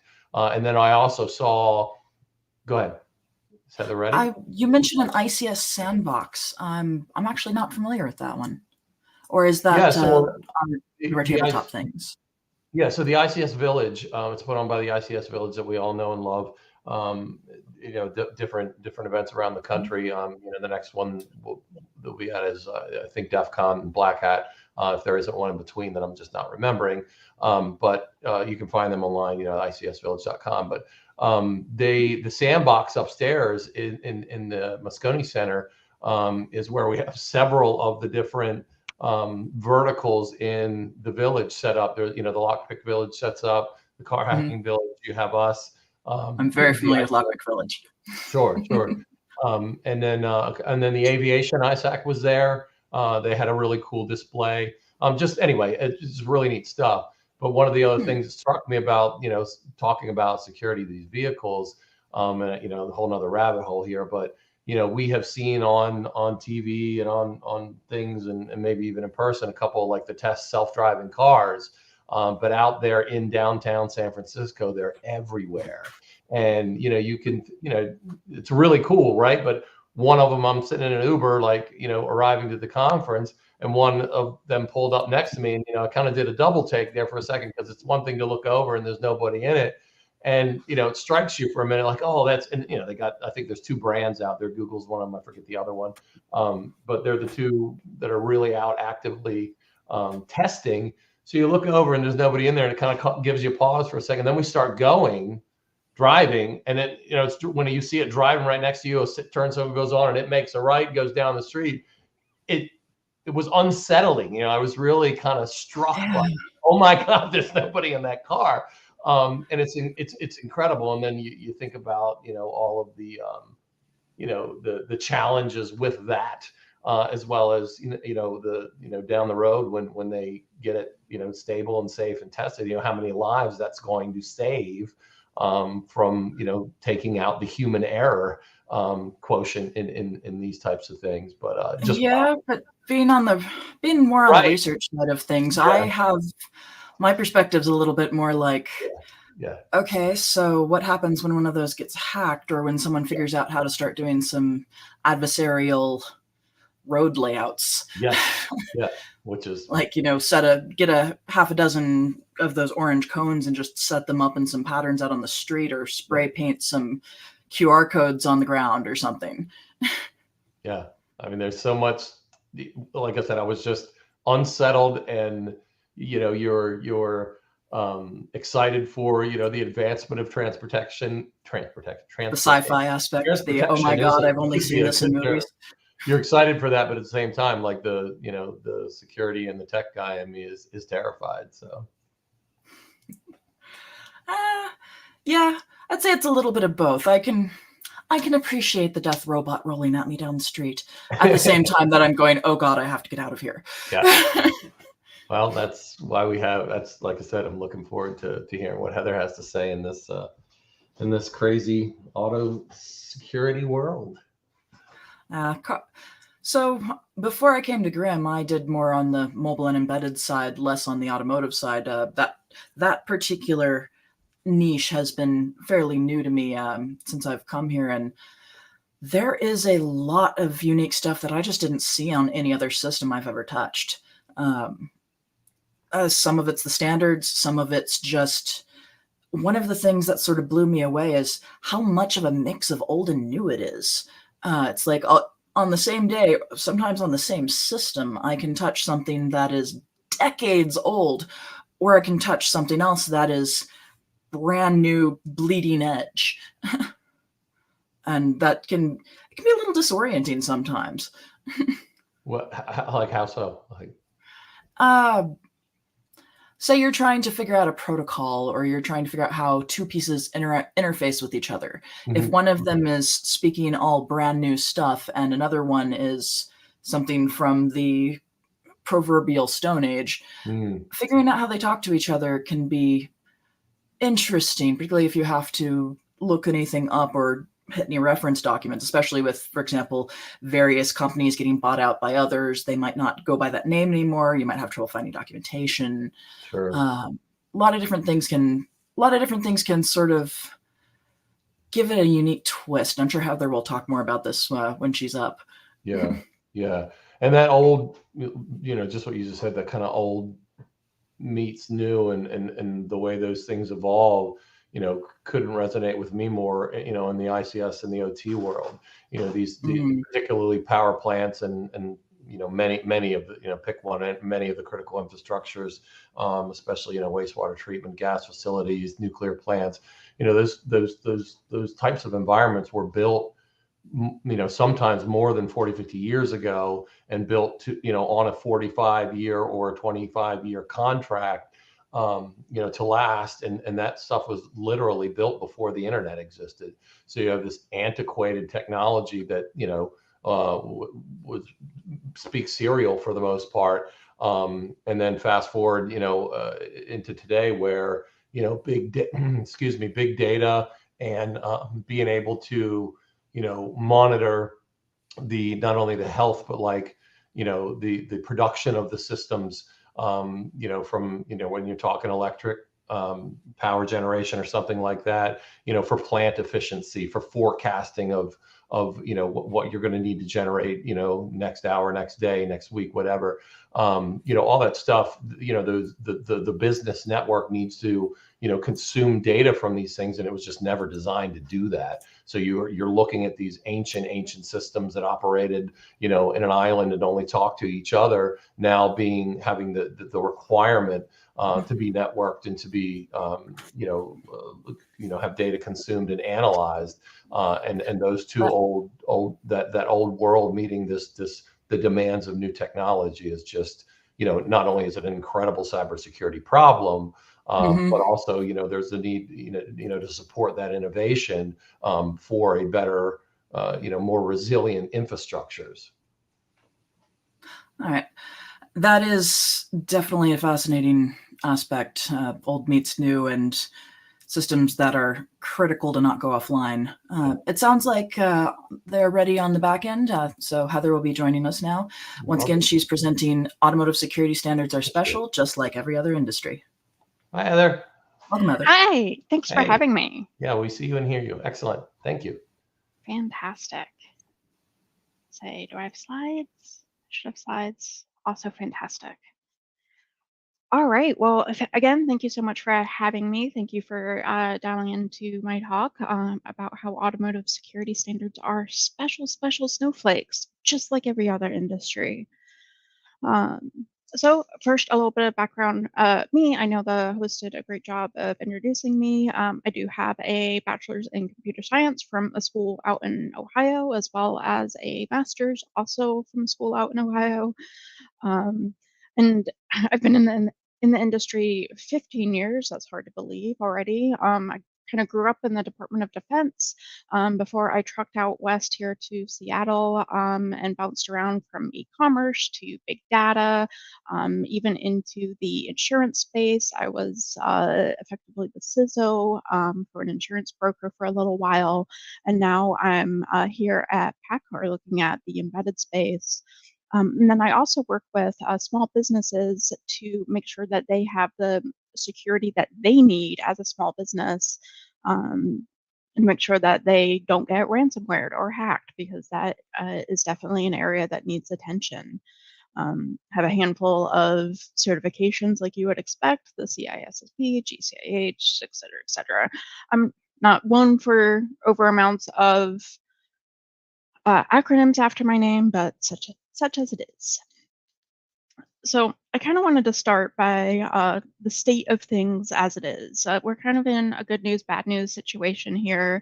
The good news is that ever since the GPAC in 2015 kind of exploded onto the scene with that big Wired article, it's definitely improved. We've had some research done prior, some as early as 2010, but it didn't get a whole lot of traction, especially not in the public space. Because the assumption was that we had to have physical access to the vehicles. It was slow, it couldn't scale, that kind of thing. And we are making forward progress in things like secure onboard communications, because we've got a draft standard coming in, J193991C. And we have our hardware security modules are becoming more and more common, as well as security gateways and vehicle network architectures and the network segmentation. Unfortunately, it's still kind of not great. Vehicles are definitely part of critical infrastructure. Life, especially here in North America, depends on commercial trucking. It moves 2/3 of goods in North America alone, and that's just one continent. And then our great American dream is also fairly car dependent in ways that Europe isn't. And then when it comes to things like eating delicious food, that food's got to be grown and serviced by those agricultural vehicles. So those are pretty critical to life as we know it here. So that makes vehicles a high value target now for bad actors. And this is an area of security that's still very much in its, I say, toddlerhood. We're not quite infants, but we're definitely toddling around and cruising. So it's a bit like trying to move a mountain. It's hard, it's difficult, and nobody can do it alone. So here we are. So first, I'm going to talk about the problem space here as I see it. Can't do a standards talk without an obligatory XKCD comment. If anybody's ever tried to have a universal remote and still ended up with 4 other remotes, I feel you. I've definitely confused my parents with the home setup at home. So hopefully on the slide are some familiar acronyms: NIST, ISO, PCI, HIPAA, CIS. The ones that may be a little less familiar are NYDFS, the New York Department of Financial Services, which effectively covers the security of the insurance industry, and NERC, the North American Electric Reliability Corporation, covering the electric grid. And this is just a handful of certs, regulations, and frameworks. And because they're proliferating at sort of a rapid rate, it's really difficult to know which ones apply to any given industry or organization and which ones don't. Because these are increasingly finding their way into smaller and smaller businesses. For example, if you are a interpreting translation firm and you provide services to help Hispanic folks don't speak a whole lot of English, they still have to go to the doctor, and you provide that interpretation. That's great. Only now that's medical data. And as hospitals have gotten more and more ransomware, they're looking more at their security and they're diving into their third parties, their interpreters. And it's like, I don't know, I just interpret languages. Like, I don't know anything about security. So they are finding their way down into those businesses. And you would think that something like phrase New York Department of Financial Services would only cover the New York-based businesses, but that's not actually the case because it covers any insurance agents that have licenses to sell insurance in the state of New York, which, as it turns out, includes all the national businesses as well. So even though the brokerage I worked for is based out here in Washington, it was a national organization. They had clients all over, so there was license to sell in New York. So we had to follow that. And these frameworks have plenty in common. There we go. Sorry, as I flip through my slides here, remember where I put stuff. They have plenty in common, from incident response to risk management, programs and policies, but they also differ plenty as well, because each one of these has their own lens in which they see the world, and each one of those is going to provide sort of that path forward, because as the regulations come in, that's going to have an effect on the security of these industry verticals and how the security evolves for better or for worse. So the fine folks over at Audit Scripts have put in tons of hours to normalize, cross-check, categorize the different security frameworks and different control sets. And this is meant to be a little bit of a zoomed out eye chart, just to show like the breadth of what the spreadsheet kind of looks like. There are 35 different standards and versions of those standards that they've tracked. And like I said, each one's got strengths and weaknesses depending on how they see the world. Because ISO 27000, it's really strong in security operations and secure code development, but it doesn't have a whole lot in network device and boundary protection controls. And 35 is a lot of standards, and that's not even all of them, because it's just the ones that are captured here. So the result has been different security baselines across the different now interconnected industries and industry verticals. We've got the supply chain attacks, and now all of these industries are trying to come together and make sure that they're secured sort of across the board. If you're a small supplier to a bigger organization, you may have less onerous security requirements reflecting your smaller size, because it makes a difference if you're a private practice with 10 employees versus a huge hospital network.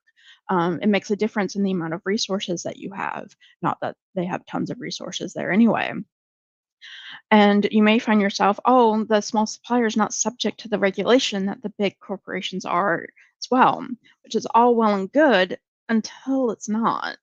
Because this kind of results in what I call the divorce child problem. Like you're playing mom off dad to kind of get what you want, right? So we're not the Department of Defense, we're the Department of Justice. So we don't have to follow this regulation. We're not part of the intel community, we're the Department of Defense. Oh, we're not, and then, yeah, we're not part of the intel community, and we're Department of Defense, and then that reverse, if I can get the words in order here. So basically playing one off the other in an attempt to get out of doing the work, because security work costs money. We actually have to put resources towards it. One I've run into more recently is we're not the OEM, so the regulation doesn't apply. All right, great. Except that the OEMs need help in order to comply with the regulation from all of their suppliers. So the result has been different baselines, different levels of minimum level of security. And that's kind of affecting the supply chain at this point.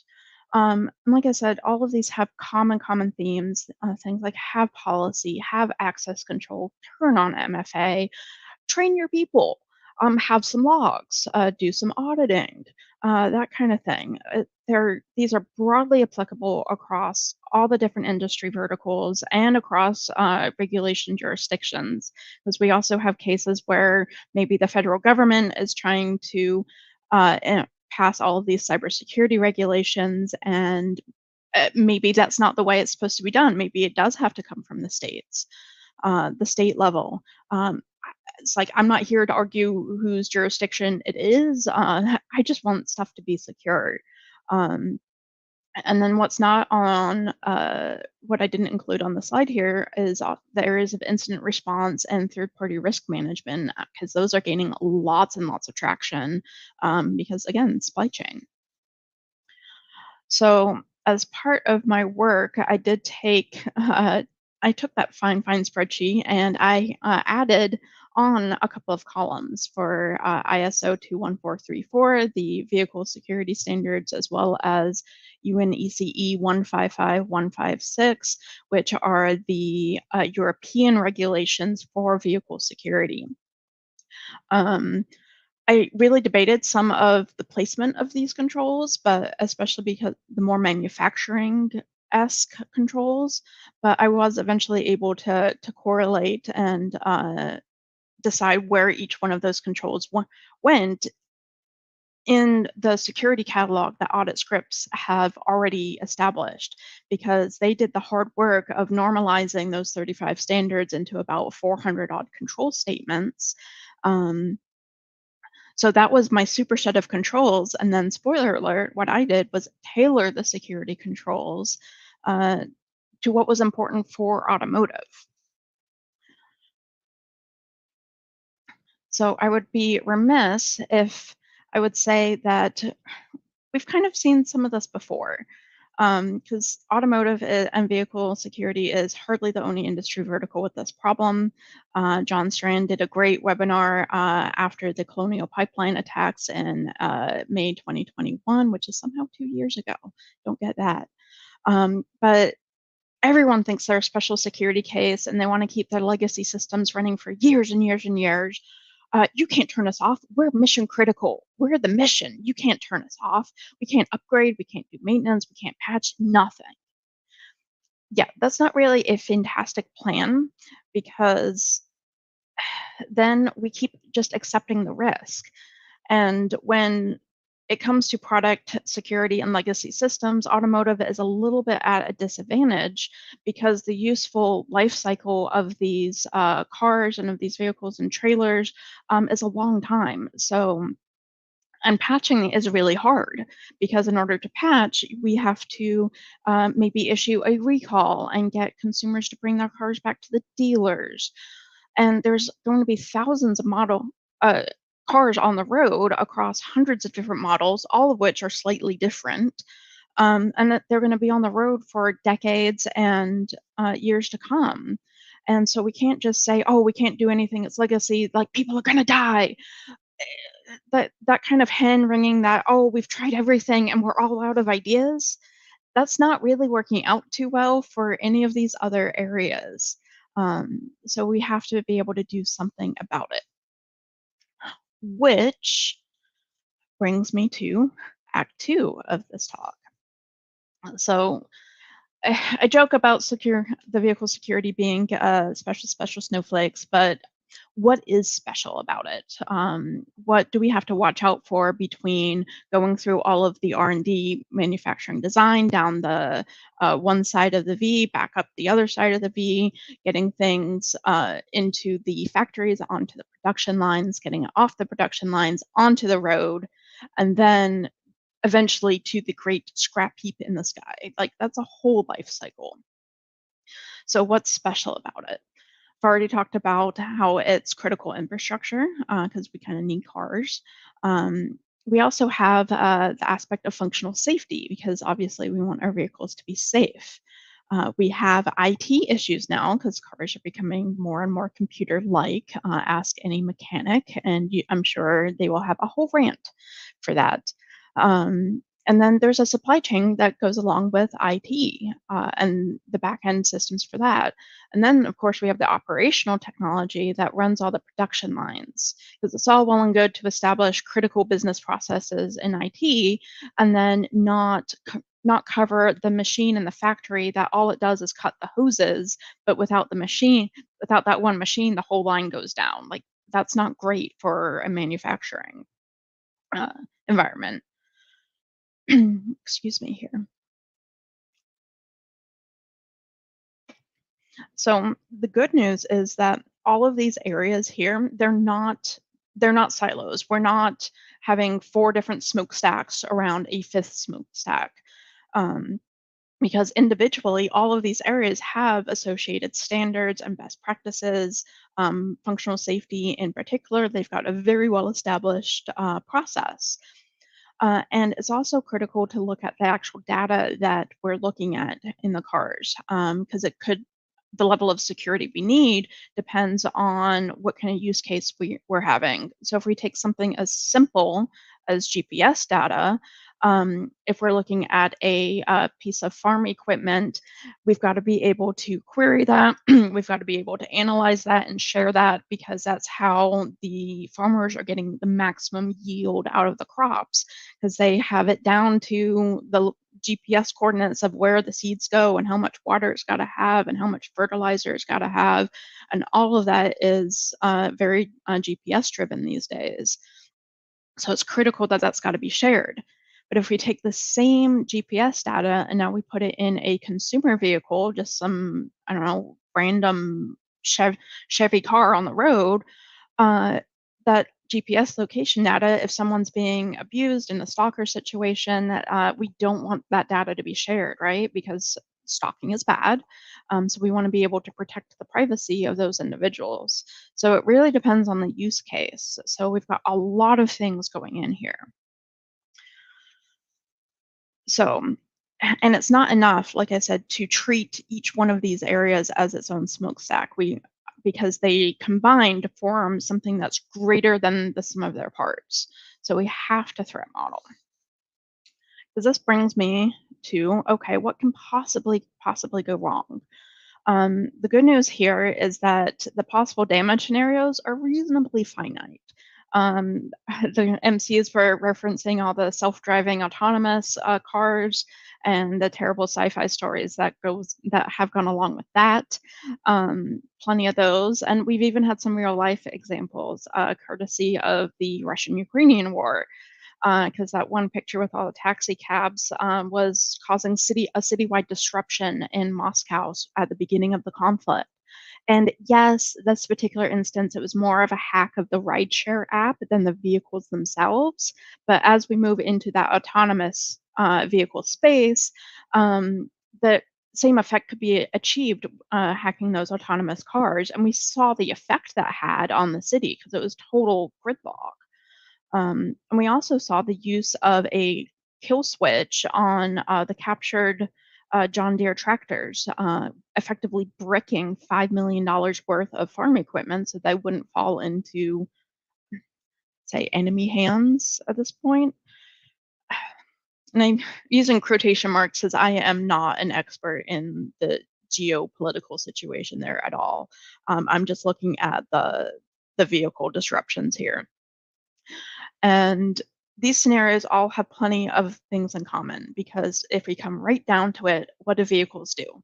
They go, they stop, and they steer. It's a pretty limited set of functions. So if we drive off a bridge, that is a stopping and steering issue. If we crash into something, that's, again, stopping and steering.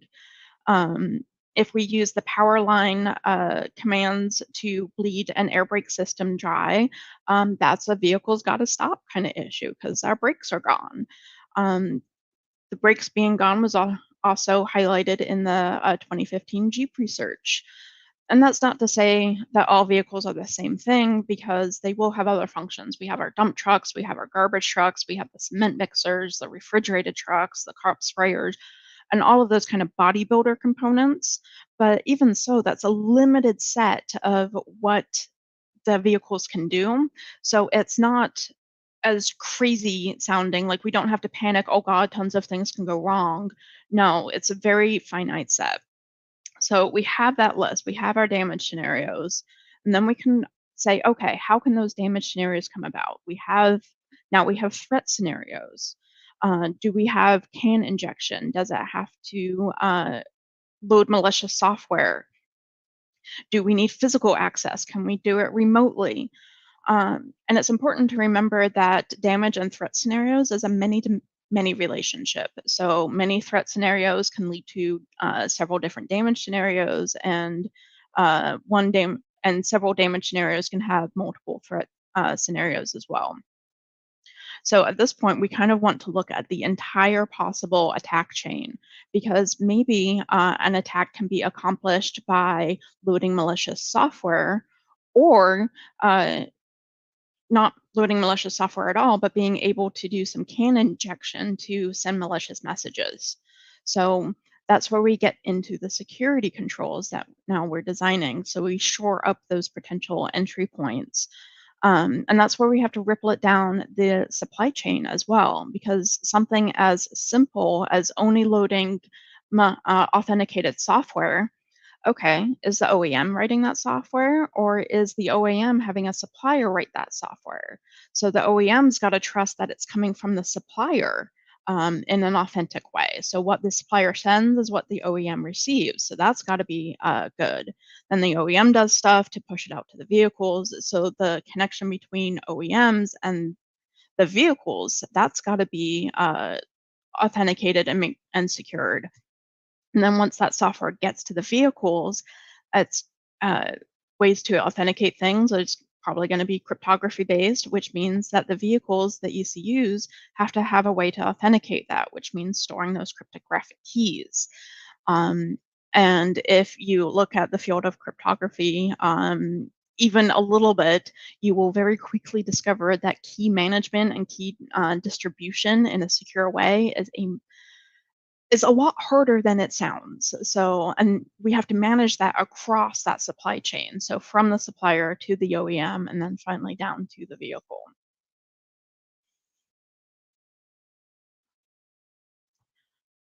All right, so now that we've looked at it, we've threat modeled, how do we tailor the standards for risk? Because remember, I said, spoiler alert earlier, that I was really just taking the security frameworks that existed and tailoring them. That's what we're doing. So let's get back to what are the risks? What is that risk? Because vehicle security, we're not in this alone. Even though we're just those little toddlers cruising around, we've got allies. Because if we go back to this picture here, functional safety and OT and IT, they can help us out here, because functional safety already has processes for hazard analysis and risk assessment that's already baked in. And those processes are going to look at the component and decide how safety critical it is, because they've got a critical, they've got a high, they've got a medium, they've got a low. This component isn't safety critical at all. And if we look at it, the components that are going to be safety critical are probably also going to be critical to security as well, because a lot of times, not always, I don't want to make blanket statements here, if an ECU is critical to the safe operation of the vehicle, then we want to make sure it's secured as well, because we're back to that core functionality of going, stopping, and steering. Because what a horror won't cover is that malicious attacker, because that's not the lens in which it sees the world. That's where security has to step in. So if we have that horror, they already have that list of damage scenarios of things that can possibly go wrong with this vehicle. They maybe even have some threat scenarios that we can reuse or maybe expand or tweak just a little bit to make it more security focused than safety focused. But that's great, because then we don't have to sit and come up with that out of thin air. We've got something to work from. So let's not do that work twice. Because it gives any kind of TARA that threat analysis and risk assessment, slight difference there, it gives that TARA process a head start, as well as maybe some of the designs of the security controls. Because maybe a safety control this is so critical to safety, we have to have a failover system. So if component A fails, it's got a backup right on the car to take in, so that vehicles don't crash and kill people. So maybe that controller is an engine controller, because if that controller is reset while the car is in motion, that's not. Things are going to go very, very badly if the engine controller is reset in motion. So from a hardware perspective, it could get reset from some hardware component failing. Maybe it was too hot, there's a voltage spike, whatever. That's those hazards that the hardware will focus on. Or from the TARA perspective, it could get reset from a malicious actor trying to cause problems, intending to reset that controller in order to do some damage. But here, this is why I say key point is to zoom out and look at the risk from the whole system. Security and safety have the same goal. Neither one of us wants the engine controller to be reset while the vehicle's in motion. So it would be great if we work together to achieve that goal. So, and of course, this isn't to say that regulations are bad and we should stop passing them, because that is not the case. We do need regulations because in order to kind of force the organizations to do the right thing instead of being so purely focused on profit, regulations have helped the environmental protections be a lot better. We've got some nice clean drinking water, mostly nice clean air to breathe, because of the regulations on environmental protections. But if we look at the cryptocurrency market, where there's not a whole lot of regs, yeah, we can see the effect that having no regulation is on that. So we do need to have regulations in order to hold the organizations accountable.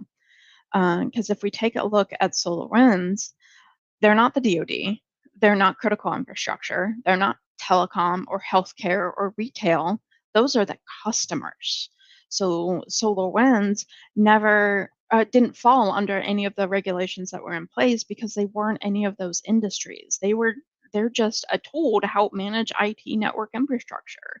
And clearly they did a good enough job with the tool and with their sales in order to build the customer list that they did. And we can absolutely blame the customers to say, oh, they didn't do enough due diligence on that third party tool that they brought in. We can have sympathy for SolarWinds, because that was a nation state issue, and nation states are probably going to get what nation states want, because that's really hard to defend against. And that because they had that vast customer list, that became a very tempting target very quickly, I'm sure.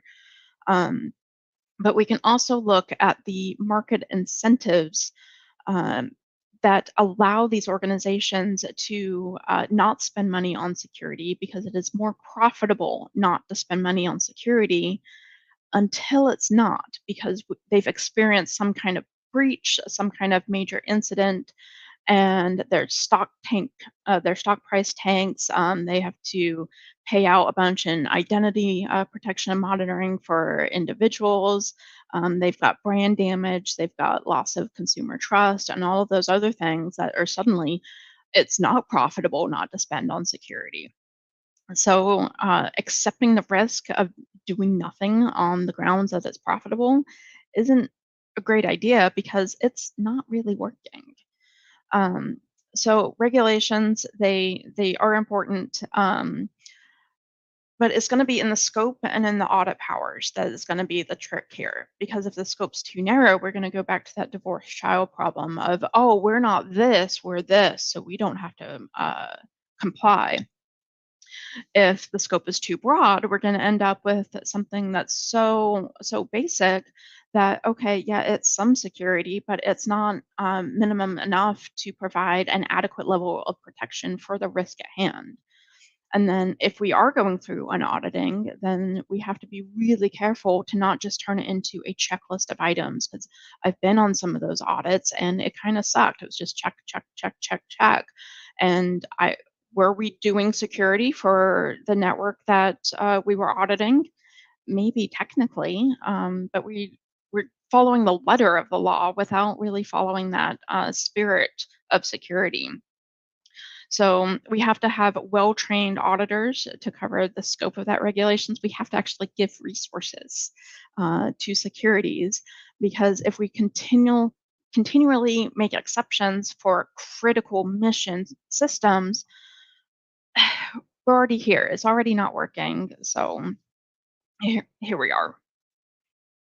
Which is why I say we have an opportunity in disguise. Because if we go back to our critical infrastructure area of transportation, the TSA has issued cybersecurity requirements for 3 out of 6 of the sub areas. And unfortunately, that 50% coverage does not include that highway and motor carrier. But that doesn't mean we're off the hook as a vehicle and automotive. That just means that CISA is kind of triaging as fast as they can, because transportation is just one of 16 different critical infrastructure areas. We also have water and electric and pipeline systems. So they're doing what they can in order to hit the highest value target first, right? Because if we look at the areas that have had these requirements put in, it's the areas that have had problems. So it's already been the areas that have said, okay, we had a major problem, so now we have to react and do something about that. And then the last thing on the slide here, the vehicle dealers I included, not that it's part of the critical infrastructure, but it's definitely part of our supply chain in vehicles, because we have to have a way to sell our products. And that means that people are going to buy our products. Cars are not cheap, especially when you get into the big semi tractors. And it's actually the FTC that can go into those non-banking financial institutions, because they're doing money lending, to help safeguard that consumer financial information. So they're able to slip that in there, and they're coming in for the mortgage lenders and the auto loan lenders and the payday loan lenders. They're trying to put in this cybersecurity requirements that way. So, and that goes back to my point earlier in the slide, where if you're an organization and you just want to do the right thing, you don't necessarily know who's covering you for regulation, and what standards you do have to have in place. So that makes it very, very difficult to know. And right now, it is good news that the lion's share of the different security areas are in the hands of the researchers, not the attackers, not the malicious actors. But we can't expect that to continue indefinitely. So right now, we've got a really unique chance to put security in place before something catastrophic happens, which is, I know, absolute crazy talk. Do something proactively in this economy.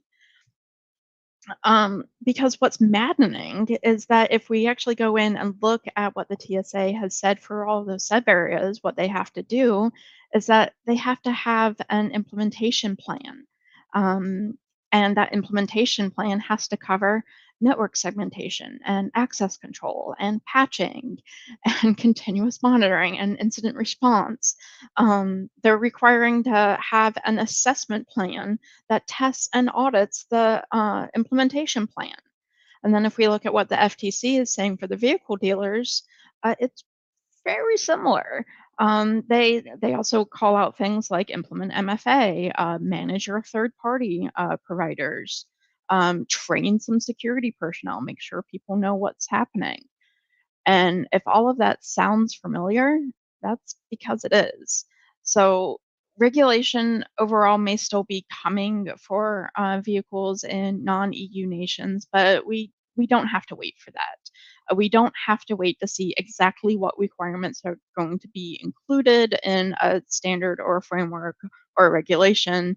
We don't have to wait to see if our organization is specifically covered or not.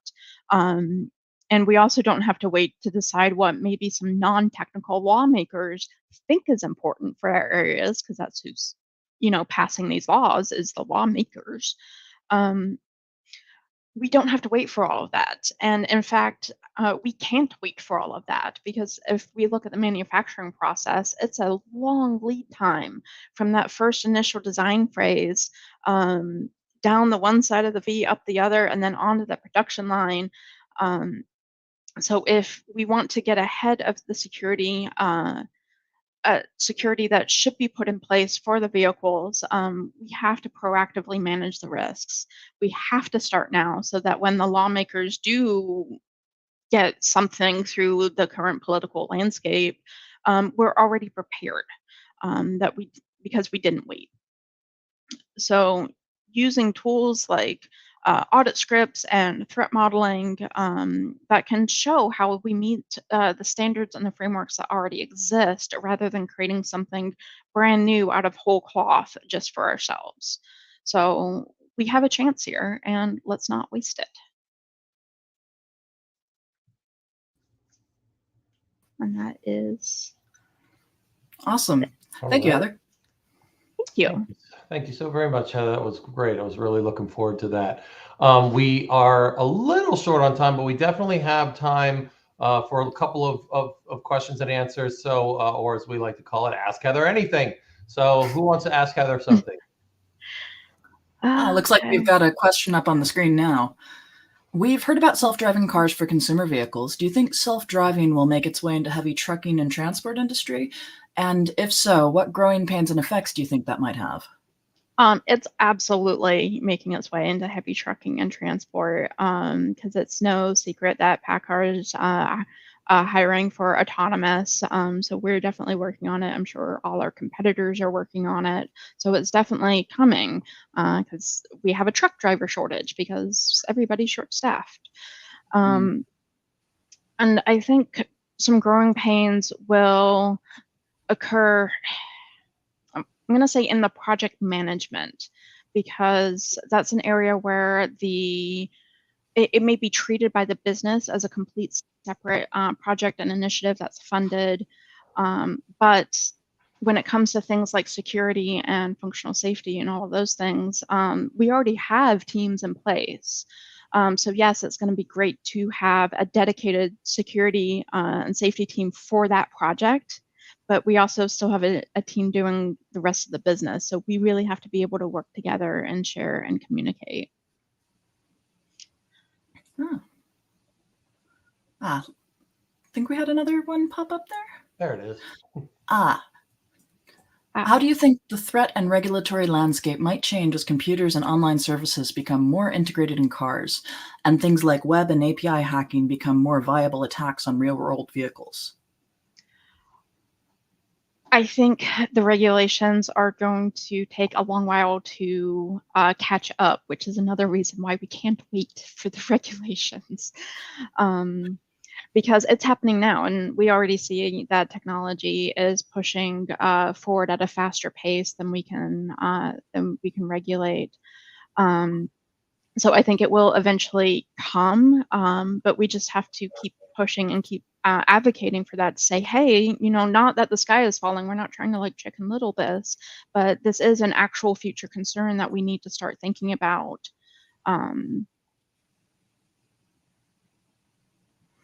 Makes sense. Yeah. So TLDR, the regulations are going to take some time to catch up. We should figure out other solutions in the meantime. Yes.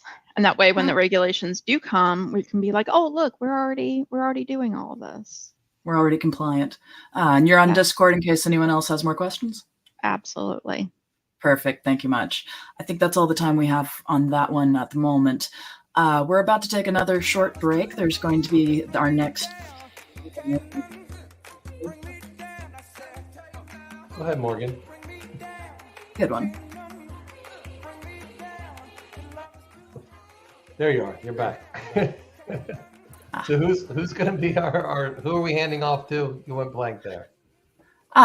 Aaron Cornelius and Joyo will be the next EMCs. The next talk will be Ian Garrett. All right. And what is that in 15 minutes? About 10 minutes? Yeah. I think something along those lines, yeah. Well, we'll see you then. Thank you all. And it was great to be here with you today at GRIMMCon 08. We are Black Girls Code. We are a safe space for Black girls to dream, create, and inspire each other. We teach girls the skills to code their own futures and give them the courage to build their own lanes. We see their genius. We support their vision. And we let them write their own scripts and tell their own stories. We are Black Girls Code. Our programs build confidence.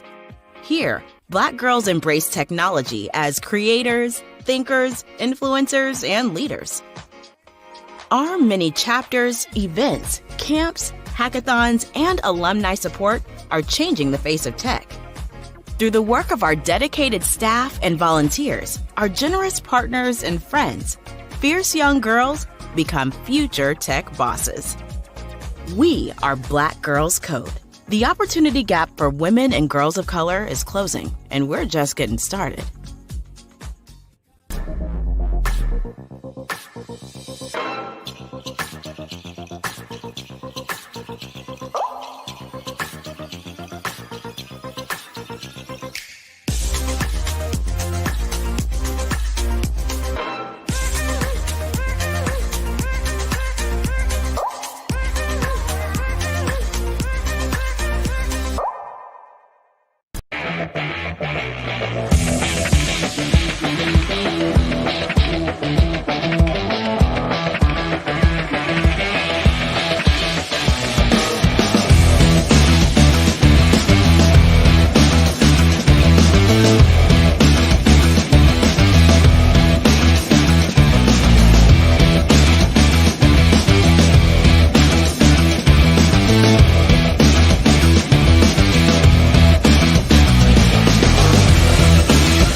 Welcome back to GRIMMCon 08 Live.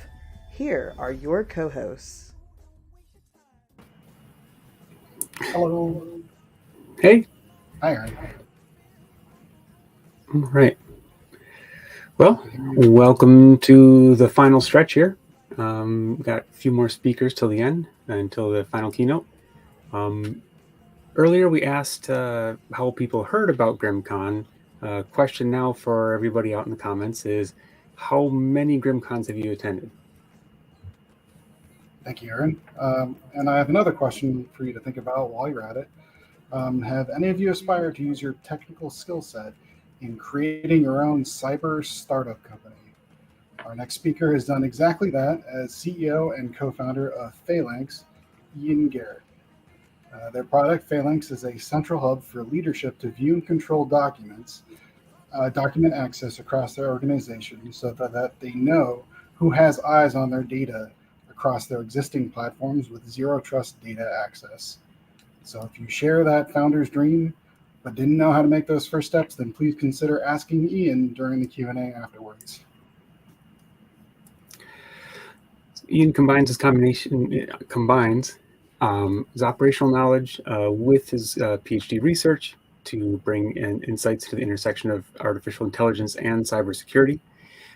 Taking the plunge into the world of cybersecurity startups, or any startup, can be daunting, but with the right steps and knowledge, it can be rewarding and at least, theoretically profitable, and hopefully bringing some value and benefits to the market. So Ian is going to join us live now for his talk, Taking the Plunge, Be a Cyber Startup Founder Too. Welcome to GRIMMCon, Ian. Hello, thanks for having me. Hey. Awesome. Well, thanks for watching. Definitely looking forward to speaking to you guys about starting a cyber startup, getting started as a founder, and just going through a lot of the part of my journey that it's been about 2.5 years now since we started Phalanx. It's been my first company that I founded. So, but it's always been something I've been interested in doing. So let's get into it. As mentioned, a little bit part of my background. So right now, co-founder and CEO of Phalanx. Started that again about 2.5 years ago. I was in the Army as an Army cyber officer, currently in the reserves doing that as well. Did some PhD research focused, again, cyber and AI. So you can see where I have some passion there, and also worked industry a bit as well. But yeah, so, why even bother starting with this cyber journey? I think a lot of people, sit there at their jobs. They're like, I got a lot of skills. I see a lot of problems that aren't being solved by various companies or the company I'm working at. And, sometimes it's just a why not?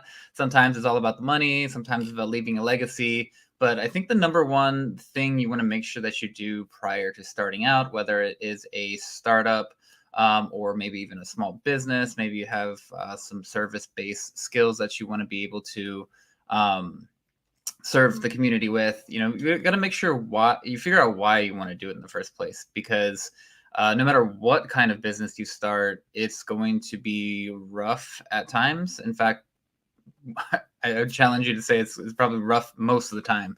The highs are high, the lows are low, but the highs are so high that I think it can be worth it, as long as you can tie that back to why are you doing it in the first place. So when things get bad, you have that to lean on. You can look back at that and you say, yes, I'm achieving what I'm looking for. But I think, when I talk to a lot of people about starting their journey, they usually go back to what's the risk. They ask me like, hey, is it worth the risk? And to be honest, there's obviously risk. There's obviously like the operational or the opportunity cost of, hey, I'm stopping what I'm doing right now for my career. I'm not gonna be making money for X amount of time, or I'm not gonna be making as much as I used to. And us in cyber, we know that the potential cost of what we're making can be a lot, right? But honestly, like anything good, it's never the right time to start. It's never a good time to start, but that's okay. The best time to start a business was yesterday, essentially. So, but also on the other end of that, it's never too late, right? So it's never too late to say like, well, I got all this responsibilities now, so I'll never get around to it. So again, there's never a good time to start a business. So just go ahead and realize that, and don't even consider that as a reason to not go into it. And yeah, going into the opportunity costs again. So yes, you will not be climbing the same ladder that you've been climbing career-wise. Yes, you won't be making the same amount initially. But what you gain also isn't linear either. So what I found has been really rewarding is the opportunities that I now have, because we were able to start this company. The people I've met along the way so far, it's been phenomenal. The experiences that I've been able to get has also been phenomenal. So, regardless of what happens to Phalanx on the other end, I'll have opportunities that, and the people I've met that will help, help with opportunities that I would have never have gotten if I didn't start in the first place. So if you got to really, counterbalance that. There is a risk, but honestly, it's a lot less of a risk than you think, what it sounds like going into it. One of the things too, again, for starting with technical, so I have a technical background, and it was just like, okay, I have the skills, I have the thoughts, but how do I turn that into a business? Being able to build something is different than being able to sell something. So, I have 3 things that have really helped in shaping the business, and that's listen, ask, and learn. So honestly, like, if you can nail that, you'll go very far. And as you can see, it's less about, it's not build, tell, and sell, right? It's listen, ask, and learn, because that's what you're really trying to do. You have the skill set, you have your idea, but at the end of the day, does the market want it? And the only way is to ask people if they want it. So the first thing again, starting with listen to what are people even talking about they need. Listen to the pain points that people talk about. So if you're in the office and you have coworkers that are talking about like, oh, I'm dealing with this, cyber product, and it's causing me headaches because X, Y, and Z, and I wish it wouldn't do this. Or even the customers that you hear your clients or customers talk about, oh, we're struggling with this kind of thing, and can you guys offer this service or product, or do you? And you're like, no, we don't. That could be an opportunity right there. But really, it's just taking a moment, taking a step back, and then think about, what do you do today? What is around you today? And what are the pain points that exist? And then once you can think about that from that perspective, go out and go ask people. So go talk to people that potentially would be customers, even if they're not, you don't build anything yet, right? So just talk about your idea, see how people are responding to it, and talk to other practitioners, right? So, you don't want to build anything in a vacuum. You want to go talk to as many people as possible. And I think a lot of people worry about people stealing their ideas, but the reality is the idea is just the beginning. The execution and the journey is what makes or breaks the company. One of our mentors told us, no startup ever killed another startup. And honestly, that's like the truest thing. It's a startup isn't going to come over, swoop in, steal your idea, and all of a sudden execute with your target market. There's just so much nuance to bringing something into the market that is, don't worry about that. That's not going to be the part that's most likely not going to be the thing that's going to make or break it for you. So talk to as many people as possible, learn from them, ask them, and constantly iterate, right? So you want to be able to take what you're learning and what you're hearing, and then tailor that to what your offering is. So, maybe you start with one big idea, and then you start learning that, this one subset of the community, it could really help them. So you start tailoring it towards them. But just ultimately, the biggest thing is this: don't wait until it's perfect. Just start with good enough, because it's not gonna make it to the end. Whatever you start with is not gonna be what you're ending with. I mean, even with the Phalanx, every day we're doing micro pivots to make it, to make sure that what we're building is something that it actually can help people, and it's actually what they want. So yeah, don't worry about it being perfect. Don't think you're going to get it right on the first try, and don't even bother. Like, start with an 80%. Honestly, start with the 60% solution, get it out there, and just iterate off of that. And so another question I always get is, do I need co-founders? I don't want to, it's like, I want to build something. I want to have 100% of the equity. I don't want to share it with people. And another kind of analogy that people like to talk about, especially for venture-backed startups and those that are taking in investments from others, is, would you rather have a whole grape or a slice of a watermelon, right? So it's together you can build something bigger than just by yourself. And honestly, this is something that years ago I was like, do I want to build something? Do I want to do it myself, or do I want to do it with other people? if it wasn't for co-founders, I don't even know if we'd be here as a company today, because it is such a hard journey, and there's just so much involved. And honestly, there's just so many different skills that you need, that this is one of the biggest things that can help, again, make or break a business. And there's a couple different ways to think about it that I think help, a potential founder to not feel like they're being slighted, right? So it goes back to, for one, always approach it with humility. You never want to be greedy on these kind of things, because at the end of the day, yeah, like the idea, that is step one, step zero even. But what makes a successful business is step 1,000. So the people that you're with you building beside you, those are the people that get you to step 1,000.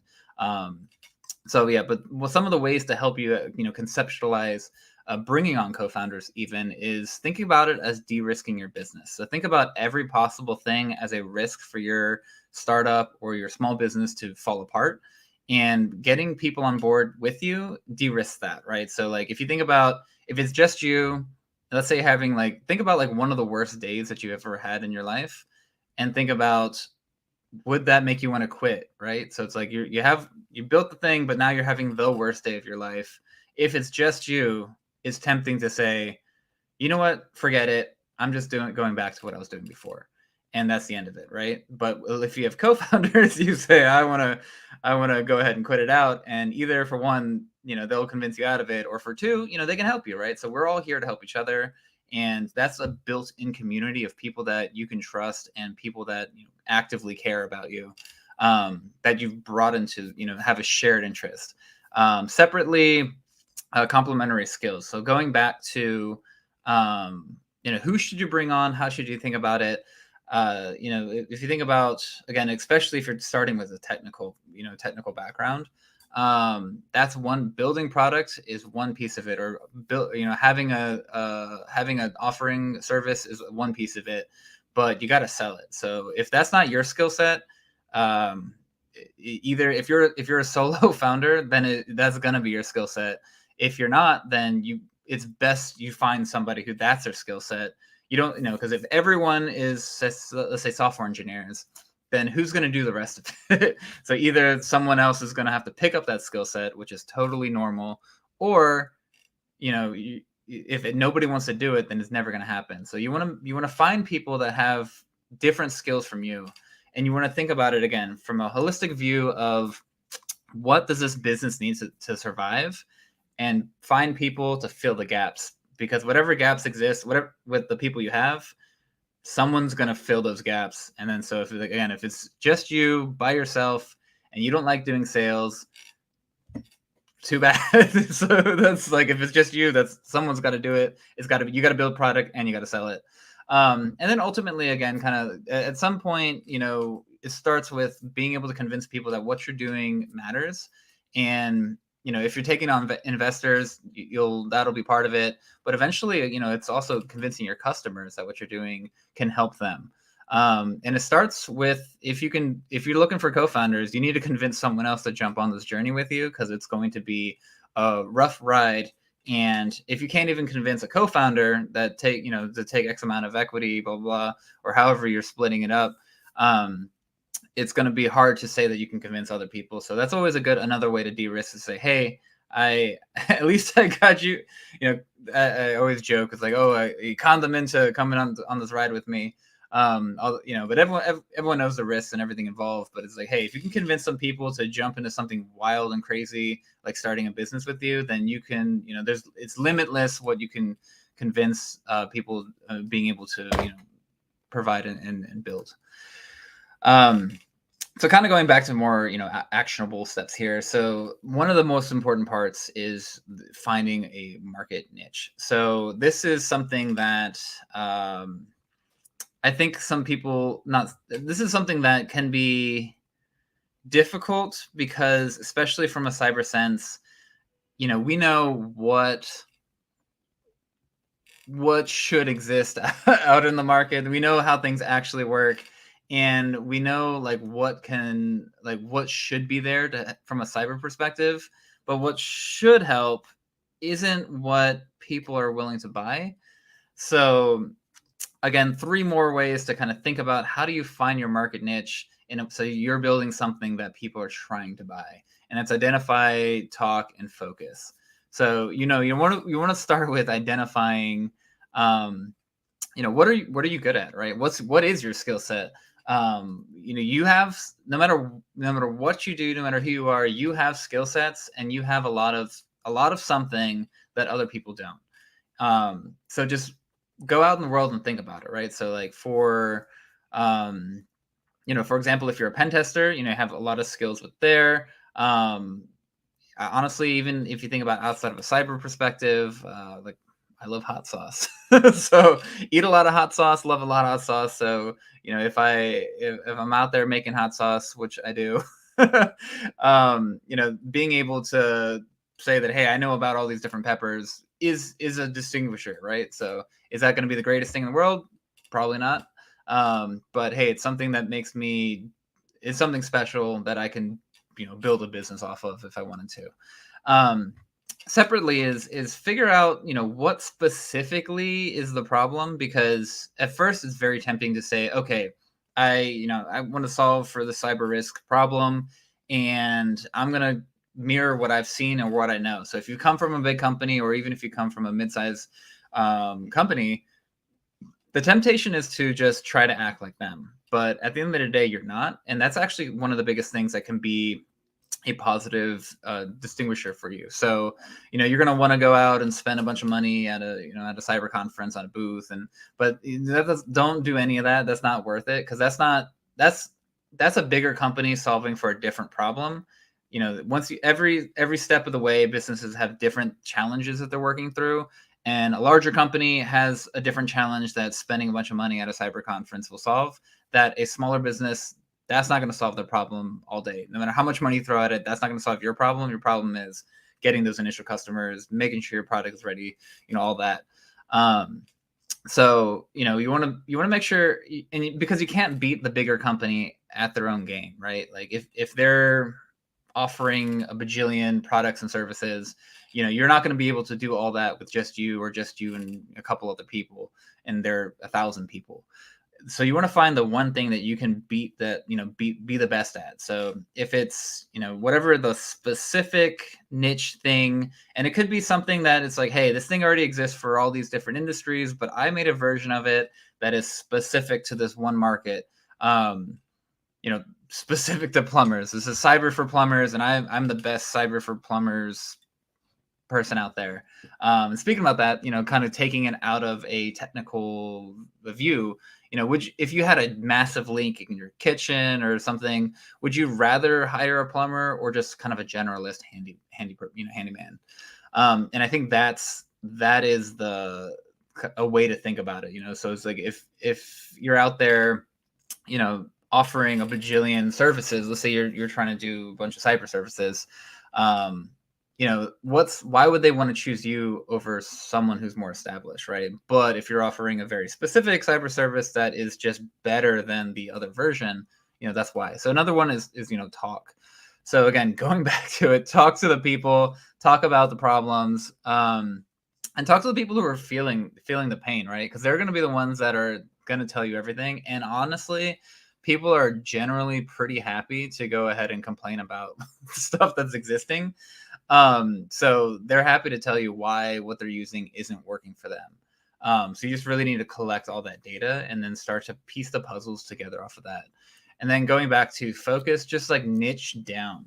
So figure out what that looks like. And that can be a couple different versions, right? So I kind of mentioned it earlier, but it could be an existing solution, but you've niched it down to a specific market or industry in a way that hasn't been done before. And especially if you've worked in very niche markets, if let's say your current company is only works on boilers, so then you might have an insight into that industry where the kind of off the shelf stuff just isn't working for that industry as well. So you can just take that, modify it, and sell a version that's good for that specific market.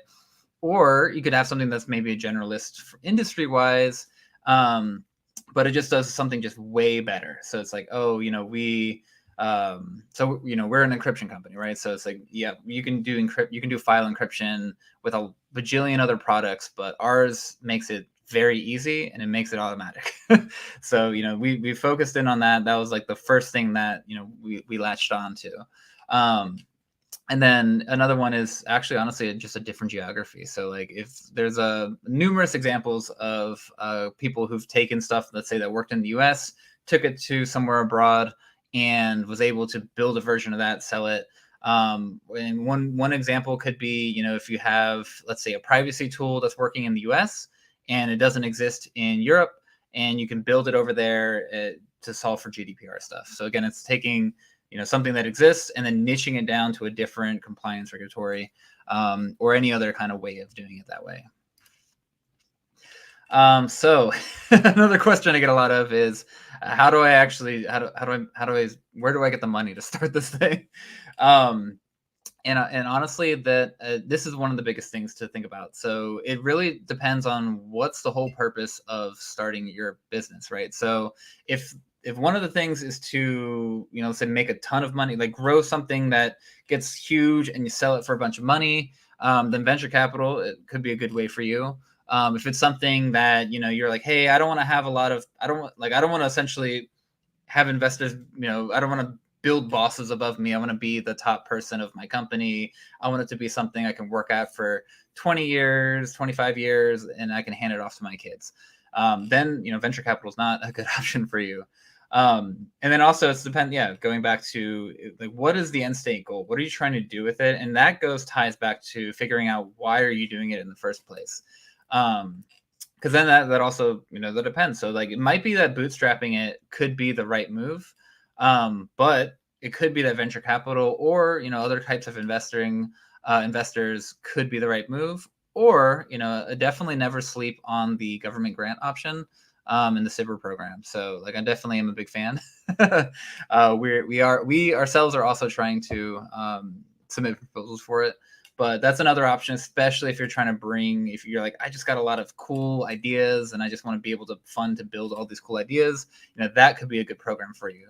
But yeah, definitely start with if everything went right plus 20 years, what does that look like for you? Start with there and then work your way back. So if it's, hey, I sold a thing for, you know, $100 million, then it's like, okay, well, you know, if I'm going to bootstrap it, bootstrapping it will generally take longer than if you take in, you know, external investors. And, you know, if you have the right investors, obviously it can blow you up in a good way. So figuring out where you want to go, what versions of funding does that look like? And then ultimately, you know, figure out how to support that. So you want to build a community, you want to talk to a bunch of people, again, going back to the talking, no matter what you're doing. If you're bootstrapping, 100% get a community, because you need to be surrounded by other founders, and especially other bootstrapping founders, because that way you guys can share, or you all can share, you know, what the different challenges are of bootstrapping a company, or if you're a solopreneur. If you're, you know, in the venture-backed community, there's a whole different slew of challenges. But and also very important is that you want to be able to share and introduce each other to different investors, because that's, you know, a big part of that. And if you're in the government grants situation, or if you're looking for any kind of government proposals, then yeah, like you definitely want to be around others, for one, to know what's coming out, to know how to better your proposals, and understand how to navigate that market. Real quick, for just how to build product. Potentially you've heard of MVPs, minimum viable products, and that's essentially the absolute minimum it takes to get the thing out into market. And there's a couple of key things that I do want to let you know about that. And one is, be embarrassed by it, right? Like that's some common startup-y knowledge on this, is that, you know, you don't want to build, if it's like really polished, then you've overbuilt it. And if the first time you're releasing it, it's like fully polished, then it's too late. You've wasted too much resources, because going back to what I said before, whatever you're building isn't going to last all the way through. And this is something that, you know, when we released version 1 of Phalanx, it was absolutely embarrassing. And you know what? It honestly, so we finished the core technology, and the reality is it wasn't good enough for the market yet.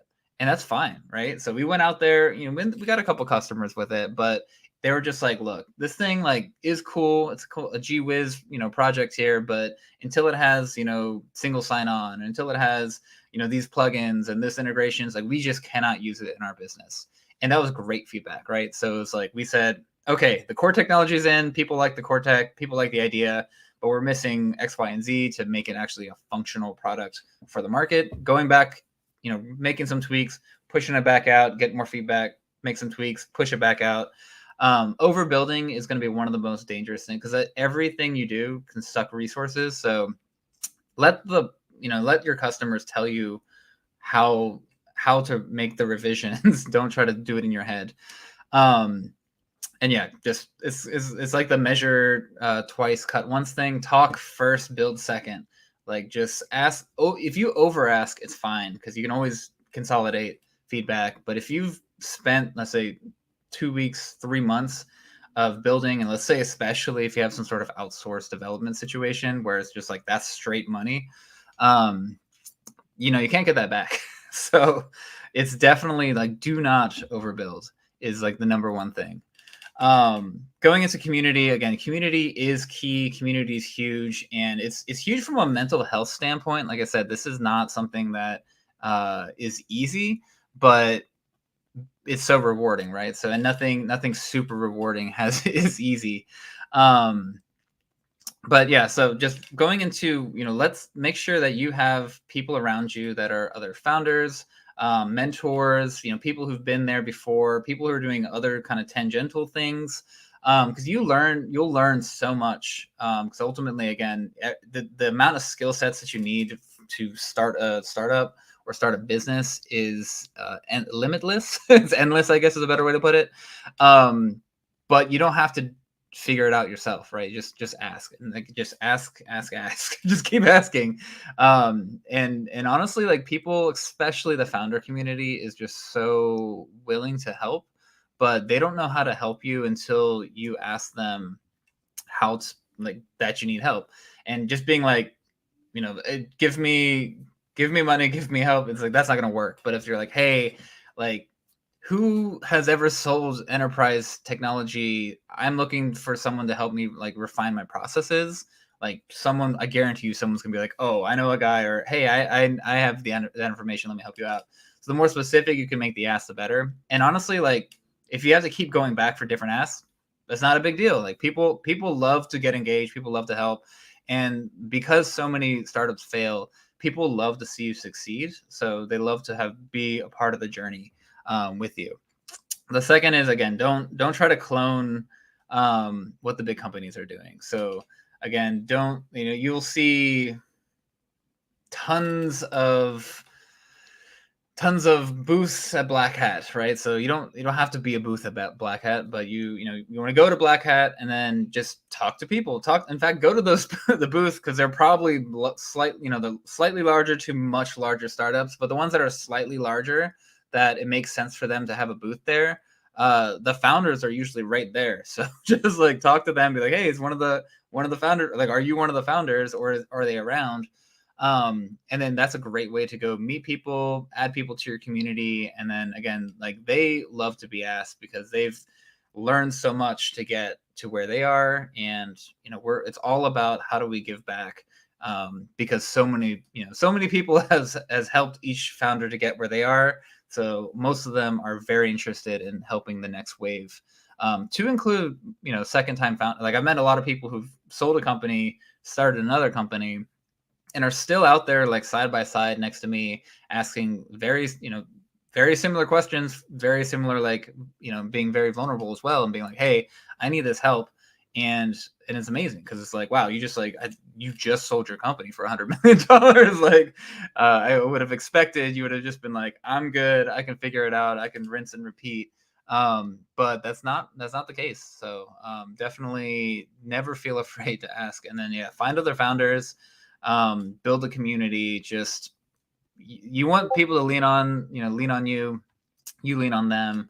And where to find other founders, again, just ask. Like there's actually so many more founders than I even realized just in my more immediate community once I started getting into it. And it goes back to just as soon as I started mentioning, hey, I'm doing the startup, yada, yada, people were like, oh, blah, blah, blah is doing a startup, talk to them. And so that's it. Again, just the more you talk about it, the more people know how to help you. And then just going to go into some mistakes we made, some myths that we have, and some hard truth. So again, the market problem is not always needed as the market needs. So just because you know what cyber problems exist out there, make sure that you figure out how to tie that to what people are actually buying.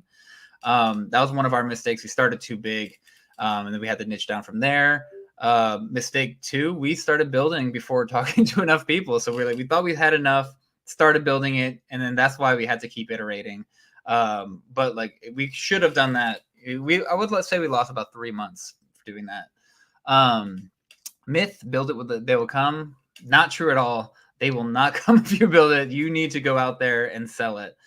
Which goes into the hard truth is every founder is a salesperson. And I know for the non-salespeople, especially for the techies, that is not natural, but that's okay. There's honestly, a lot of us have a negative connotation of salespeople because of the negative experiences. But there's a great salesperson is actually helping the organizations. And while it doesn't feel like we hit so many not great salespeople, that understanding that you don't have to be the classic used car dealership guy, right? So you can be the good kind of salesperson that actually is helping your customers. And then going back to sales again, you just cannot outsource that. It has to be the founder, because every sale you make and every customer you have is intelligence for you to go back and iterate on your idea and on your offering. So last slide here before Q&A is quick 7 quick steps that you can actually just take. So I know I'm going to breeze through these, so definitely reach out to me if you'd like these steps or screenshot them. I'm in the Discord for GRIMMCon, so definitely hit me up. But yeah, number 1, figure out why you're doing it in the first place. Number 2, find your community and then start talking to people about your ideas. Find the problems that match your skill sets. Number 4, I guess, is optional, but honestly, just get co-founders. 5 is talk to potential customers and iterate your idea, iterate your product. 6, build the absolute minimum it is to start, and that can even be like a wireframe picture thing. Like you can sell, if you can build a wait list before you actually build the product and sell it. That's honestly the ideal use case. Is I have signal that people actually care about what I'm building before I even build it.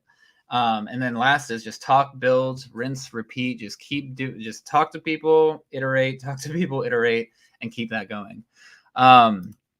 But yeah, so I know I went through that last part a little bit quick to stay on time here, but yeah, open to any questions. Thank you so much. That was great. So now is the time for Q&A, or as we like to call it, please ask Ian anything. And we have time for a couple of questions. Sorry to keep it brief. So did you want to ask this one, Aaron? Go ahead. Sure, I'll ask. How do you balance the work that brought you the business, presumably the work you like, against the business of actually running a business? That I don't know how you feel about it. I know I've talked to some other people that they're not fans, but how do you do that? Yeah, I mean that goes back to the co-founder situation. So if you think about, some people love the actual executing, operating, whatever the business, if that's building product, if that's delivering services, whatever the actual thing is that it's built around. But some people actually just love the business of business. So, fine. And there are two, and some people love both, right? So I personally love both. But you don't have to suffer alone, right? It's like, if you really love the one thing, find somebody who really loves the other thing, because it's most likely that they don't love the thing that you do. And that's honestly, if you can find that balance, and that other person, or maybe it's a couple of other people, that's the perfect way to do that. Cool. Okay. Oh, there we go. There we go. All right, so this is my question. I get to ask it. Yay! Do you consider Phalanx a product or a service? And would the difference change your approach to finding customers or funding or anything about your business? Yeah, so we're 100% a product, and it does actually affect a number of things. So one of the things is because we're trying to bring a new product to market in a way that hasn't just it's not like a clone of something else. For one, it opens up a couple different options for funding. So for example, like venture capital, if you're building a product, for one, that's good for or I guess if you want venture capital, make sure you're building a product, because that's more sellable from a exit standpoint. Product like tech products will exit at a higher multiple than tech services, and that's because of the labor component of services. But if you're doing a service, what's usually nice about that is that you're generally doing a service for things that people are actively, you already know what people are trying to buy, right? Like you're usually, a service isn't something completely random that no one's ever purchased before. So it does help you. The way you approach the market's going to be a little different. So let's say going back to the service component, it's like, hey, I know that there's pen testers over, I'm based out of Arlington, Virginia. So it's like, hey, down in Richmond, there's a bunch of pen testers, but for whatever reason around Arlington, there isn't. So now I can do what they're doing over here, adapt to some some geographic differences, and then we're all good to go. Versus for Phalanx, it's all right. Let's figure out what bucket are we even selling it in. Like where does this align technology wise, and what problems does this product are we actually solving for, and then how do we find the budget line item for that product within the organizations that we're selling to. Thank you for that thoughtful answer. Do we have anything else? I'm guessing that's all the questions. No, I think there was one more coming up. One more? Yep, 7 issues. There we go. Yeah. How do you got it. figure out what people are actually buying? So, I'm presumably you can see if people are buying your product. How do you know what they're doing that's potentially a competitor, right? Yeah. So there's a couple different ways. So one is going back to the talk to people. So you really want to talk to, think about who your ideal buyer is, and then talk to as many of them as possible, even before you're selling anything. So actually, the number one thing that we were that actually is how we got our first 10 customers, and we're looking to actually move beyond, but it is essentially discovery. So it's figuring out who. So it's essentially a hypothesis saying we think our ideal buyer is this persona.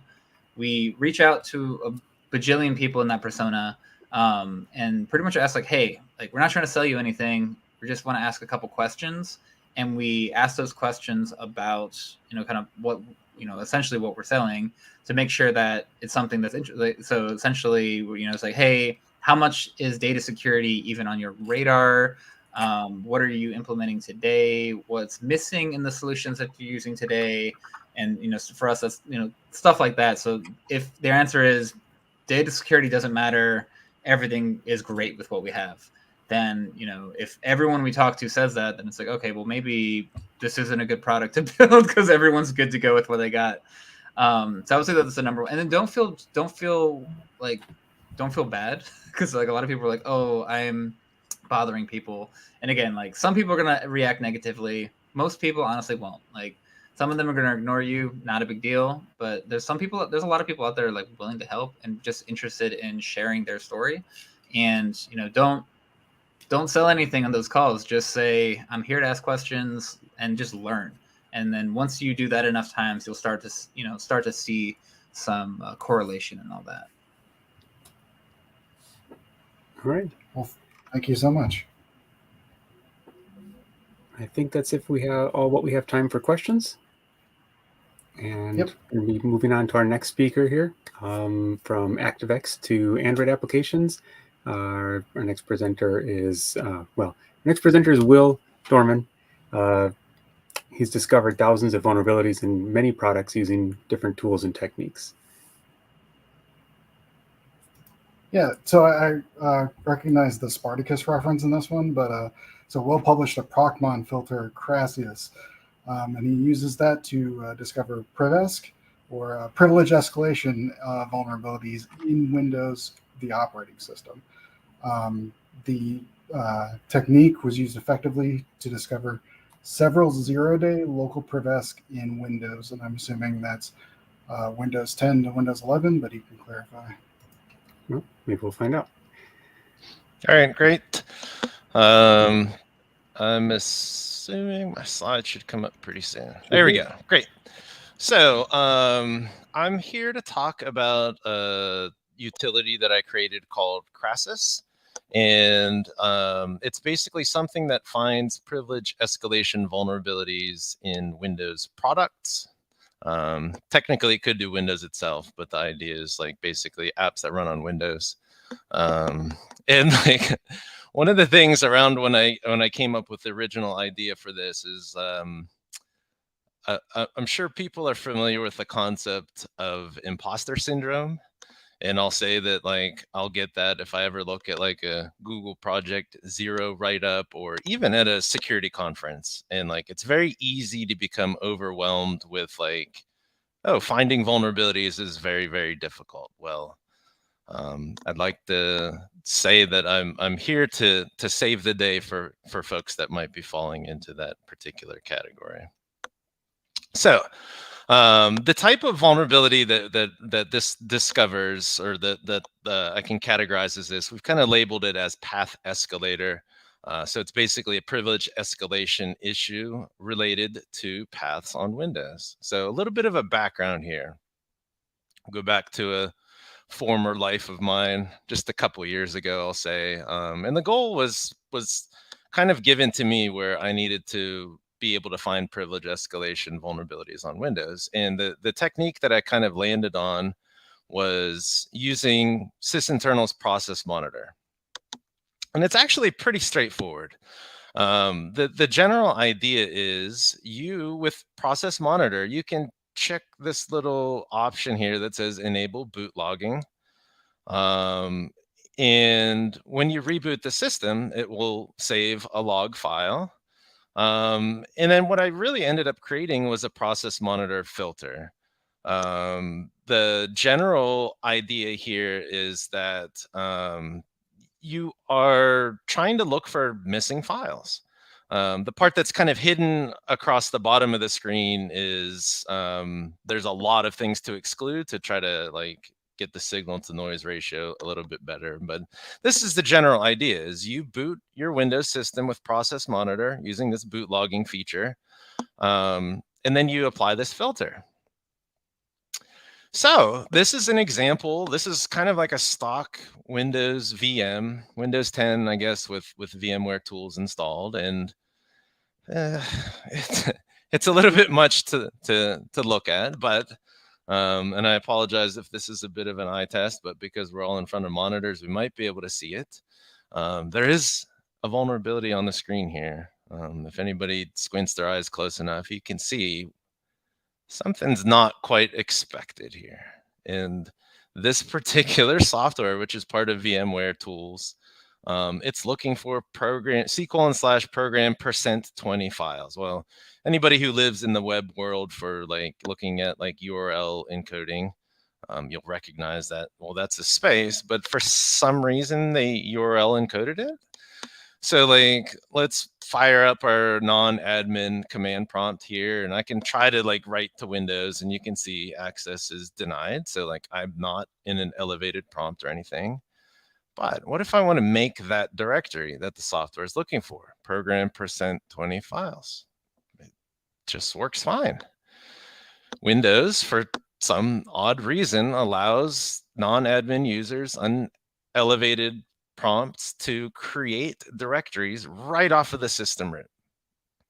Now, in this particular case, it's ended up being just like an XXE vulnerability. So really, I couldn't really accomplish anything that useful. But here is an example of an actual real-world vulnerability that I found using this filter. And again, it's a little bit of an overwhelming sort of like wall of text here. The scary thing is once you become more familiar with it, you kind of learn to like read it, and it's kind of like the Matrix where it's scrolling past you, and it's like, well, eventually you learn to see what's going on here. But if we look kind of closely here, we can see, and this is like some McAfee antivirus software. We all know that antivirus software keeps you safer and it makes you more secure, right? Wink, wink. Here we can see it's trying to open an openssl.cnf file off of a D drive.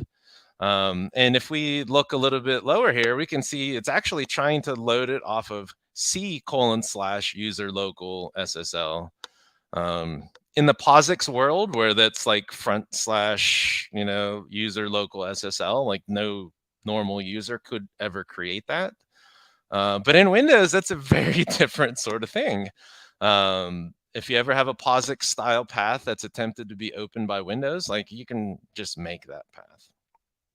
So what is it about openssl.cnf? As I look, like, why would that particular file matter? Well, here's an example openssl.cnf file. The whole top part of it, all the comments there, it's basically you have an OpenSSL init section, and then there's a thing saying /temp/calc equals whatever the heck you want it to be. On the Windows platform, it'll interpret that as C:/temp/calc.dll, and it will load that library. So we can actually see this in action with our VM with McAfee installed on it.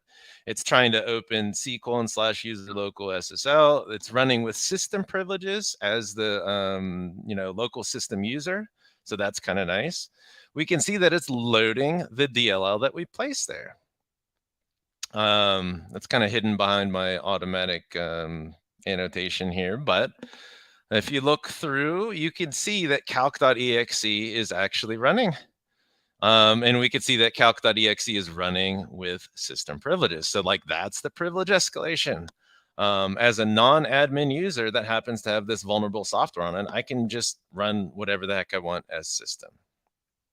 So one of these things that I noticed is as you are looking at process monitor logs, you start to see things that are like, I don't know if I want to say if it's disappointing.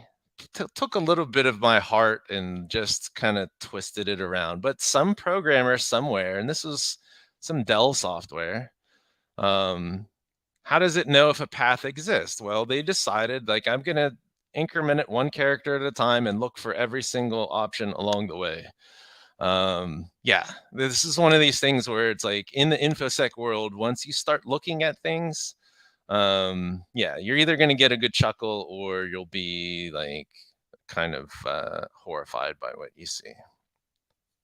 So let's move on to, at some point, I think it was just this past fall, Accenture released a tool called Spartacus, and it's a really cool tool. It's written in C# and you can basically run it with Process Monitor. It will actually look at libraries that are loaded, and it will analyze those, and it'll see what sort of function, what sort of exports I need to have. It'll check to see what ordinal numbers I need. It does all of that stuff automatically, which is really cool. The part I didn't love was that command line. Oh, people don't like typing a lot of things. This is the command line that you would need to type in, fingers on keyboard, to be able to use Spartacus. So anyway, here's the actual list from the website. There's a lot of options there. And don't get me wrong, I think that the Spartacus tool is excellent. It's an excellent tool, but sometimes in the InfoSec world, simplicity can kind of trump your other options. Given two choices, people like the simpler option. So enter Crassus. And at some point, I started tweaking the Spartacus code, and I'm very clear about I am not a programmer. Any code that I write starts out with me Googling how to hello world, and then you go from there and you copy and paste stuff. However, because of the folks at Accenture, I was able to take pieces of existing code and kind of mix it around and add some features and do some things. And at some point, I got to the point where my tool was different enough than Spartacus, so I couldn't really call it Spartacus. So you know, use your favorite search engine. And who defeated Spartacus? Well, Crassus. This part I'm just going to put up on the screen for time reasons. Like, I'm not going to go through it, but this is the flow chart that Crassus goes through to find privilege escalation vulnerabilities. It is on the GitHub page. If you wanted to look through it and get an idea of what it's doing, that's fine. You can look at it, but honestly, you don't need to know this. You just run it, basically. So my first goal with the Crassus tool was like, let's make it simple. So here's an example command line invocation of Crassus. Crassus, you can even tab complete that. Logfile.pml. Logfile is the log that Process Monitor created when you booted the system, or it could be a thing that you recorded while you did a certain activity under Windows. But you basically just give it that log file. And here's an example of that very same virtual machine that had the vulnerable McAfee software on it. And I can see that there's two lines of interest here, the ones that are colored. The green one, that's like this is great, you found a vulnerability. I can write to c:/user local SSL. The reason that the other one is in yellow and it says that you should investigate it is because at this point, the D drive, you know, that's usually like an optical drive. So whether or not you have control over an optical drive, you should look into it. In the case of the McAfee software, yes, it was as simple as if I had a system with the vulnerable McAfee software on it, I could insert a CD, reboot the computer, and now I own that device. Now, let's compare this to the process monitor log. This is the exact same system and the same vulnerability. You can either stare at this until like it just comes to you, or you've got the option here of look to see if there's any lines that are colored. So I consider that like kind of a nice win. One of the other things that Crassus does is not only does it look for missing paths, it will actually investigate paths of loaded libraries or spawned executables to see, can I actually write to that file? So just by looking at missing files, you're not seeing the whole picture, because I might have software that reads a library from an unsecured directory. So it could be that in the process monitor log, it actually successfully loads the file. But in this particular case, here we can see we've got a library that's loaded with system integrity. But it happens to be that I can write to that file. So it's a new vulnerability. It's not a missing file in any way. This happened to be from an Adobe product. I think it's in one of my upcoming slides, but it's just like real world vulnerabilities. Another thing that I thought was kind of novel in Windows, and I always thought if you have a process running from a certain directory, you shouldn't be able to like rename that directory out from underneath it. And it turns out that's not always true. It really depends on how Windows has the contents locked, whether it's a process that's being spawned or there are other resources that are being loaded. But it turns out that sometimes you can just rename a directory, and even if the process is running, you can rename the directory that it's running from, and it'll keep running under a renamed directory, which to me, I've always thought that Windows locking was a little bit more severe than that. This is in a real world application that I'm going to touch in an upcoming slide, but I can see right here, Crassus, the tool is doing this for me. These are all steps. If you're just using the process monitor filter, these are all steps that you as an analyst would need to manually do. I would need to fire up a command prompt. I've got to try to rename this. I'm going to try to place a file in a directory. All of this stuff is done for you. And that was like the recurring theme of why did I make Crassus? the general theme was automate the things that are like tedious and repetitive, which is kind of like, I don't know, that's kind of how computers should work in the first place.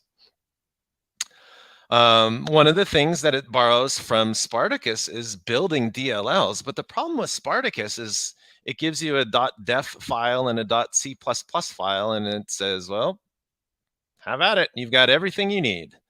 But if I'm not, like I said, I'm not a developer. How do you go from a C++ file to like a DLL I can load? The idea here is, well, Crassus gives you batch files for building the library. So all I have to do is type build.bat and hit enter, and like I have my DLLs. Not now, yeah. When I started creating this batch script, again, not a programmer, but like when I look at the batch programming language, this is the Windows batch script language, like I have wonders. One of the arguments here is /F lowercase e %% tilde nf dot DLL, and like, you know, so anyway, if I didn't provide this build script, you would have to kind of figure out that you have to do all this stuff to build a library. So if you have Visual Studio, that's great. Not everybody lives in the Visual Studio world. So like if you're one of these min-GW people, PowerPoint's a little bit weird with where it starts animations, but you can run build.sh. And as the result of that, I can see, all right, I've got one 64-bit DLL and I've got a 32-bit DLL. It doesn't even, you don't, as the end user, in the past, in the process monitor log file world, I would have to look, is this a 64-bit library? Okay, now I'm going to build it as 64 bits. Does it load into the process? Does it, if it doesn't load, then maybe I need to give it exports. It basically is, I just need to run the build script, and it basically does everything for you. So here's a real world vulnerability. This is going to be, how long does it take to find a vulnerability, right? 90 seconds if you read the title at the top. This is a real world application. If you have a UPS, there's a program on Windows, I think like APC UPSs, it comes with a thing called PowerShoot, and it does virtually nothing other than give you a new thing in your blank bottom of your screen. This is a utility that can allow you to run scripts or do other things or control how your system works. So all I've done is I've installed the software, right? Now, this is in a virtual machine. This is a virtual machine where I've got a snapshot for it where it's already configured to have process monitor create a boot log file. So all I have to do is when I'm testing various applications, you install the application and then you reboot the virtual machine. Most of the time is really just waiting for Windows to come back up. If you've got a really fast computer, you don't have to wait a lot of time. One of the tweaks that I made to the virtual machine is I configured it to automatically log in. Normally I type in my really secure 4-character passphrase to log in, and I do some things, and I do it. But basically this automates it for you. So when I boot it up, I also set up a batch script to start up and just run process monitor for me. And it'll say, hey, there's a boot log. It'll save that to a log file. And then you just save it again, just especially if it's an older version of process monitor. This ensures that it saves it as a single file. And when I close it, the batch script just runs Crassus on the log file again. So at this point, all I've been doing is talking. The only effort it took was I installed an application in my virtual machine, and then I waited. And then I clicked a couple things. There might be ways that you can automate that part, but honestly, when it gets to the point of just doing a click or two, I don't really care that much. So here we've got multiple things that I can exploit in order to go from a non-admin user to system privileges. And it tells me, I can see on the screen here, it's 32-bit. I could either rename the bin directory, or I could place these missing DLLs there. So that was like 90 seconds from start to finish. So just to go to this last step, this is on a machine that has the APC UPSD software service running. Now this service runs from the bin directory. I can actually successfully rename that directory to whatever I want. I make a new directory of the same name, and now I copy, as vulnerability researchers, we always pop calc. So we're just going to copy calc.exe, and I'll give it the same file name. Now, when I reboot the system, I can see we've got services is creating a process. I can see it's called APC UPSD, but I can tell very clearly from the icon there that that's really my calc.exe. And it's running with system privileges. So it's like pretty straightforward. So one of the other things I wanted to touch on is about one of the things that can affect whether or not applications are vulnerable or not. There's a lot of applications out there where you just install the app and you're vulnerable.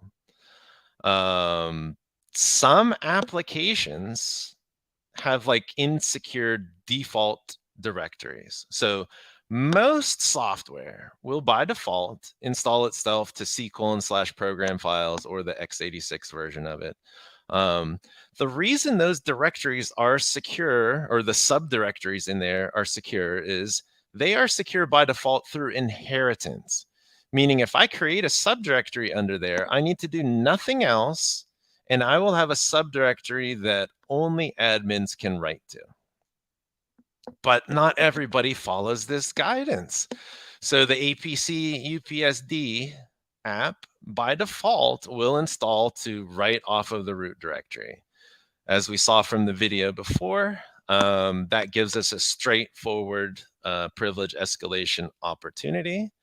It turns out if I click that browse button and I browse into program files and put it into a subdirectory there, everything's fine.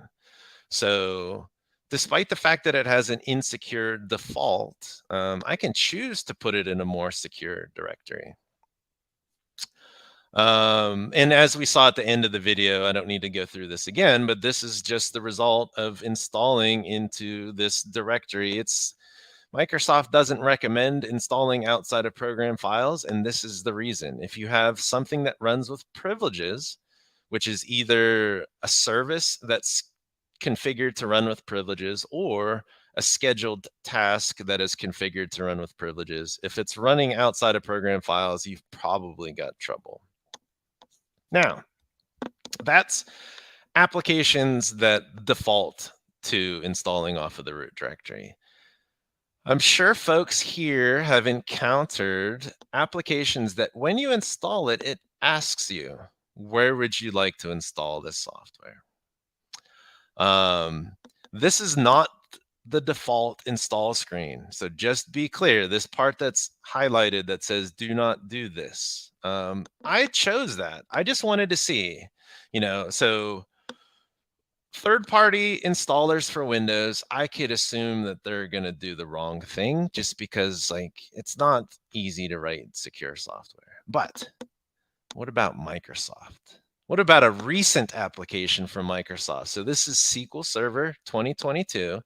They give me the choice of where would I like to install that software. So if they're asking me, I feel like I should be able to answer in a way that does not affect the security of the system. Well, what are the consequences?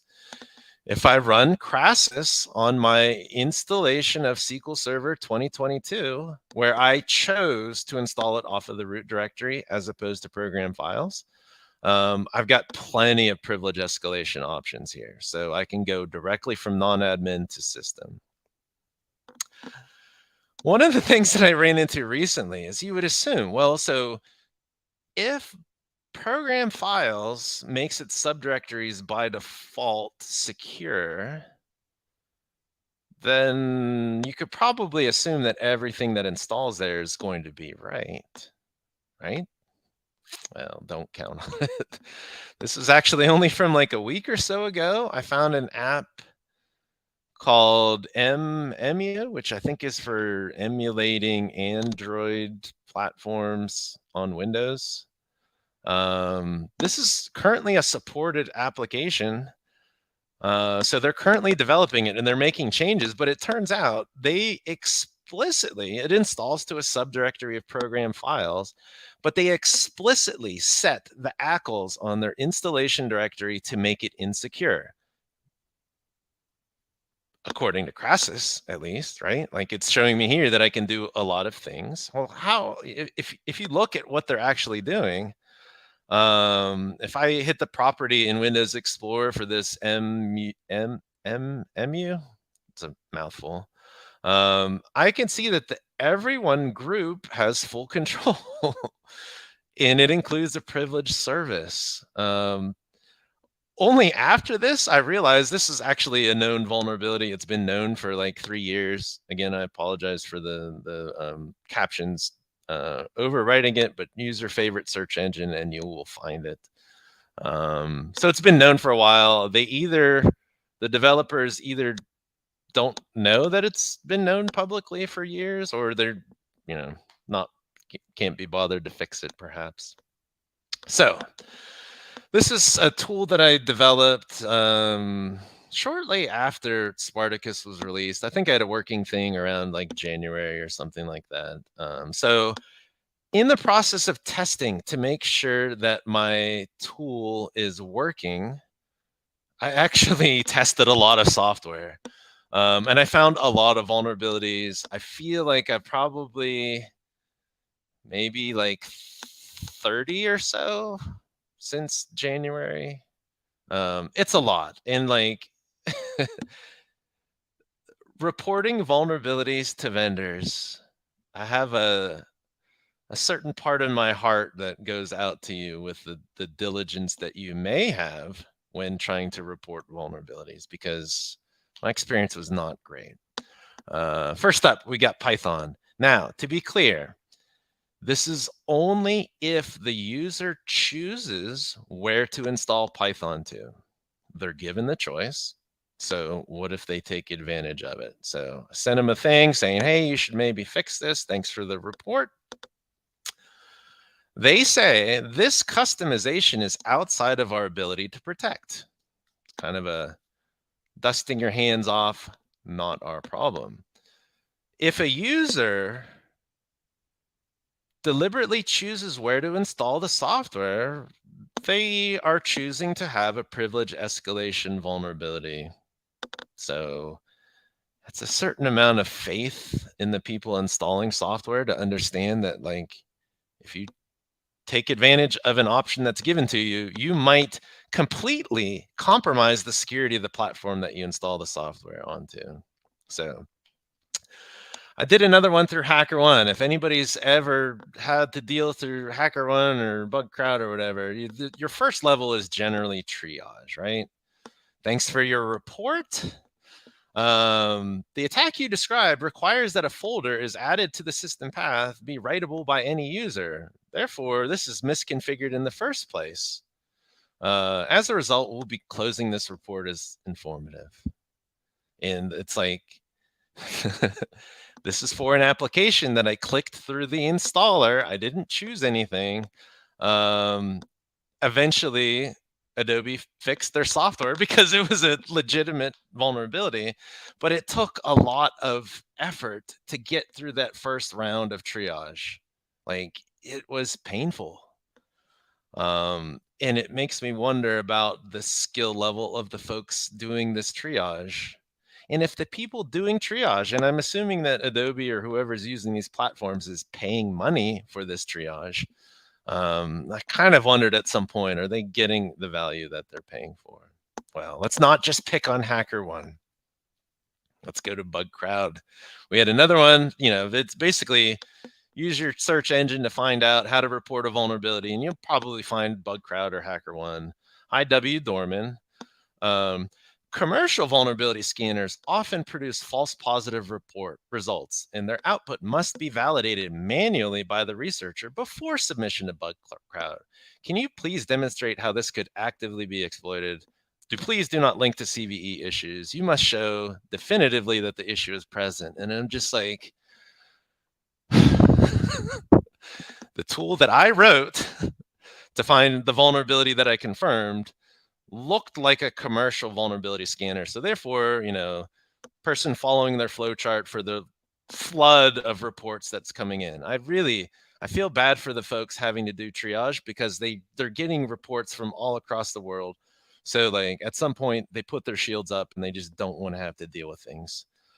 So I feel for them, but at the same time, if you're putting yourself in between the security researcher and the people who write the software, you're not doing them a service. It's kind of a disservice. This is CVE to be determined because I eventually got through to the vendor and they're fixing it, but the fix hasn't been released yet. And I'd prefer not to drop an OODA just because I'm nice. There was another app that had a platform called Inspective, and I got a message from somebody called Inspective Bot. Hi, Will. Thank you very much for your time and patience. Please tell me the software versions that you're using, and please provide a video. And it's just like, I get it. You want the video because it makes your job easier. But when the result is so straightforward, like I really wish I didn't have to deal with that. That one, I believe, is also CVE is TBD because I eventually, or no, sorry, that one is not CVE TBD. This one, I failed to get through to the vendor because they eventually closed the bug report. And like, I went probably like 8 or 10 rounds with them and I finally gave up. This was from a product from a vendor called Razer, which they do like gaming mice and stuff like that. And like, there's a Razer component that you can install where it does something with the system-wide path that is very unsafe. But Inspective successfully prevented my report from going to the vendor. So it's all on you. So go ahead and do your Privesc on Razer installed systems. Here's one from a large vendor. This is one that gets me like starting to like feel good about humanity. W. Dorman, awesome finding it. We are triaging it now. I appreciate your patience. This one is CVE TBD. I'm not naming them.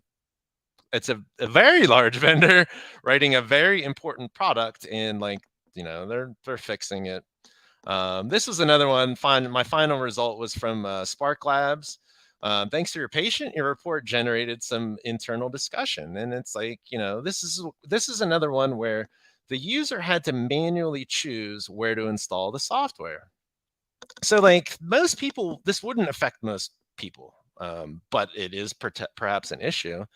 And they said what we ended up doing is we ultimately decided that if the user chooses a directory, we're going to warn them that they might have a security impact. And I think that's great. It's not messing around with manually setting ACLs. It's not like your Python folks that just said, well, screw it, we can't do anything about it. They're actually saying to the user installing the software that, hey, what you're about to do might have a security impact. There is a link here. I'm not sure if Grim is going to be sharing slides, although my slides have animations in them, so it's probably like 100 megs or so. But anyway, use your favorite search engine. You can probably find the report for that. Now, my request to you as the audience is go find your own vulnerabilities. In the process of developing Crassus, I tested a bunch of apps that had free versions available for download. So I can download a trial version, I sign up with my throwaway email account, and then I download the software and I can test it. What I have not tested is basically commercial software, software that costs money, software where the vendor doesn't like to give out trial versions. I noticed that with a lot of like EDR products, which definitely run with privileges. So anybody in the audience here, please go ahead and download the Crassus tool. It's a Visual Studio project, but there's also a precompiled executable. Just as a warning, the precompiled executable gets recognized as a virus by like 20 or 30 different things on Virus Total. Well, I don't know if they call it a virus, but it's a security tool. And we all know that security tools are evil. And like, you should never allow a security tool to hit the platters of your hard drive. So yeah, if you download the pre-compiled one, or if you even if you compile it yourself and you're running AV, it might delete the file out from under you. I'll leave it up to you to figure out a way around that. So yeah, that's our Crassus tool. I'm with an organization called Ball Labs, vu.ls. I think our website is actually quite new. But that's it, and I think I will open it up for Q&A. I think we're vaguely close to even being kind of on time. Yeah, great time. You were good on time. Oh, and my webcam has gone stupid again. We see. Oh, there you go. Anyway. Oh, cool. My question's first. Yes, question. Yep. All right. So, have you tried Crassus on Procmon for Linux yet? Did you see that they ported it to Linux? I have not, and the reason I think that I have used it in the past, and Procmon for Linux is a Procmon-like utility that runs on the Linux platform. The problem is, under the hood, it's like got a lot of differences. I think one of the main differences is like one of the things that makes this thing like a usable tool is on the Windows platform, there's a little checkbox that says, hey, monitor my boot process, right? And when you check that, what it ends up doing is when you boot Windows, it early on in the boot process, it loads a process monitor driver. And then that driver starts writing log info to, I think, your Hibernate file or something like that, where upon Windows booting and you run Procmon, it'll say, oh, hey, I see that you've got a boot log. I don't think that on Linux you would even have the ability to get a boot log. However, just to be clear, Crassus does not require a boot log. You can actually like start logging with Process Monitor, do some things that are maybe privileged, and then save that file. So yeah, long story short, I have not tested it with Linux. I have some concerns. If it ends up producing a PML file of the same file format, then it's plausible that it could work.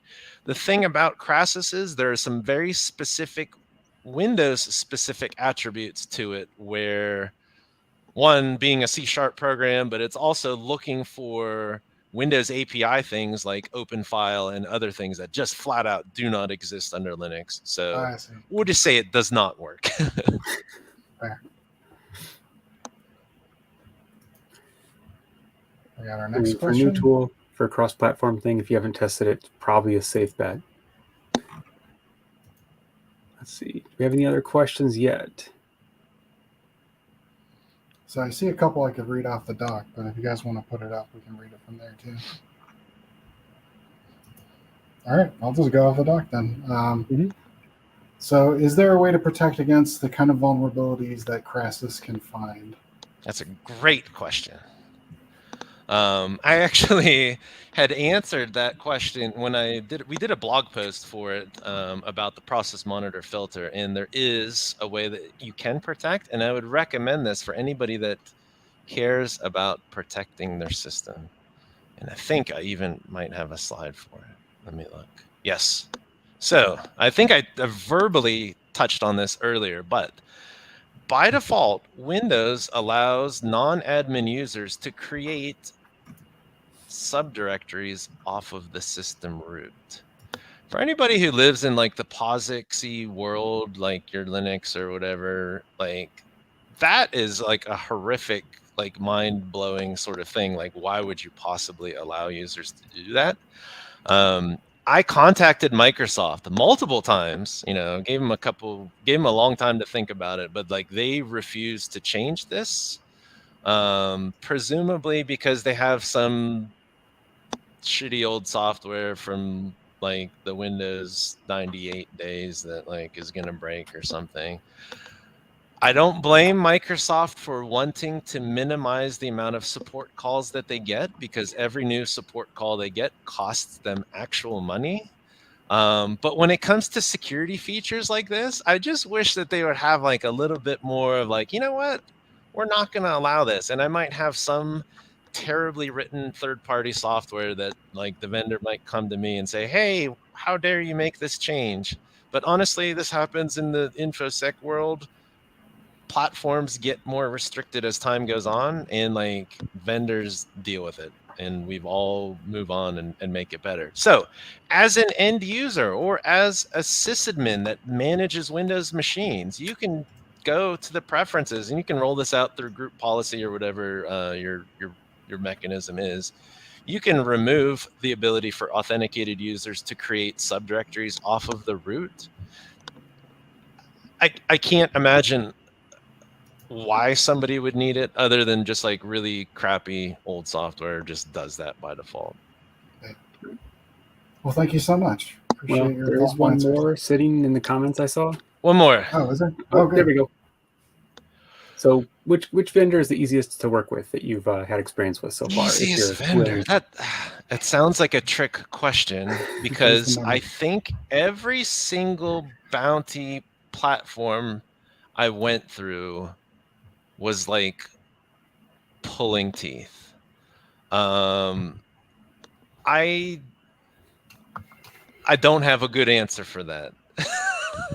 All I will say is if you are going through a bug bounty program, and honestly, I would recommend it. Like, Crassus is freely downloadable. If you have access to software that's, you know, like I in no way believe that I've tested a good swath of software that exists out there, but the percentage of apps that are vulnerable, it's pretty high. And especially, you know, the ideal situation is you go and you click through the installer and you find a privilege escalation vulnerability. That's your lucky case. If you want to, I almost think it's kind of cheating, but if there is an application that allows you to choose where to install it to, install it right off the root and run the tool and collect your bug bounties. I think where I was going with that is, I don't know if there's a really good vendor to deal with or a bug bounty platform to deal with, but I will say try to stick with it as best as you can, in that, like, okay, I'll word it a slightly different way. Realize, I get it, you're a security researcher and you're submitting to a company that you expect to be highly skilled. When you're submitting something to a bug bounty program or even just a vulnerability program, no bounty required, you have to understand that the person that's doing your first level triage is likely unskilled. It's the same sort of thing that if you're calling up tech support, the first person answering the phone is probably paid less than like your really skilled employees. So you have to get past that first level. So you have to have a little amount of diligence and patience to get past that first level of like triage. And please just, yeah, try to, you will likely get frustrated. You'll have to take a deep breath. Please do not drop OODA, but honestly, do what your heart tells you. Yeah. Words to live by. Well, thank you so much, Will. Okay, I love great. the talk. I love the tool. Excellent. So we've got one more speaker before the closing keynote, and just wanted to, make sure everyone's aware of that. About what, 6:15 or so, and Barbara Cosgriff. She's going to talk about building and enabling a cyber workforce. We started off this, well, not really morning. I guess it was morning when we started, right? It was 11 Eastern time, close enough. Yeah, with the panel about, authentic allyship in tech, increasing representation, issues that people have. And we'll talk about building a cyber workforce after this. And so on Barbara Crossgriff, I noticed that she started out of Fort Bragg, which is where some of the smartest people I know in the U.S. Army were also stationed. So I'm really excited to maybe hear some stories. Maybe not. We'll see. Something to look forward to. Yeah. But very next, our very next presenter is Steve Griffin, an OT or ICS Senior Security Architect with Booz Allen Hamilton. And so Steve will discuss the application of OODA as a framework for securing OT systems. The OODA loop is the cycle of observe, orient, decide, and act, which I'm sure Steve will get into. But I remember that coming from the U.S. Air Force, so I'm excited to hear how that applies to operational technologies as well as industrial control systems and autonomous vehicles from the perspective of both the computer network defense and attack. So, Steve, thank you for joining us, and welcome to the GRIMMCon stage. All right. Yeah, so I'm Steve Griffin, and we're going to look at what the heart and soul of OT systems are and how that, and do a little bit of history on conflict resolution. So first off, yeah, Steve Griffin, I'm from Booz Allen. A little bit of my history looks a whole lot like a whole bunch of Navy stuff, both active duty and reserve, and doing government contracting. All right. But when we think about it, what is the most vulnerable? We think about going for those crown jewels, the target, but sometimes that's not really the crown jewels aren't the decisive point. That's not what turns the battle. And so we need to focus on what the center of gravity, that thing that will actually turn the battle, and understand that cybersecurity is a conflict between two aggressive, antagonistic actors, your defense and your offense. We're not just one-sided. And a lot of people lose sight of that. But even though we do a lot of the red-blue teaming, some of the mindsets on how we build and design systems and think about them don't take into account that back and forth and that learning. So anyone who's done some theoretical level strategy might recognize this guy from the early 19th century. Clausewitz wrote the book On War, and one of the principal things that came out of that was the concept of a center of gravity, a single point from which all the conflict turns. And if you put pressure on that one point, you can turn a battle, you can turn even from a specific battle, even to a war. But for example, one of the things like from the Civil War, the Battle of Gettysburg, how it turned the entire war around and changed because it was a decisive victory for the federal troops and a decisive failure, a decisive loss for the rebellious states. And this comes back to the heart and soul of cyber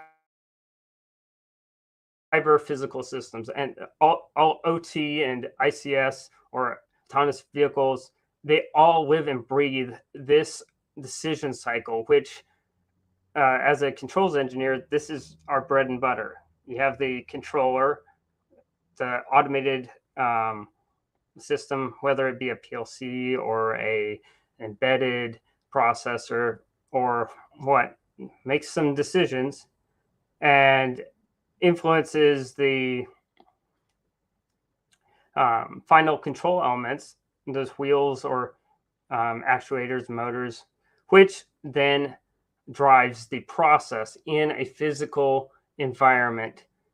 And then the measuring happens with the sensors. And that loop goes around and around. And the heart and soul of it is making sure that that loop stays intact. So if you attack, you can attack any of those parts, but making an attack that actually corrupts that loop is much more significant than a momentary disruption of one of the elements, because it is a loop that self-corrects. It comes back to norm, and it's designed to. But it's also just like in interpersonal relationships, you always are wanting feedback from the one you're communicating with, to make sure that what you intended to say actually had the appropriate effect on your audience. And it's the same loop.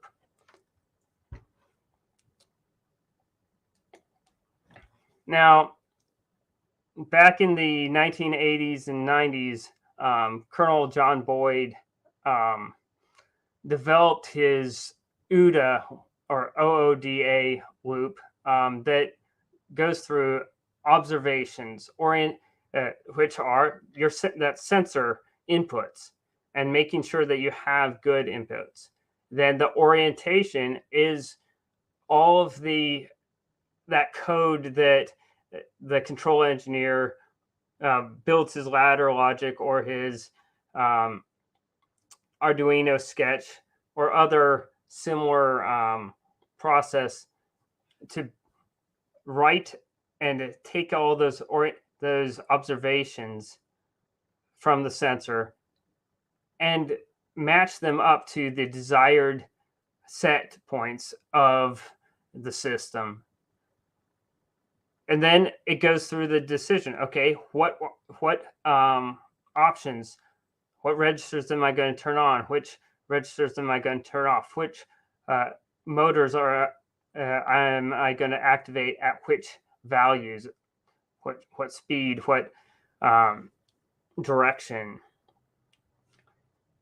And then that action is the action of those final control elements and then whatever that action does, how it affects the system, understanding that environment will drive that loop to that observation again, where we have that closed loop, self-correcting design.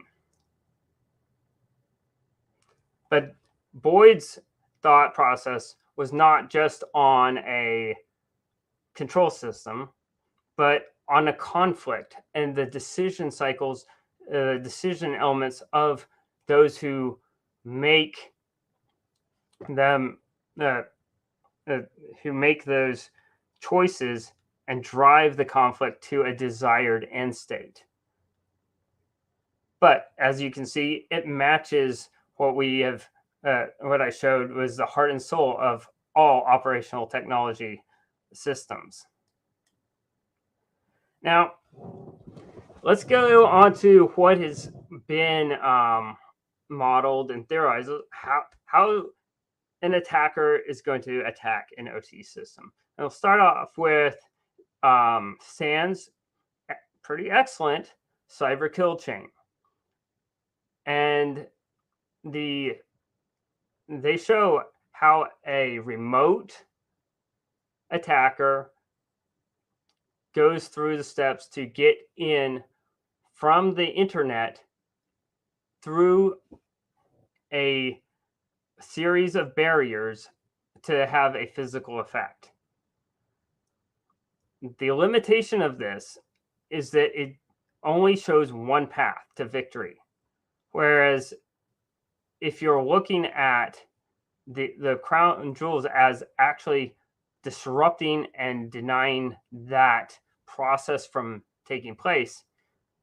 This does not show options like a partial bypassing it with coming in via a physical attack and then plugging in locally.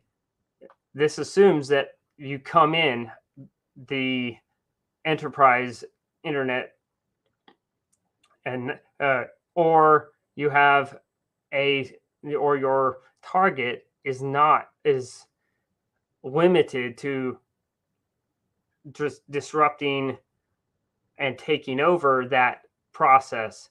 Whereas if your target scope is wider, there are other ways, as we saw with the Colonial Pipeline, for instance, disrupt other portions of the business model, but still had the effect of shutting down the OT plant.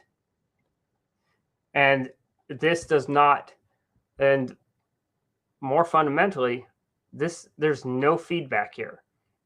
You always have to go from the planning all the way through stage 1 and then stage 2, and there's no way to bring your lessons learned or take in other people's advances to basically flank in. It's not accounted for. And that's a weakness of the cyber kill chain, but not just the cyber kill chain, but the linear causality attack models in general. And you can see the difference between this and something like the cyclical nature of the decision cycle in closed loop feedback or in Colonel Boyd's OODA loop.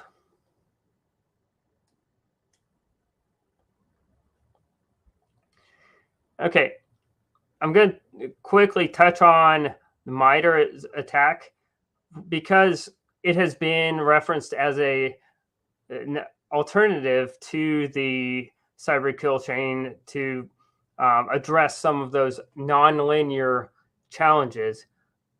And it does to some extent, but it is not fundamentally, and it was never made to be a flow, to describe the flow of an attack or the way that attacks perform. But it is a database of various options at various points along a roughly linear course. But it does take into account that there are other various options at each of those linear points. But it still doesn't address the constant learning and constant process improvement of a systems model of an attack or of the systems themselves, which are the target. Now, MIT did a much better job. An earlier speaker mentioned that there is a bit of cross-talk between the safety and hazard analysis community of interest and our security community of interest. And this comes from that safety area, but it also combines that with a solid understanding of system theory and the controller to process feedback loop that builds and closes in and makes and corrects itself to a desired state. And so building on this foundation, this brings us into that realm. But once again, this has its limits because it was designed as a hazard analysis, and it does not take into account the duality of the control systems in a security conflict.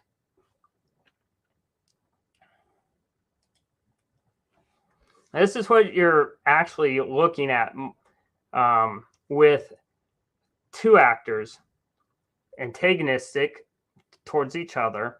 They have different goals for the system, but it is the same system. The same controlled process is now being controlled by two actors that their actions are not independent of each other, and there's overlap. The causality of the actions of one causes a reaction to the other, and vice versa. And the feedback is mixed.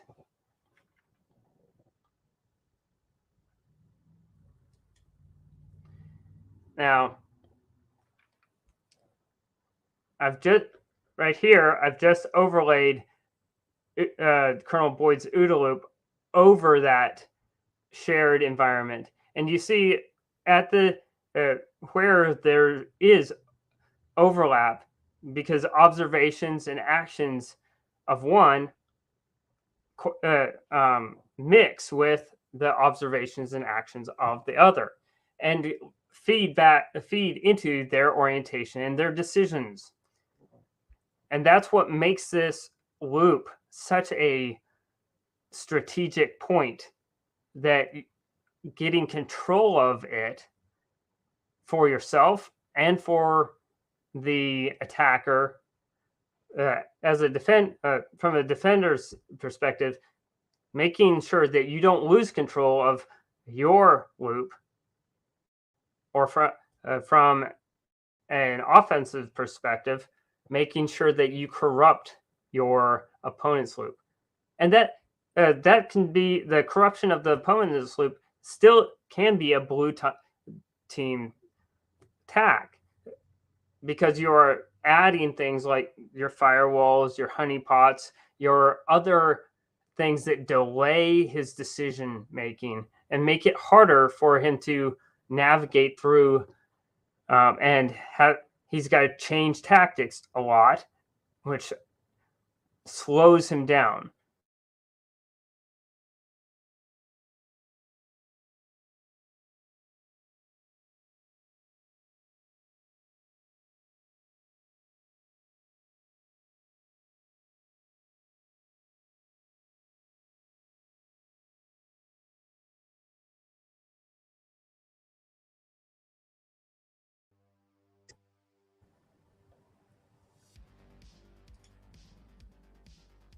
Oh.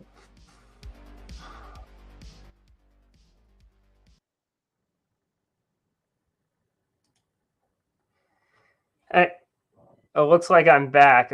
We just had a glitch there.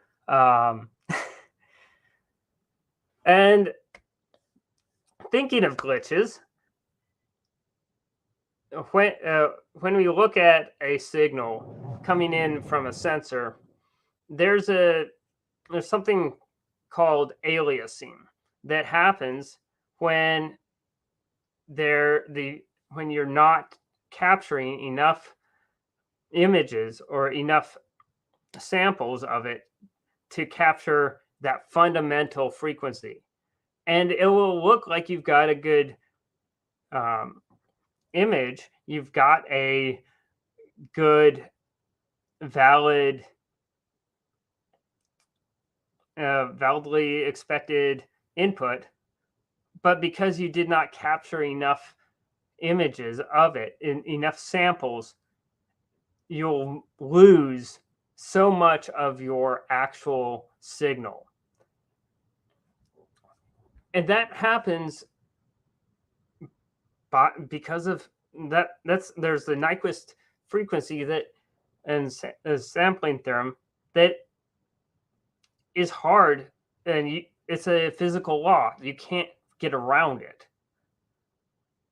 But as an analog to that, it also happens in the decision cycles.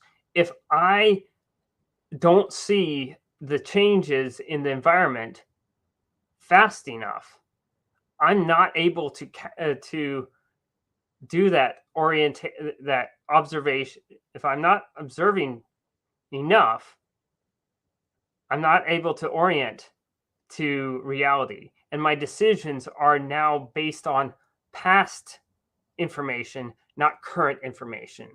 And because they're made on bad data, they're bad decisions. And my reactions are going to be bad.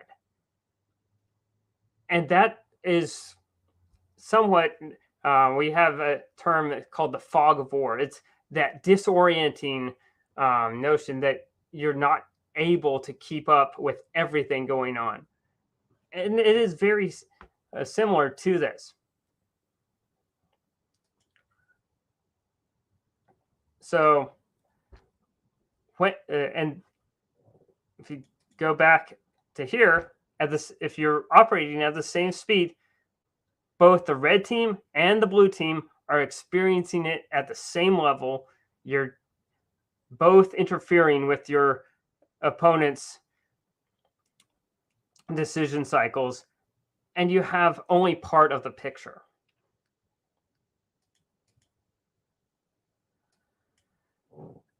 Now,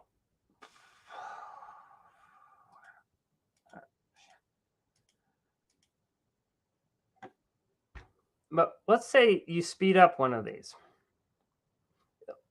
If you speed up one, slow down, or because you're also bound with the same physics between them, you speed up one,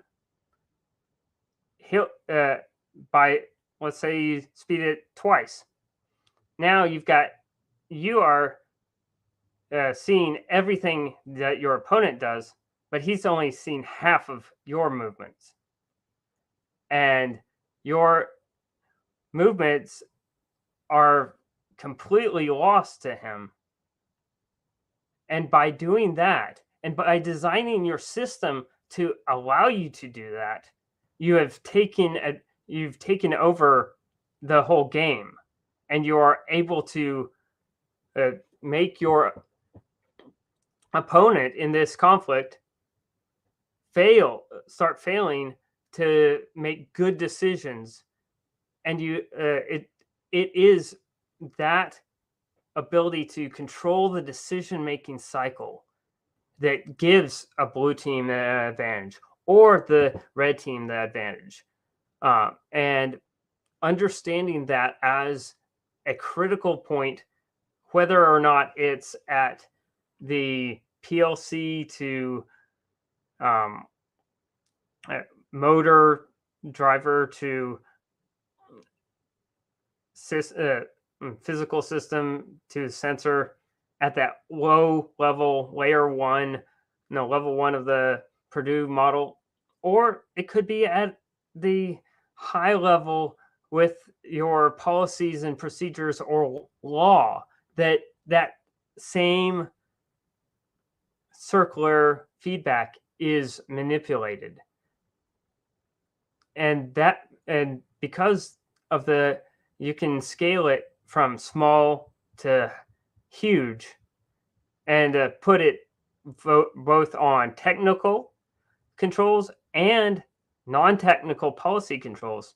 Being aware of that dynamic is crucial for defending any OT system.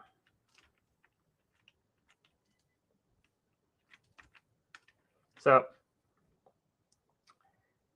in conclusion, we need to be able to model the feedback and the learning cycle that all people learn and all people go through. And even our smart systems that have an automated control, we design them to emulate that. And they go through that learning process, a cyclical refinement. And so a threat model that does not consider that learning is inadequate to properly address real conflicts. And it leaves gaps where attacks can come through. Also, at the heart of security versus safety is an intelligent learning opponent who also has a decision cycle. And knowing that and taking that into account gives you the ability to offset it and know what types of things to expect and know your own limitations in light of it. Because whether you can take advantage or he can take advantage is not always determined by your microcosm of your perspective. And gaining that, but having a broader perspective on it will give you a decided advantage in keeping your stuff secure. All right. And now I am open for questions, and here's my contact info. Thank you so much, Steve. Yes, thank you. Now, obviously, it's question time. So if you've got any questions, make sure you drop them in chat. And we've got time for a couple. We'll see. Hey, my question again. I always get the first question. It's my specialty. Okay, so this has happened to me in some terrifying instances, but also some benign instances. So I'll let you pick if you have any good stories. But have you ever had any issues with analogies being confused or misunderstood when applying OODA, specifically to OT and ICS? Occasionally, most of my, since I'm a federal defense sector practitioner, most of my audience is at least nominally aware of the Colonel Boyd's work, since it was widely published in the last in the 1980s, 90s, and coming up in the early 2000s. That was in all our coursework. So the familiarity with that is there. However, applying it into this domain is it makes a lot of people scratch their heads, because a lot of the non-technical people are familiar with what's going on in that, but they don't see how it applies to a technical situation. Thank you. I don't know if we have any more.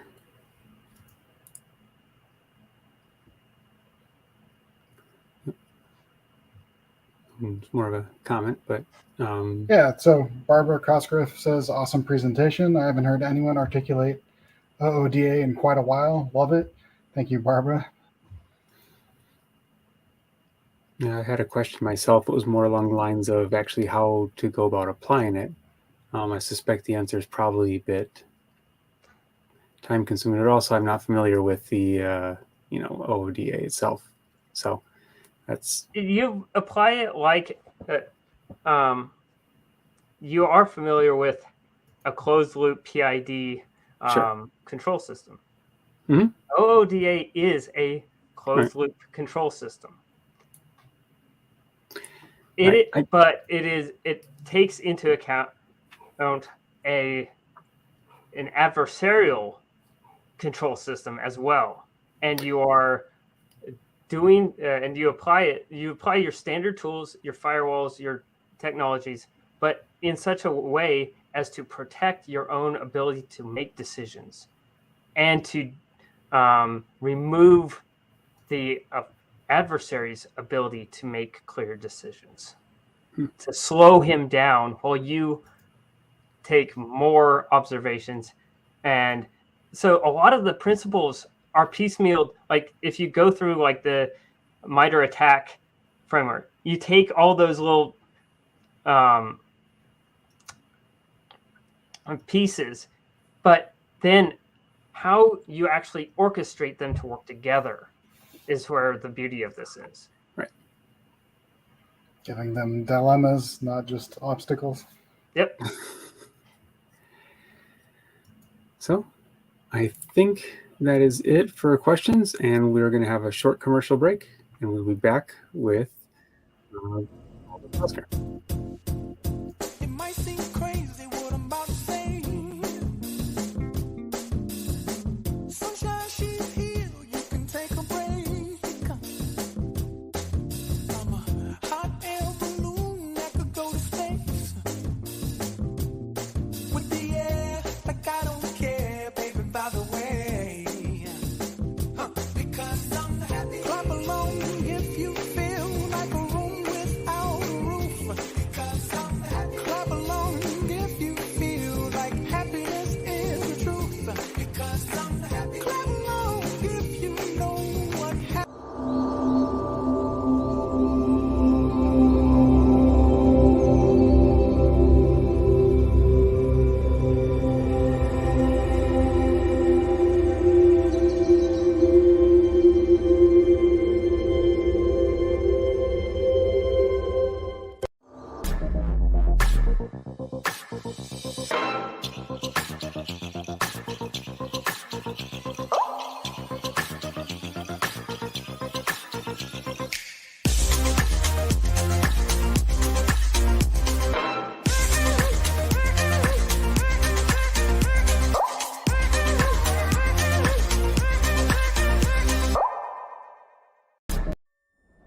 Welcome back to GRIMMCon 08 Live.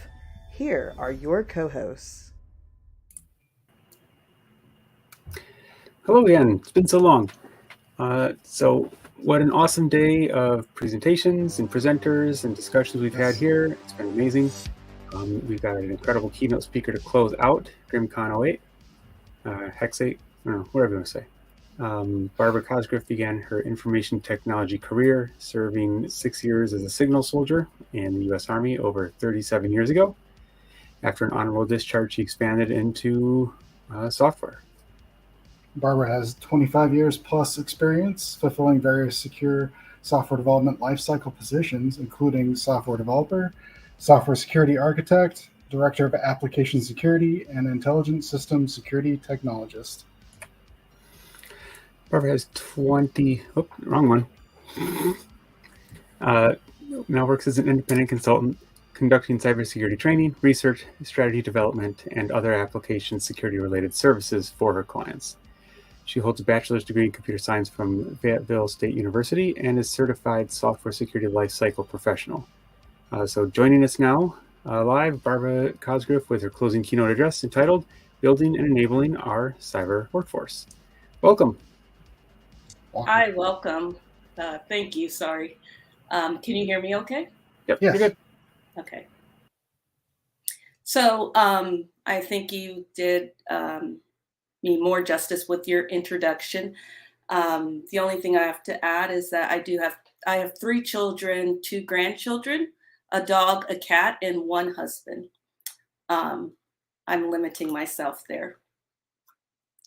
So thank you so much, Grim, for inviting me to as a keynote speaker here. Really appreciate it.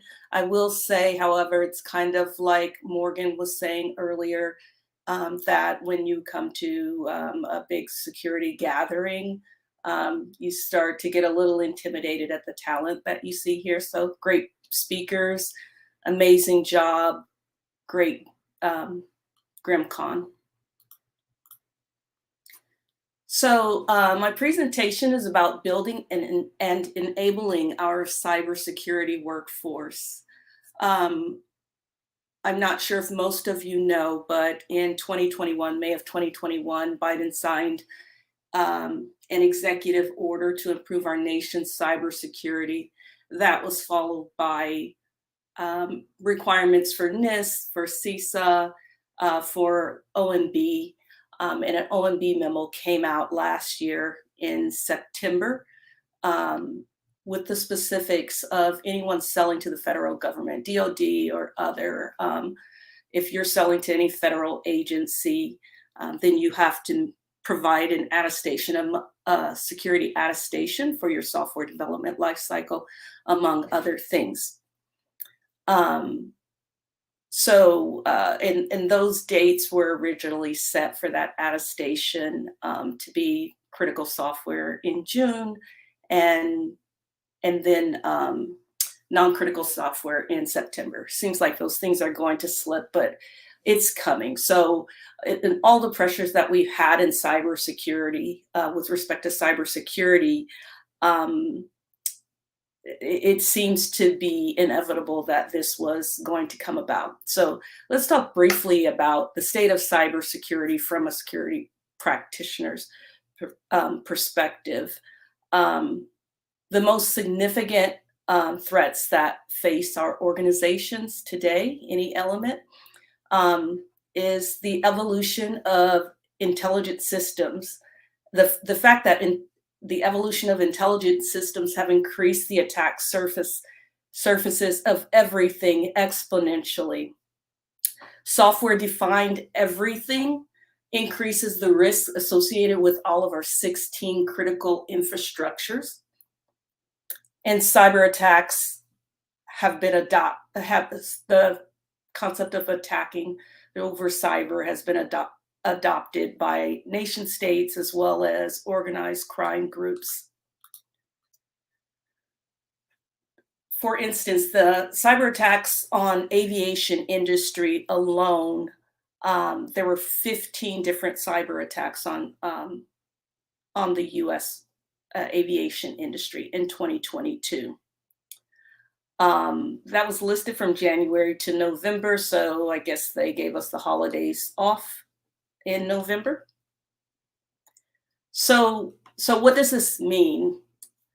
This means that we have to increase our cybersecurity capabilities, and to do that, we have to build on and enable our cybersecurity workforce. So we'll start with building that workforce. So the challenges with building a cybersecurity workforce center around the skills gap in the cybersecurity industry to begin with, particularly from a software perspective.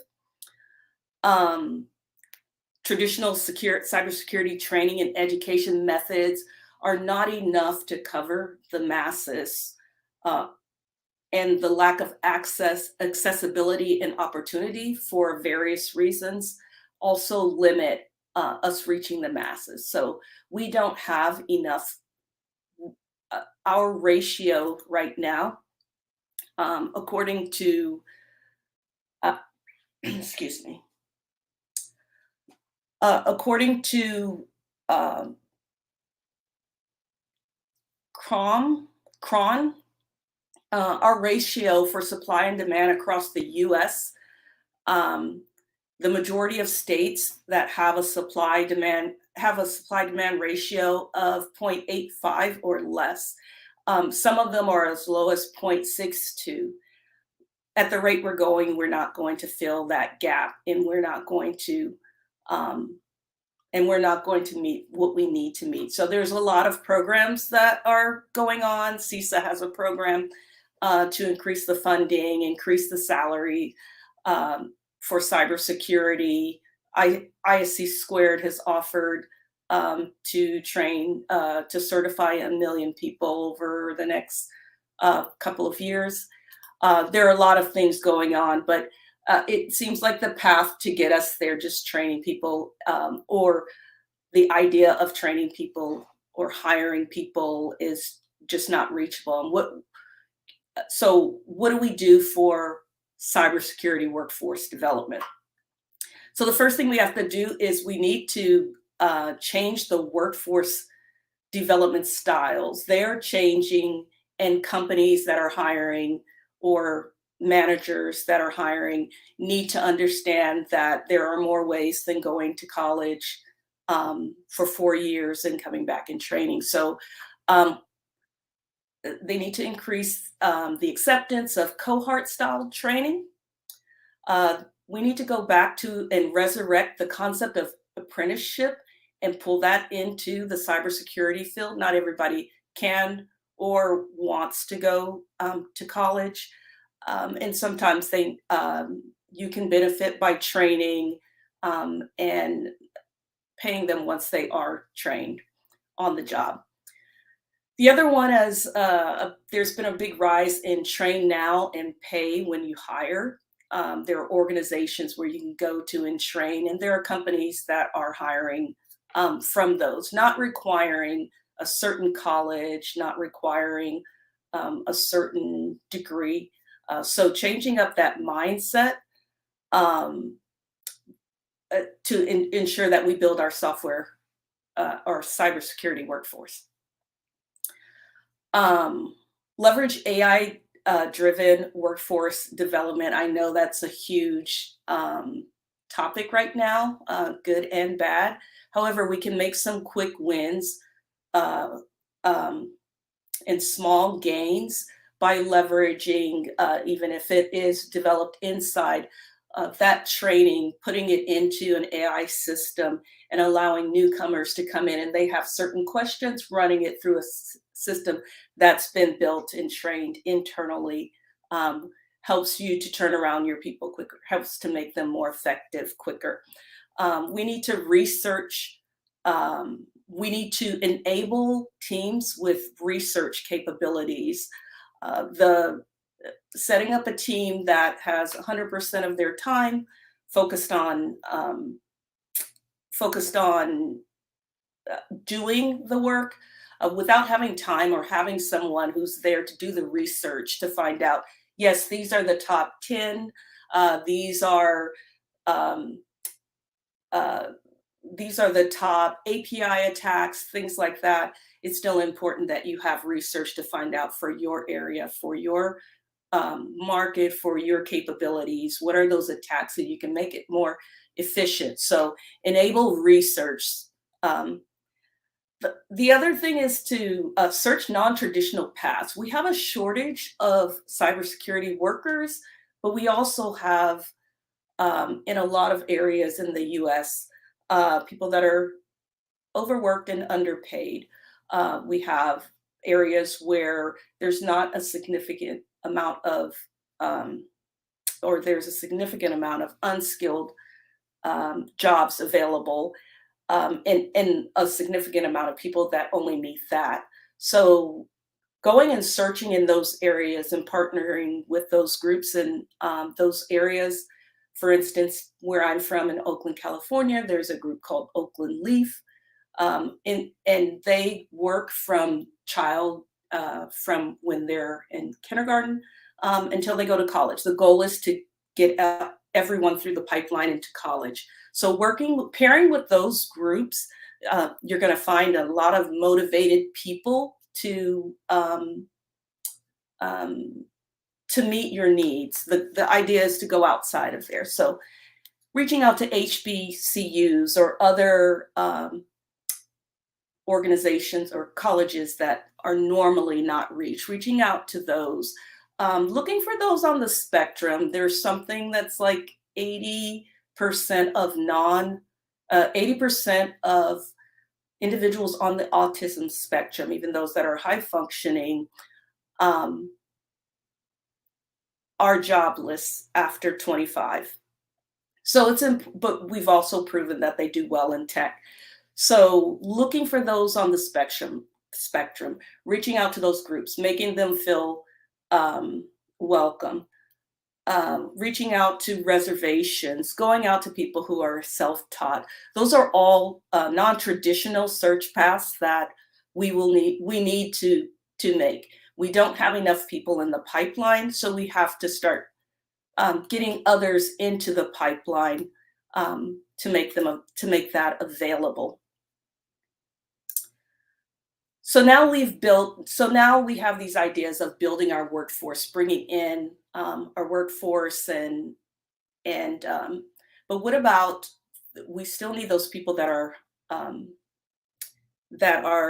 highly skilled. And I heard Caroline Wong talk about the number of people who were unhappy, the number of people who were stressed, who had planned to leave their job in the cybersecurity area.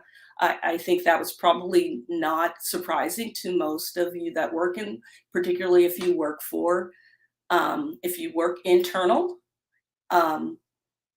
So how do we fix that? We enable them and make their lives easier. We provide ongoing training and development opportunities. We offer mentorship. We create learning and collaboration. We value their domain knowledge. We value, I think I heard them discussing about whether a person is being heard. We value them. We ensure that people are being heard. We encourage diversity and inclusion in your cybersecurity team, because diversity comes along with diversity goes diversity of thought.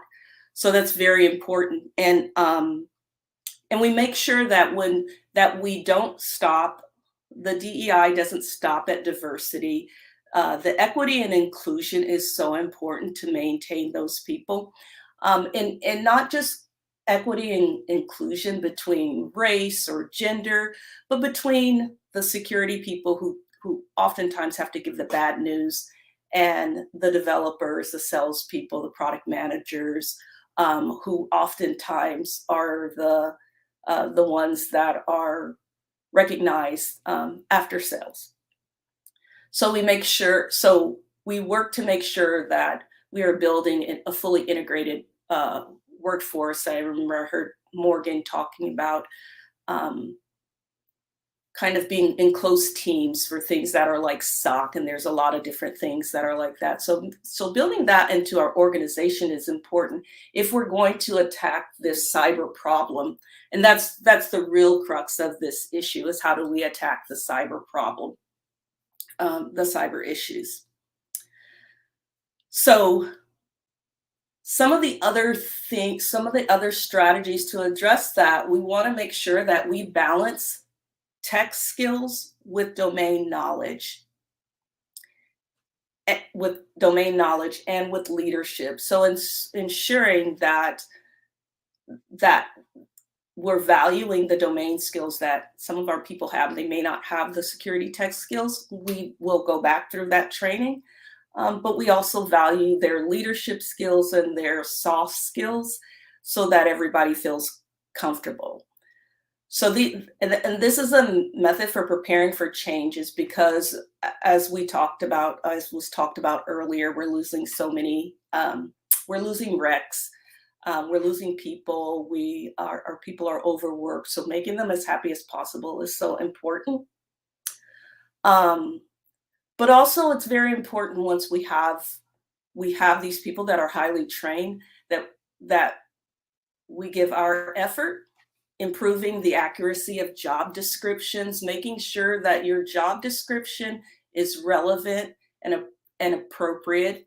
It's not a canned job description, and you're telling the person what they're going to do, and what they can expect, and kind of making sure that you are pulling in the right people and they understand what that job is.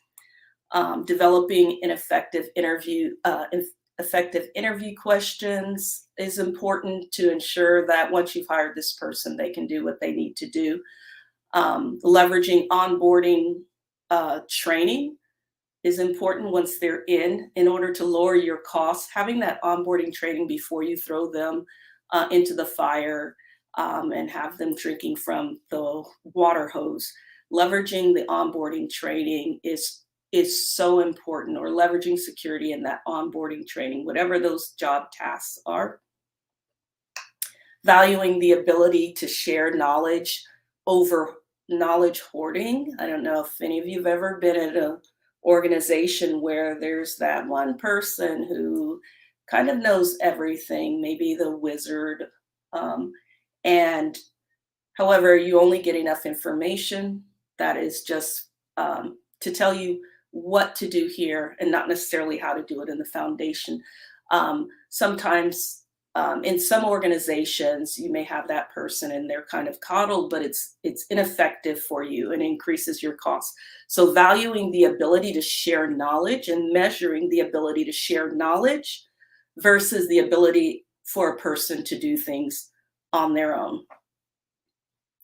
We also need to worry about more talents moving to independent consulting and moving to contracting to get out of that day-to-day kind of exertion or not feeling important, not feeling recognized. It's not that it's bad. However, in that case, you could break down the team. Now it's like one person that's coming in for a certain amount of hours. So even if you are going that track, you need to make sure that you're still building that team, even when there's, as I call it, free agency. Being open-minded, particularly with strong talent. So they may have certain specifics that they want to. I want to work remotely. I want to work these hours. I want to do this. And while they may be new to your organization, they have strong talent. They have a strong history. It's important that you recognize that so that they will be dedicated to you, and you still can pick the most effective people.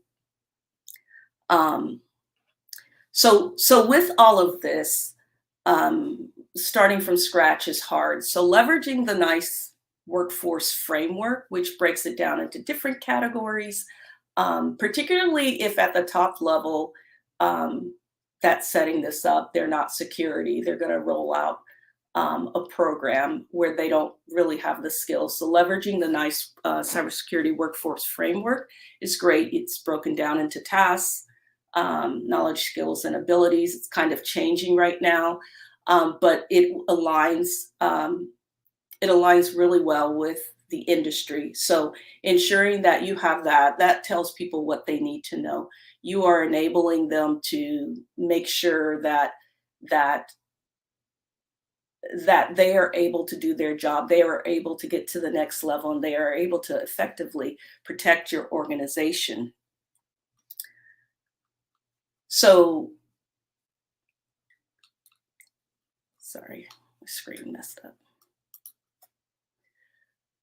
So what can we do at this point? What is the most effective thing? We talked about enabling the workforce. Internally, we enable our workforce by making sure that they have the training that they need, making sure they have the accessibility, the opportunity, ensuring that the skills gaps are addressed.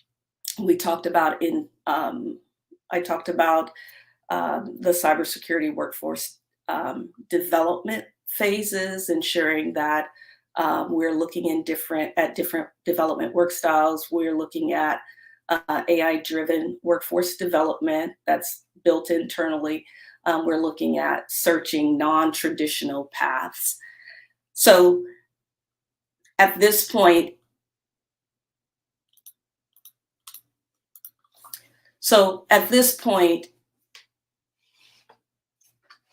what is our biggest struggle with this? Our biggest struggle is the training, the opportunities, the availability. So the call, I'm sorry, my screen is flickering. So the call to action for all are making sure that you stay involved. If you are a hiring manager, ensuring that you're making sure that your teams are developed, using good practices, enabled. You're looking in those areas that you can look, but also making sure that you're contributing into areas that allow people to do these sort of things. So GRIMMCon is free. I see that you are sponsoring Black Girls Code. There's a lot of other organizations, even if you're not hiring, that you can contribute to make sure that we're building this cybersecurity workforce. You can also contribute by submitting to NIST in response for some of their papers that have been developed. And you can volunteer for training on your own. I know that my time is really short. Nikki, Erin. That's really all that I have. Thank you so much. I love that you were saying everything that, I don't know how best to say it. Loved everything that you were saying about different ways of training people and contributing. I loved it. Thank you so much. I think it really resonated with the chat. And we appreciate all the conversation that you've started. Yep. Oh, looks like we do have a question here for you. Do you know of any incentive available or planned? Is there any incentive available or planned for companies to offer training or apprenticeships? I know of a couple of organizations. Some are just starting. One has already started and is working with a couple of companies on these apprenticeships. I actually believe it's a paid apprenticeship, but Rapid Ascent is one of them. They do both the train first, pay once you have a job. So I would definitely take a look at Rapid Ascent. I don't know of any on the software development side. They do SOC. And there's a couple of others that have SOC. If you reach out to me on LinkedIn, I can send you a few of those companies that I know of. And I will say, ask about it in your area. So I've reached out to our apprenticeship, apprenticeship coordinator here in this area of North Carolina. They work through the community college, and they have the traditional apprenticeships. But I've been in talks with them about what is needed to start an apprenticeship program here. It's a slow process, so I don't know when I'll have more info, but I would say go, and there may be things that are already in the works in your area. Thank you. All right. Thank you. Did we have any more? I don't remember seeing any more pop up.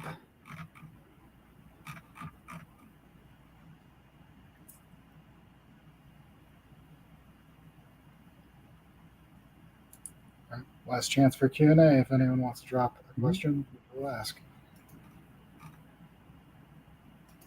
I think one of the biggest questions I have at the moment around jobs and training is oftentimes it seems to be, I've got a lot of, I know a lot of people who are looking around trying to find, actually get a job that lets them grow and be trained. They've done trainings, they've done certifications, and it seems like actually getting through that hoop of actually getting interviews is a difficult process. It is, and if I could say, like, if there's any recommendations, my two biggest recommendations for those that want to enter into security or get to where they want to be, is one is read and watch. So read as much as you can, stay current. There's so much information available that you can capture just by following LinkedIn, following on Twitter, YouTube. And the second part is networking. People underestimate the value of networking. But I don't remember when I've got a job that wasn't through networking, where someone connected to someone I know on LinkedIn and they reached out to me. So it's so valuable. And I would add a third thing. If you haven't noticed, there's a lot of trends of people who want to be in cybersecurity or a specific field, that as they're learning, they're sharing their journey. And they are gaining so much popularity. So whether you're just starting out, sharing every time, making sure you share what you know, because people will come and help you as well. So those are the things that I would say, to help. Thank you. That's great. And we have a few questions that came in. I'll ask this one for you. How can organizations be incentivized to start offering entry-level positions? That is a very hard one. If I'm being honest, the biggest incentive is when something happens, to get more people. However, we don't want to wait until then. So the real way that companies will be incentivized is to ensure that the security people in those organizations are supporting that, and they're following, as I described, this whole kind of grow internally, and you're building that. So when I first came into tech, I worked for a company called Nortel, ended up failing here in the US, but they're still in Canada. The one thing that I will say that was amazing to me there was everybody was incentivized to offer some training internally about their job. And everybody else was able to say, oh, Helen is giving this this training on XYZ. I'm going to go to it that day. So there were no real dollars going on there. Sure, there's a little bit of impact, but the amount of training and the ability that people gain from doing that was significant. So that's what we need. We need to get the security people internally to show leadership and others that hiring, kind of building from within, from the ground up, is worth it. I will tell you, I worked at the companies that I've worked at, I have always taken people who have little to no security, if they have the passion, and they showed me that they're kind of digging in on their own. So I've hired people that only had experience with some of the platforms, but can explain to me, articulate things. So it's the security person has to be the one that trusts it first. And sometimes it's scary because you're like, I got a lot of workload while I have these new people, but it's rewarding if you start from there because you've built up this person and they're very appreciative, so they work very hard. I think there's more communication, and maybe that's through the conferences, maybe that's through security conferences, more communication that this is the path that's available. I kind of wanted to add on to that a little bit. I feel like that this is the government, while this is a U.S. based conference, we do have people speaking from all over the world, and this really does kind of generally apply. The government is uniquely qualified to want to expand qualified workforce, and be that through grants or direct hiring or professionalization programs. They realize that most profit-driven businesses don't think that entry level truly is entry level. They think that they want to pay the lowest dollar, but get the highest qualification possible. Whereas the government really does want to take people who have the drive to pick up the techniques and the tactics and procedures that they can then, once they've fulfilled some sort of role, can take to the private industry and continue their career through the private industry. So it's definitely worth looking into what the government in your local area is providing grants and internships for. But obviously look for paid internships because it's the best. I like this one here also was touched on very briefly. How to convince bosses that what they consider entry level isn't really entry level and that they're trying to pay too low for what they're asking.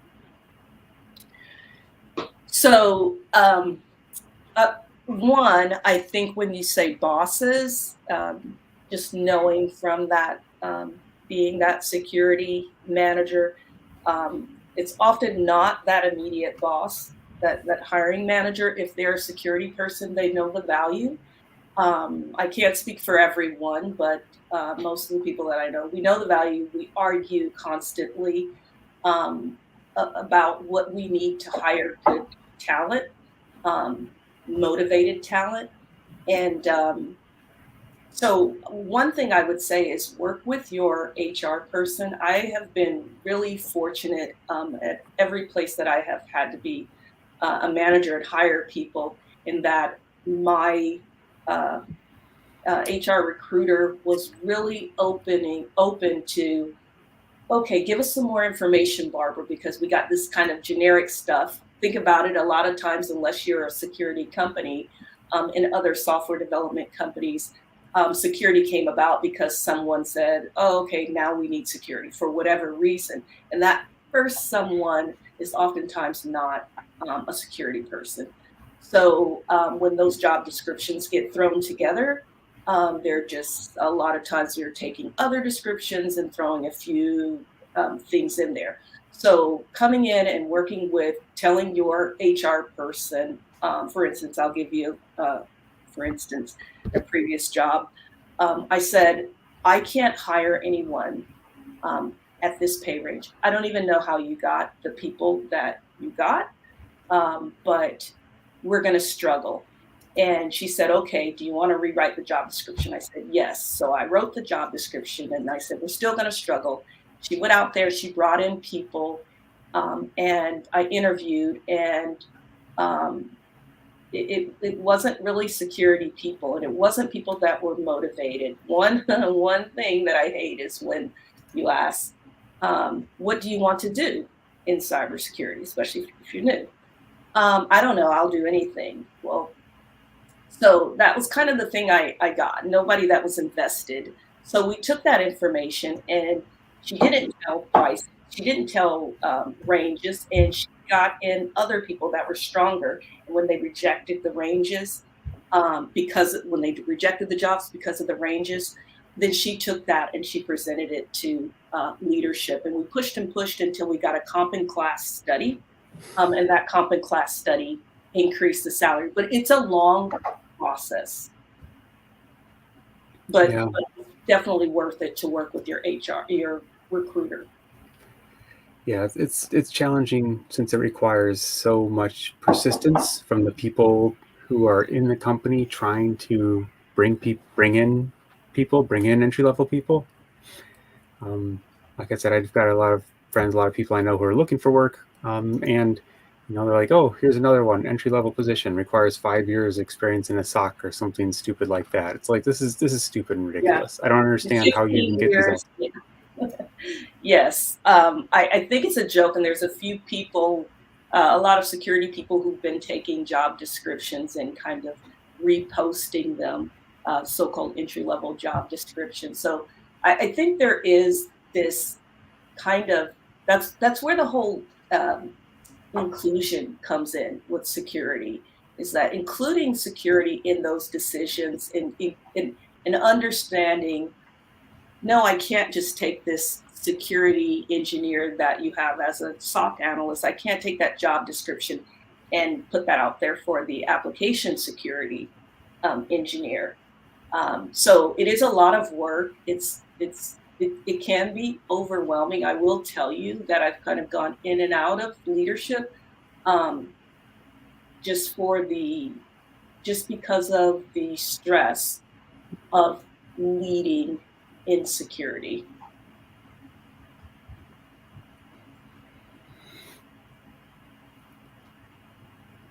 Did we have anything else? It's all the ones I saw. All right. Well, I think that wraps us up. Thank you so much, Barbara, for the closing keynote. It was perfect. I loved hearing all your suggestions and also your experience personally in dealing with some of the things that people were wondering about in terms of trying to get in and be hired. And I want to thank everybody here, everybody who presented, everybody who helped out, especially people behind the scenes running, who've been running things and technical directing. Thank you so much. It's a ton of work. And everybody who's been helping out, who presents, everybody makes this all possible. Thank you so much. Thank you. Yes, on behalf of all of us at Grimm and our partners at Share the Mic in Cyber, we want to take another moment to thank all of you. I'm just going to build on top of what Aaron already thanked, but I want to thank you too. So from our volunteers, from our all-star lineup, to each and every one of you, you make this annual conference possible. So I guess now y'all are wondering, when is the next GRIMMCon? When is GRIMMCon 09? Aaron, you got that? Yep. You're going to find out in seconds from now, and we will see you in 2024. Well, GRIMMCon. Probably see you before that some other place, but for GRIMMCon 2024. Thank you.